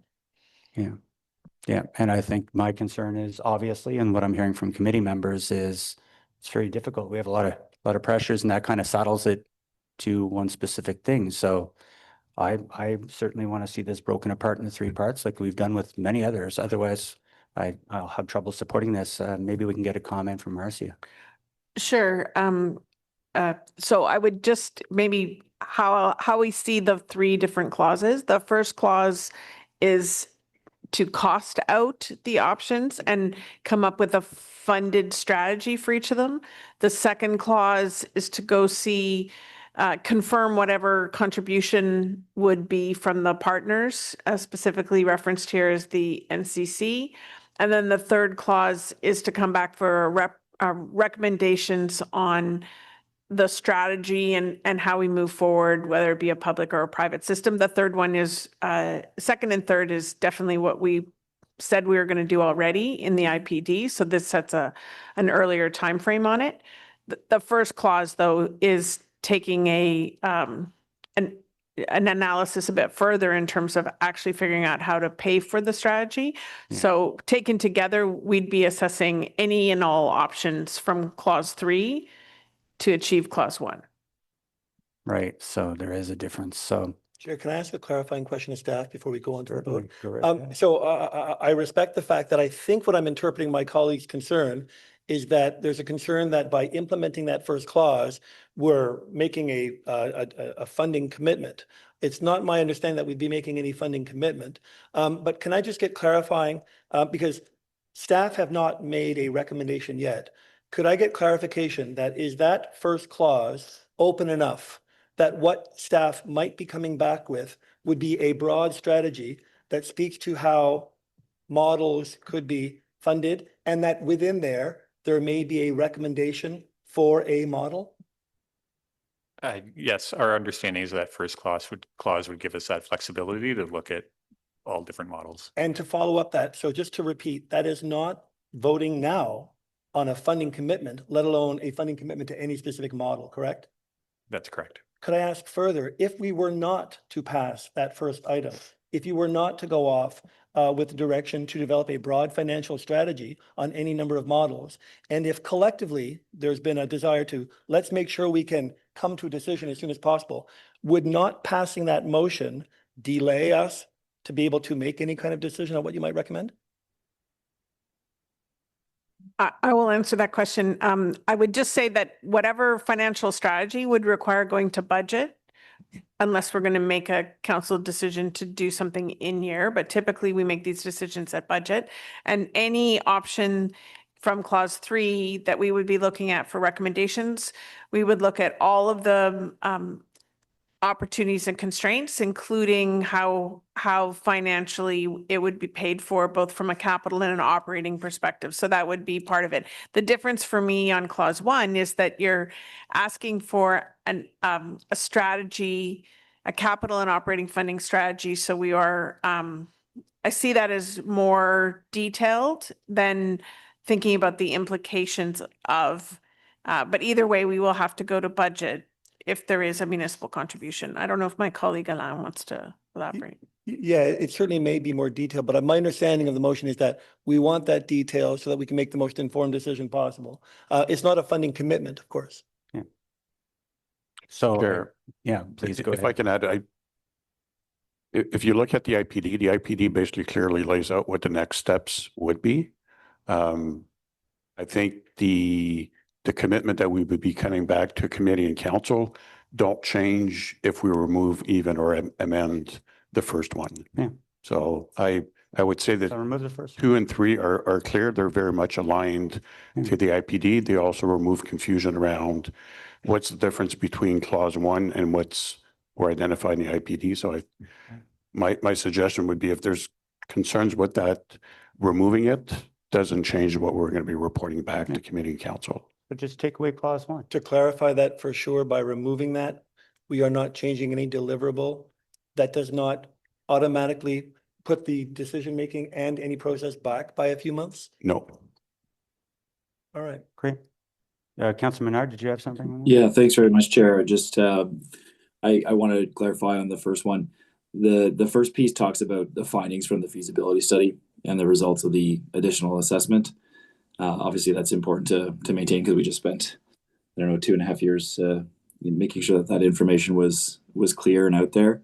And obviously having the options that we're talking about, whether it be public system with a, say, private operator, public system with a not-for-profit operator, or fully private system. Those are considerations that I think we've heard here today from different folks, and that's what I think clause 1 does. It gets all those on the table.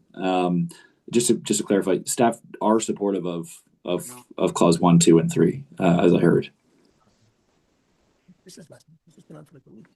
Yeah, yes. Thank you. Thanks, Chair. So, Chair. So the mover of the motion, I'm looking next to me. Oh, sorry, Alain.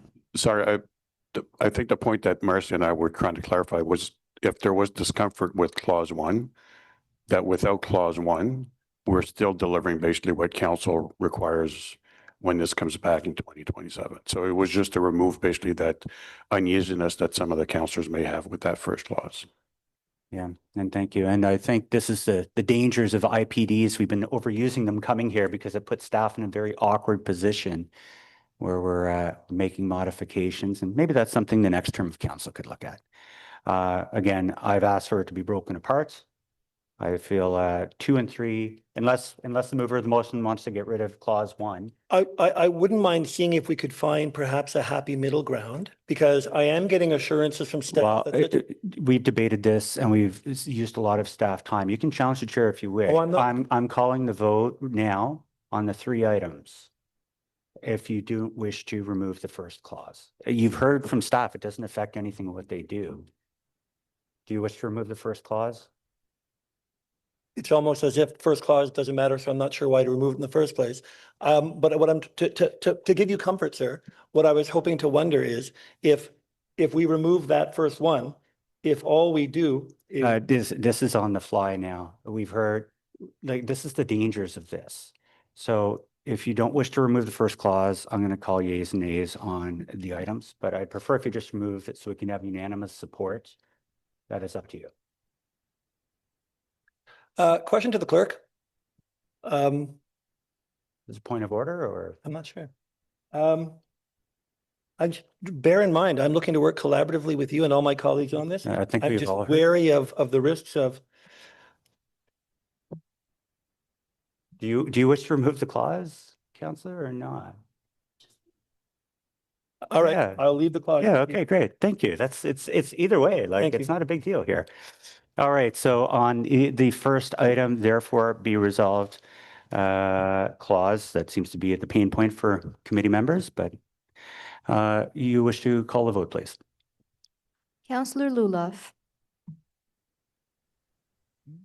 Chair, are we voting on the first clause? I think he just said he's removing the first clause. So are we voting on the entire He motion? doesn't or- wish to remove it, so you can vote no if that's a contentious clause, and again, all right. No. yeah, feel free to vote no.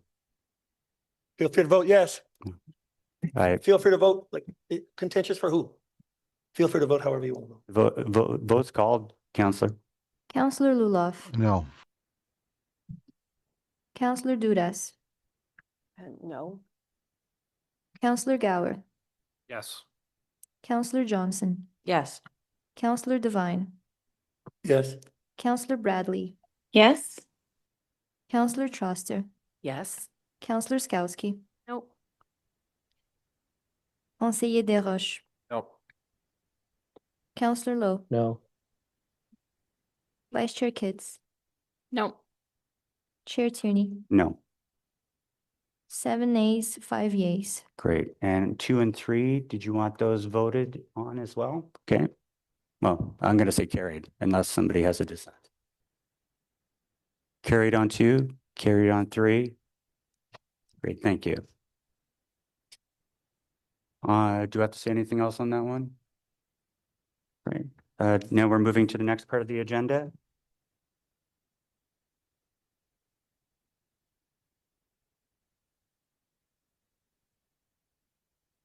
Oh, okay, this is Councillor Johnson's. You're busy today.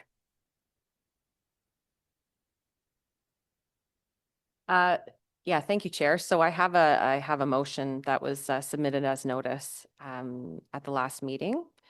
And if I can just get it, there it is. So, oh, this is the 4th Avenue one, so it's actually not mine. Thank you. So on behalf of Councillor Menard,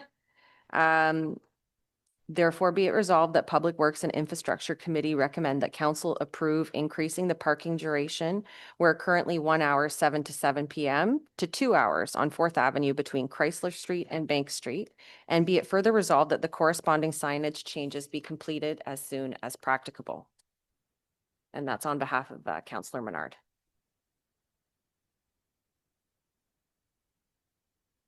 Great. So on that item? Carried. Carried. Thank you. Yeah, that was easy. I didn't have to break it apart. All right.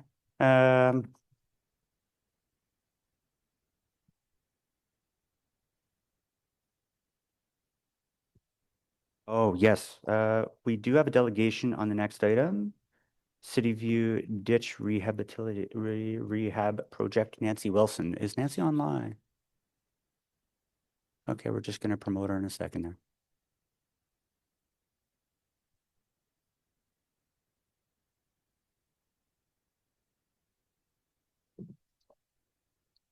Hi, Nancy. Yes, Oh, great. yes, You I'm did. here. We can hear you. Thank you. You're in. Go for Thanks. it, Nancy.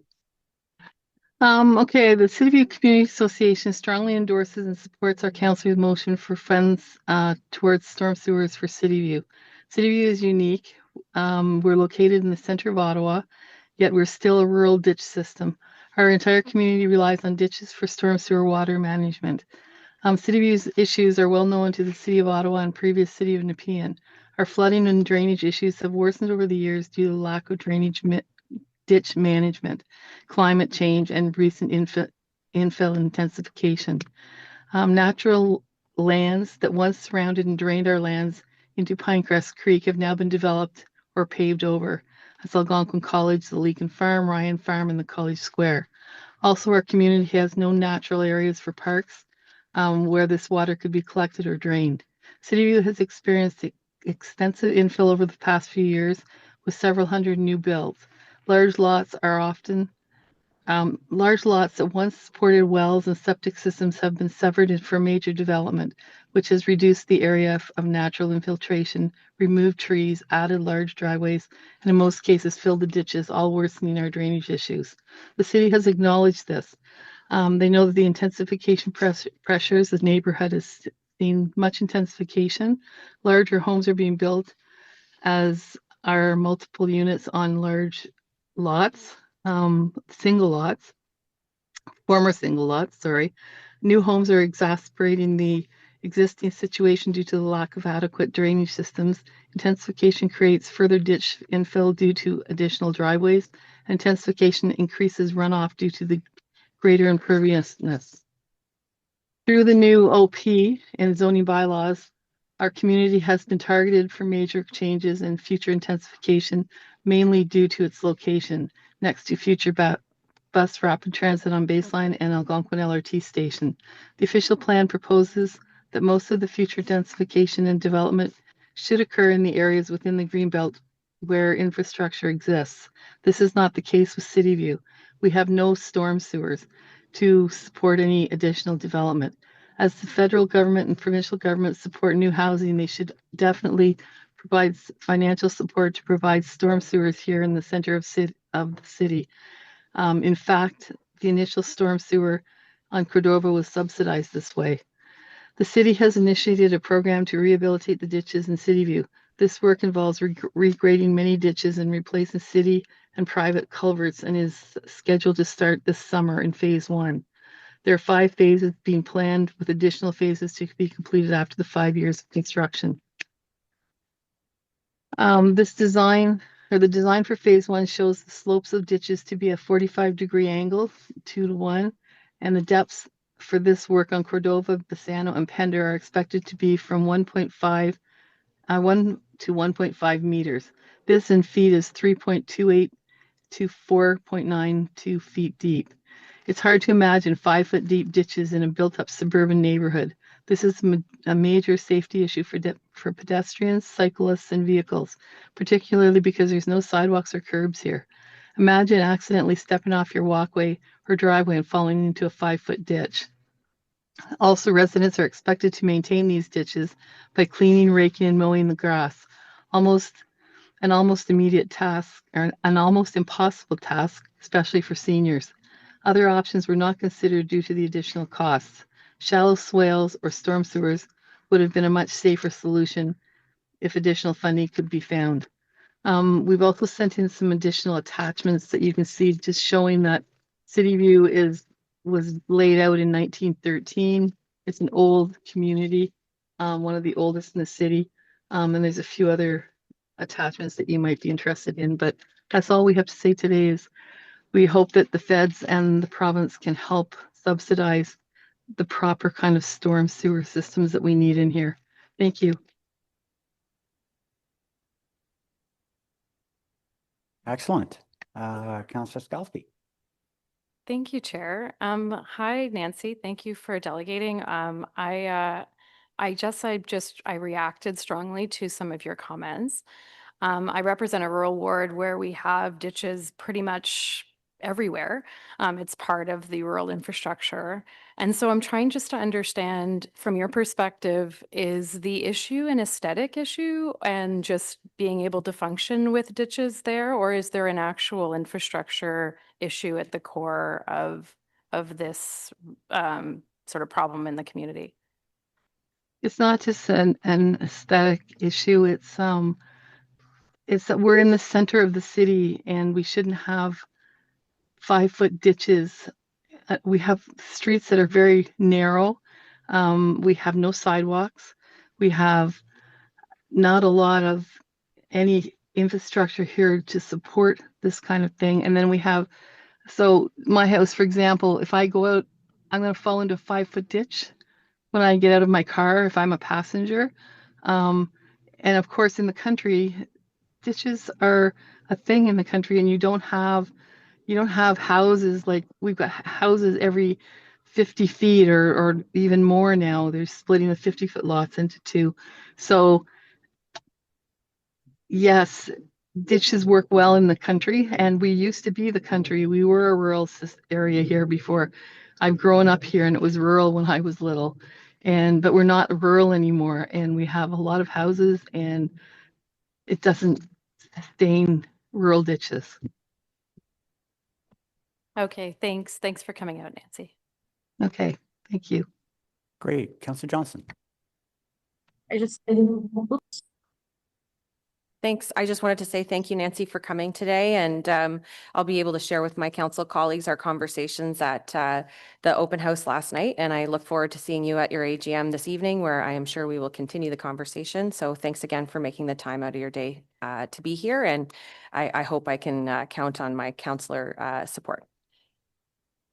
Yes, you've got our support, and sorry Jill's not here, but she's out running around getting things ready for the AGM. Thank you. Great. Thank you for that. Any questions? Any questions, staff, or anything? Great.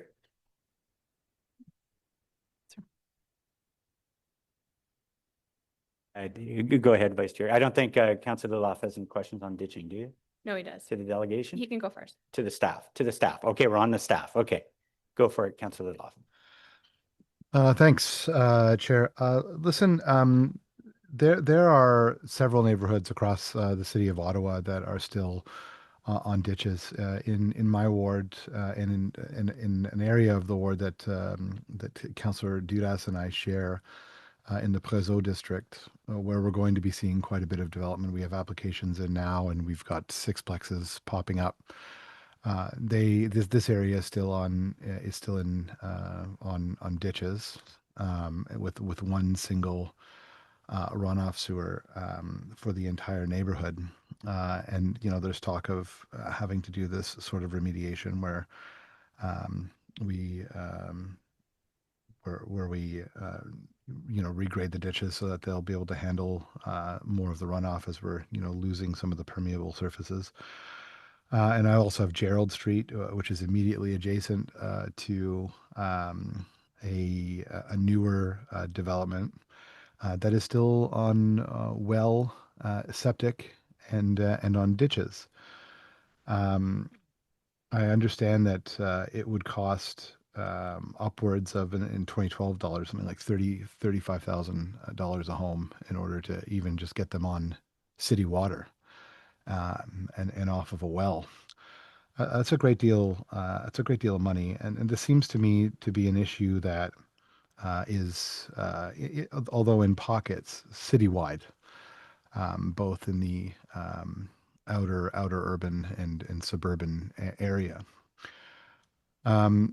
It's my understanding that these sorts of upgrades can be achieved through the collection of development charges. So if we're going to be seeing larger developments, we collect the development charges and we make infrastructure improvements. And I suppose my question to staff is, what's the difference in this case? And when we start to see development in these areas that are still on essentially a rural ditching system, is the collection of development charges enough to be able to make those upgrades? And are those plans in place to be able to make those upgrades as we start to see more intensification in areas like the area that Councillor Johnson is talking about, and like the Prézeau district, which has several, I think half a dozen intensification projects that are ongoing right now?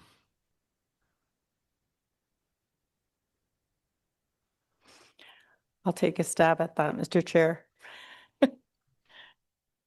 I've been involved with the City V project, and on a broader city basis, the sort of two things to address here. Certainly the costs that were calculated for City View are considerable for the installation of a storm sewer.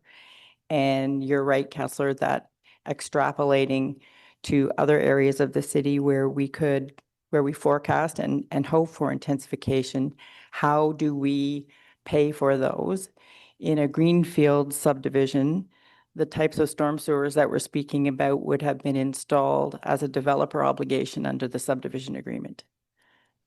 The development charges collected are devoted mostly to trunk sewers, to big water mains that where there is a lot of sharing. Everyone gets a little piece of a very big pipe, and so the development charges facilitate the collection from a little bit from many to pay for the trunk and backbone infrastructure.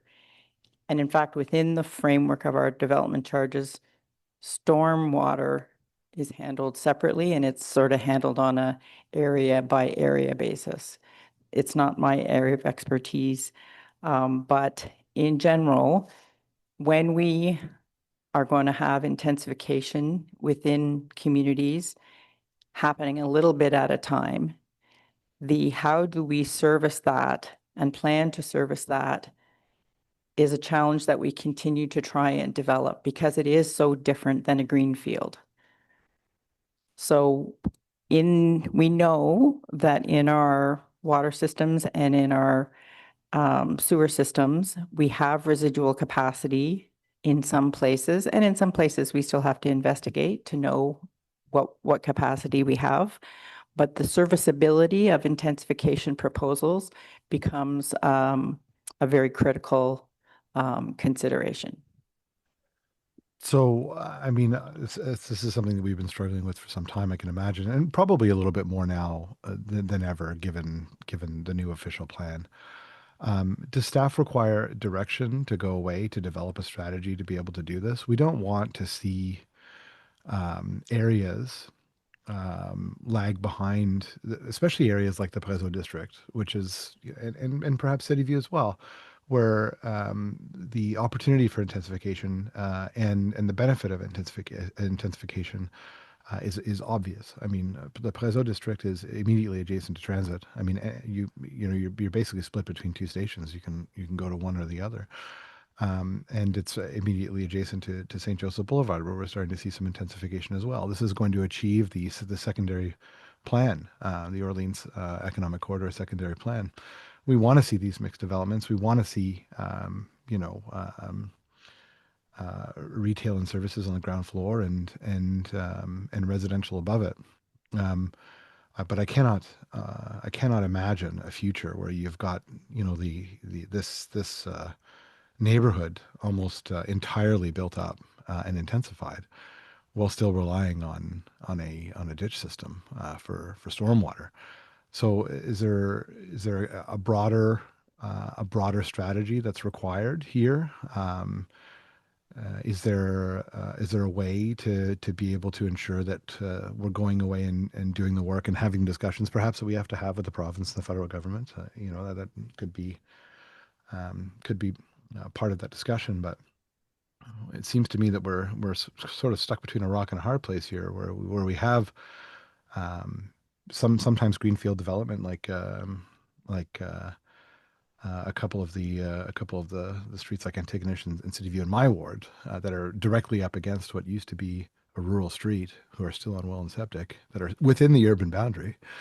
And then also what we're dealing with here in Councillor Johnson's ward in the Prézo district. What can be done? Do you need direction to go away and develop a more comprehensive plan to deal with these issues citywide? Thank you for the question.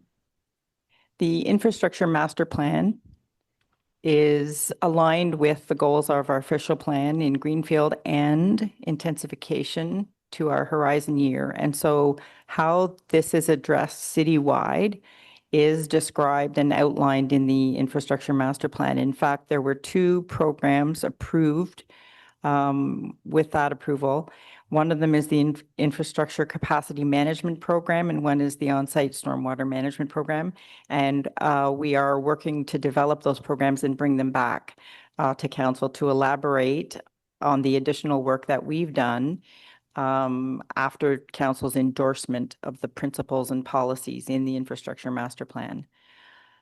So we don't need direction, and there is work not only on a technical basis, but on a financial basis as well. Because the fairness to our ratepayers who already have the benefit of service, and in fact, they've already paid for their benefit, and then coupled with the need for service for this increment who come with these redevelopment opportunities that we want, they all need to enjoy the same service, and the intensification needs to happen not at the expense or loss of service or flooding or anything like that to our existing community. So it is something we are actively working on. Part of my team in asset management is dedicated to this, developing these programs, and we hope to be able to bring them back to you soon to be able to successfully manage the intensification proposals as they come. Well, I truly appreciate that. So in your view then, I mean, what is the difference between intensification that's happening in areas that are quite similar to Councillor Johnson's and the area that Councillor Johnson and her residents are obviously so concerned about? Is it that the work to improve the ditching system is imminent and going to be happening this year? What's the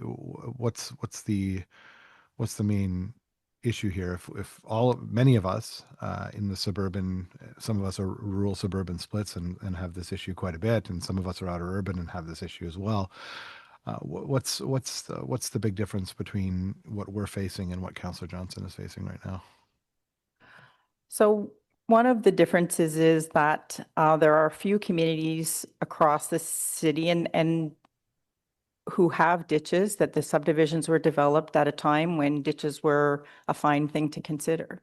That was the level of service, and they are engineered to successfully convey stormwater. In a lot of cases, they do a really, really good job. In fact, sometimes a better job at flood protection when we're seeing a lot more storm events. Because there was increasing issues arising, sometimes triggered by intensification, but a lot of times there's been activity to fill ditches and widen driveways and just activities that people have undertaken on their properties. And that system isn't working the way it was initially designed. And so I forget if it was last year or the year before, council approved a new program within our budget to specifically allocate money every year to a ditch remediation rehabilitation program. So one of the differences in City View is that a drainage study was conducted of the entire neighborhood, and the shopping list of needs was identified. And in fact, the first phase of a 5-phase project is starting construction this year. I think the project manager's been out door to door to a lot of the community getting ready for construction this year. And that phasing will continue with subsequent approvals through the budget. There are other communities such as Lakeview Park, Kemp Park, Carlton Heights, Cortland Park, and Thunder Road that have been identified on our prioritized list for study because of declining performance of the ditch network and the need to examine what the impacts are, which also takes into account the possibility of additional development. So that's a great question. The difference is City View has had a drainage study, and we have a work plan to continue to improve the performance of ditches. Okay, and so what we're asking for today then is for perhaps another design in order to bring this up to standards that we see in other areas of the city where there is proper sewer infrastructure, and then to ask the province and the federal government to help us pay for it. Is that essentially what we're talking about today? The study to look at the possibility of installing storm sewers instead of rehabilitating the bridge has been done. I'll draw your attention to, in the motion, it indicates that the estimated cost for the local improvement to install storm sewers was about $140,000 a property. The motion also goes on to say that there is a technical reason, a technical impediment. And in fact, the delegate from the community, Nancy, mentioned Pinecrest Creek and Pinecrest Stormwater Pond. In this specific neighborhood, it would be very challenging therefore very expensive, to find a solution where storm sewers could technically be implemented and that we'd have enough capacity on the way to the river to convey it. There isn't sufficient storm sewer capacity right now. In the analysis that the drainage study that we did do, the storm piped solution was examined. Okay, understood. So if this passes today, what is there any risk in continuing to use the current system as it is until we hear back from the province and the federal government? Or in your opinion, should this work proceed and then go and look at improvements in the future? I'd seek confirmation from the councillor, but from past discussions, our understanding is that the project is to proceed. It's a 5-phase project. And so the opportunity to potentially find additional funding from a program that is announced, we have dedicated staff in infrastructure and water services that surveys and monitors and looks for and applies for funding from all sources. So if that were to become available, then we'd be able to apply that to city programs as meeting the terms of the program. Okay, this has been very helpful. I mean, I'm very much looking forward to seeing the infrastructure master plan come back and how we're going to fund this, because I'd like to see this sort of fairness, applied to other areas of the city that are dealing with the same sort of issues. It puts a fine point on it when we're talking about water management. When I've got a chunk of my ward with water in their basements and 5 or 6 sump pumps trying to get them out, we want to make sure that we're managing water no matter where it comes from well, so that people aren't having their property damaged. Thanks. Great, thank you. Councillor Johnson, did you want to go for wrap up? Okay, Vice Chair Kitts. Thank you very much, Chair. Thank you to my colleague, Councillor Loff, for asking lots of great questions. I'm struggling with this a little bit from a sort of fairness, equity perspective, just given that it's not the only area in the city that has these challenges. And typically when we submit for provincial or federal funding, it's sort of on a citywide basis where there is some analysis, of what projects, I guess, are the most meritorious. Maybe this one would be, but just without, in the absence of that analysis. But, are staff aware? I know that we are asking you to investigate financial opportunities, but are you hopeful that there are? I mean, would we not know of any programs like this already if they existed? I find that would be a bit surprising that if there was a program to fund this type of work, given that we are a city that is rural and urban, that we wouldn't already be aware of it. We are not aware of a program that would fit this criteria. We haven't seen something like that to date. Okay, thanks. Councillor Devine. Thank you, Chair. So I am certainly sympathetic. My ward is adjacent to Councillor Johnson's ward. So I am certainly sympathetic, and I know enough about the challenges from an infrastructure level that ward faces. At the same time, I kind of understand some of the questions that Councillor Kitts had been posing. So I guess you have identified that you don't yet know what funding opportunities may be there. But based on the motion, or based on what Councillor Johnson is directing you to do, should you find funding opportunities, would those opportunities, and if you were to find funding, based on this motion here, would that funding, any funding you might find, would that be restricted explicitly to this City View situation, or could you anticipate that any such funding could have broader applications on programs as a whole, or other other projects citywide? Councillor, the last sentence of the last be it therefore resolved says to install sewers in the City View Ditch Rehabilitation Project area. Right. I know that we have, and you mentioned earlier that there are other areas in the city that are experiencing problems like this one. I know enough about the City View program that I know that it takes many years till you get to the stage that you're at. If there were funding available, we often talk about lists and warrants and where they're ranked. So if there were funding available, is this project and its infrastructure needs of a sufficient rank that it would be meritorious to apply that funding to this specific project? Or would you be like queue jumping other more urgent projects? One of the principles that we apply when considering candidates, first of all, a program usually comes out with very prescribed criteria. It has to this, it has to be shovel ready, it has to be completed by this date, it has to have this type of infrastructure. And the other, one of the lenses that we've applied in making those choices is that it is a need that the city has already identified, so that the money that comes from an external source frees up or reduces the need to city coffers. So installing storm sewers in City View has not been identified as a city need.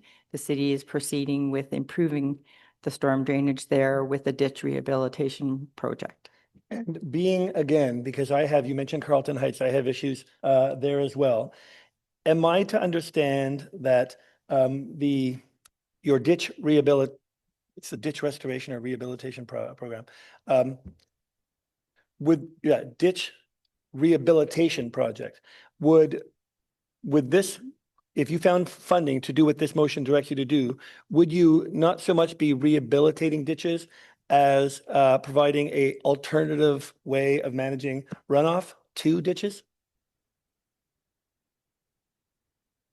I'm not sure what the answer to that is, because the storm sewers, through the study we've already done, the storm sewers have much bigger challenges to be able to implement them. There's no outlet. There's not sufficient capacity in the outlet for us to be able to install storm sewers. So I guess another way of asking that same question, you have a project that you're looking to do, which is broadly ditch rehabilitation focused, which may involve some sewer work in it. No? So, okay, then would doing what this motion directs you to do, should you find the funding, would that impede or otherwise change what you're trying to do with the existing project? Yes. All right, thanks. Oh, Councillor Little, off your bag? Yeah, just very briefly, I'm just wondering if the mover of the motion would be open to a friendly amendment to take the first few operational clauses, obviously, and have staff go away and see if this funding is available to do this, and then perhaps if it is available, come back and then look at priorities citywide so that it gets allocated to projects on a staff evaluated priority basis. Perhaps City View is number one. Perhaps there are other areas in the city, but just to apply a citywide and fairness lens to this. It's not that I don't think that this should be done in City View, obviously, but just recognizing that this isn't just a localized issue, that this is a citywide issue. If the mover would be open to a friendly amendment to go away, see if that funding is available, and then come back and adjudicate it on a citywide basis.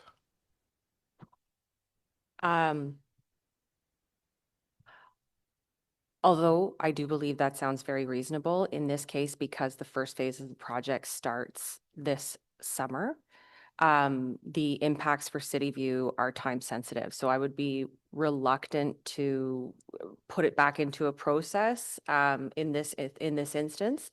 I think if there was an additional motion at some time where we were to look at this more broadly, perhaps that could be appropriate. But I think for the purposes of today, I'm trying to advance City View's particular urgencies. And so no, unfortunately at this time, I don't think I could consider that, but thank you.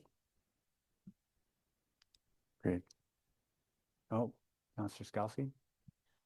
Thanks, Chair. Just one question to you, Sue.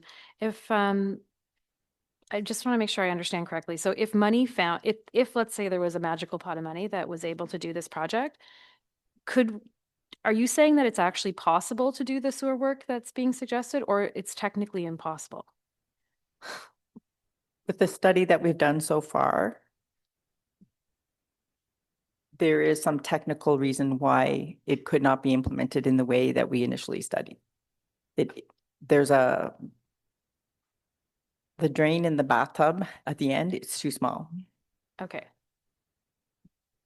Okay. Thanks for that clarification. Great. Councillor Johnson? Yeah, thank you very much. And really thank you to my colleagues for giving it such careful consideration. You know, under no circumstances do I want to suggest that I'm queue jumping or anything of that nature. But just to give you the, you know, the rationale, I do think that City View is a truly unique neighborhood. It is one in, you know, that as was suggested by the delegate, it used to be farmland and now it has been fully conveyed into homes. The size of the lots make it ideal for development. And because so many of our stormwater management supports have come through the most recent iteration of the infrastructure master plan, like on-site stormwater management, et cetera, a lot of the development and intensification that City View has seen prior to 2024 has been allowed to convey their runoff into the ditch with, you know, assurances that it shouldn't overrun the system. But City View has experienced that firsthand. They have seen, you know, basically lot line to lot line, hardscaping in many of these instances. Further compounding this, you know, we were pre-amalgamation, the city of Nepean, and the city of Nepean at that time would allow for certain residences to fill in their ditches by way of a permit. And so we inherited a very patchwork ditch solution. And this ditch rehabilitation project is the solution put forward by the city in order to address that. It's going to be incredibly impactful to residents. There's going to be many residents who purchased a home with no ditch and now are going to see a ditch be implemented. And also the challenges of installing sidewalk and active transportation infrastructure in a ditch system, as many of us will know, presents some, you know, engineering, did I already say challenges? It's not easy to put in a sidewalk where there's a ditch. And we're pressing staff to say that hurdle needs to be overcome. If we're going to rehabilitate ditches, we cannot then say to City View, they cannot have sidewalks and streetlights. That can't be it. So the stormwater solution then, although I appreciate there are technical challenges, becomes a way for City View to sort of modernize in the way that they deserve to be, especially when they will be so central for the intensification within the greenbelt that we want to see. And they've been seeing the product of that already in more of a wild, wild west fashion. So I do think it deserves an airtime, and the provincial and federal government, you know, can look at this as a way to support the intensification that they so desperately are after. Infrastructure dollars are important for a city. The MPP of this area has said that she would absolutely be willing to search for funding.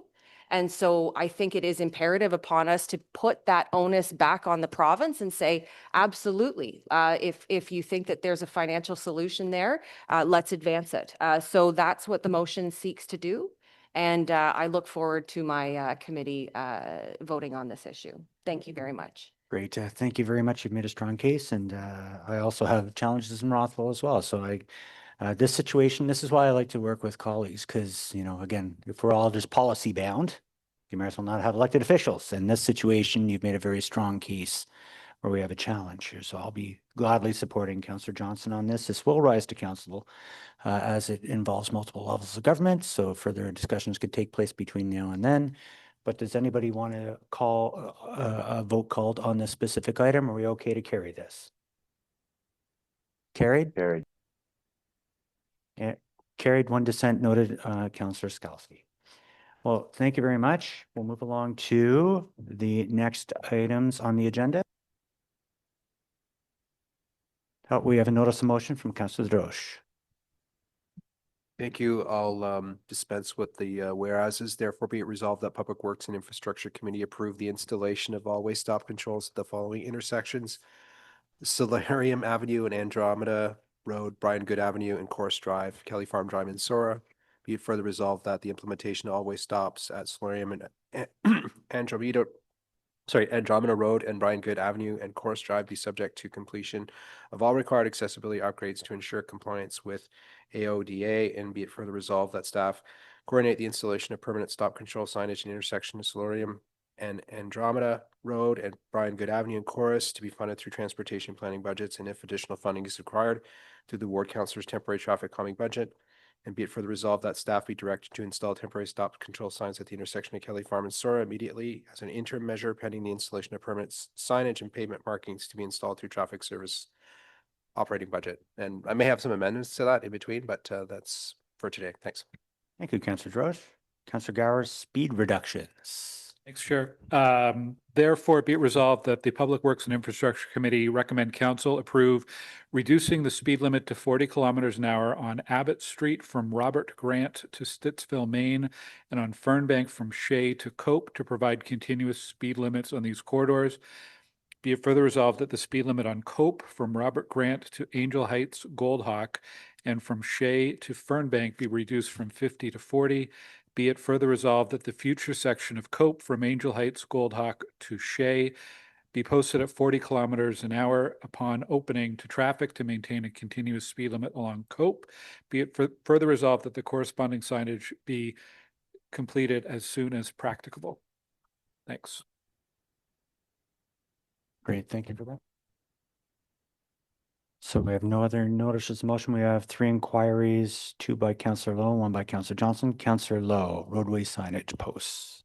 Thank you. Signage is the most visible feature on our roadways, but unfortunately it's quite normal to see signposts bent, twisted, or destroyed when traveling across the city. Although the issue is mostly cosmetic, it does sometimes result in missing signage, such as hazard markers or other vital information for motorists. Based on resident feedback and personal observations, it is almost always U-channel signposts, which are in a damaged state resulting from wind, snow being pushed, and other non-vehicle contact incidents. And this despite other types of signposts being used by the city, such as two-wheeler posts for street name signage, and wooden posts withstanding the same variables. Could staff kindly provide the following information? The cost of a U-channel signpost, same for wooden and tubular signposts, the number of U-channel signposts repaired and or replaced by staff since the 1st of January 2023 due to wind, snow being pushed, and other non-vehicle contact incidentals, and then same for wooden and tubular posts, and the average cost to repair or replace a U-channel post, including staff time, material, etc., and the current policy on post collocating, and crew discretion on deviating from plans where possible. Thank you. Great, thank you. And yeah, you have another inquiry there, Councillor? Yep. Okay, when updated overhead street name signs were first introduced almost 3 years ago, an error resulted in the city's corporate branding being left off the signage. The error was corrected and all new overhead street name signs are now branded appropriately. At the time, city staff noted the branding is required by policy. While a municipality may have its own design for street name signage, including unique designs for special districts, including branding is not common practice and likely requires additional material and labor. Could staff kindly provide the following information? The estimated number of street name signs in the city of Ottawa broken down between large overhead signs and smaller street side signs, the origins and current policy of the Ottawa O on street name signs, the cost of a street name sign and how that cost is determined, and the cost differential between a side street name sign, pick one size, with and without the O, same for an overhead sign, if the city has considered including number crests on street name signs for roads with a number, such as 15 Woodruff Avenue. Thank you. Thanks, Charles. Wilson. On to the final inquiry, Councillor Johnson. Thank you. The city has 2 programs aimed at making road design changes to reduce vehicle speeds. The Neighborhood Traffic Calming NTC program, which is within the Planning Department, and the Temporary Traffic Calming TTC program, which is within the Traffic section of Public Works. There have been times where the 2 programs overlap or where it's difficult to tell which one should have an ownership of a situation. Furthermore, some TTC measures such as speed humps are actually permanent traffic calming measures, and increasingly we see TTC measures reinstalled year after year at increasing costs. In 2023, I asked staff whether it was time to review how those programs interact. and whether they needed to be rationalized in some way. In June 2024, several counselors, including myself, were interviewed by staff about the two programs and how they might better interact, and we continue to await the promised service coordination, and residents continue to be concerned about speeding, serious injury, and death. So number one, when will staff provide the report on the review of the NTC and TTC programs? Number two, is there a benefit to putting all of traffic calming staffing and resources into one department instead of coordinating across two departments? Thank you. Thank you very much. Nice graph. I believe that's it. No further business. Adjournment till June 25th, 2026. We are adjourned. Thank you very much, everybody.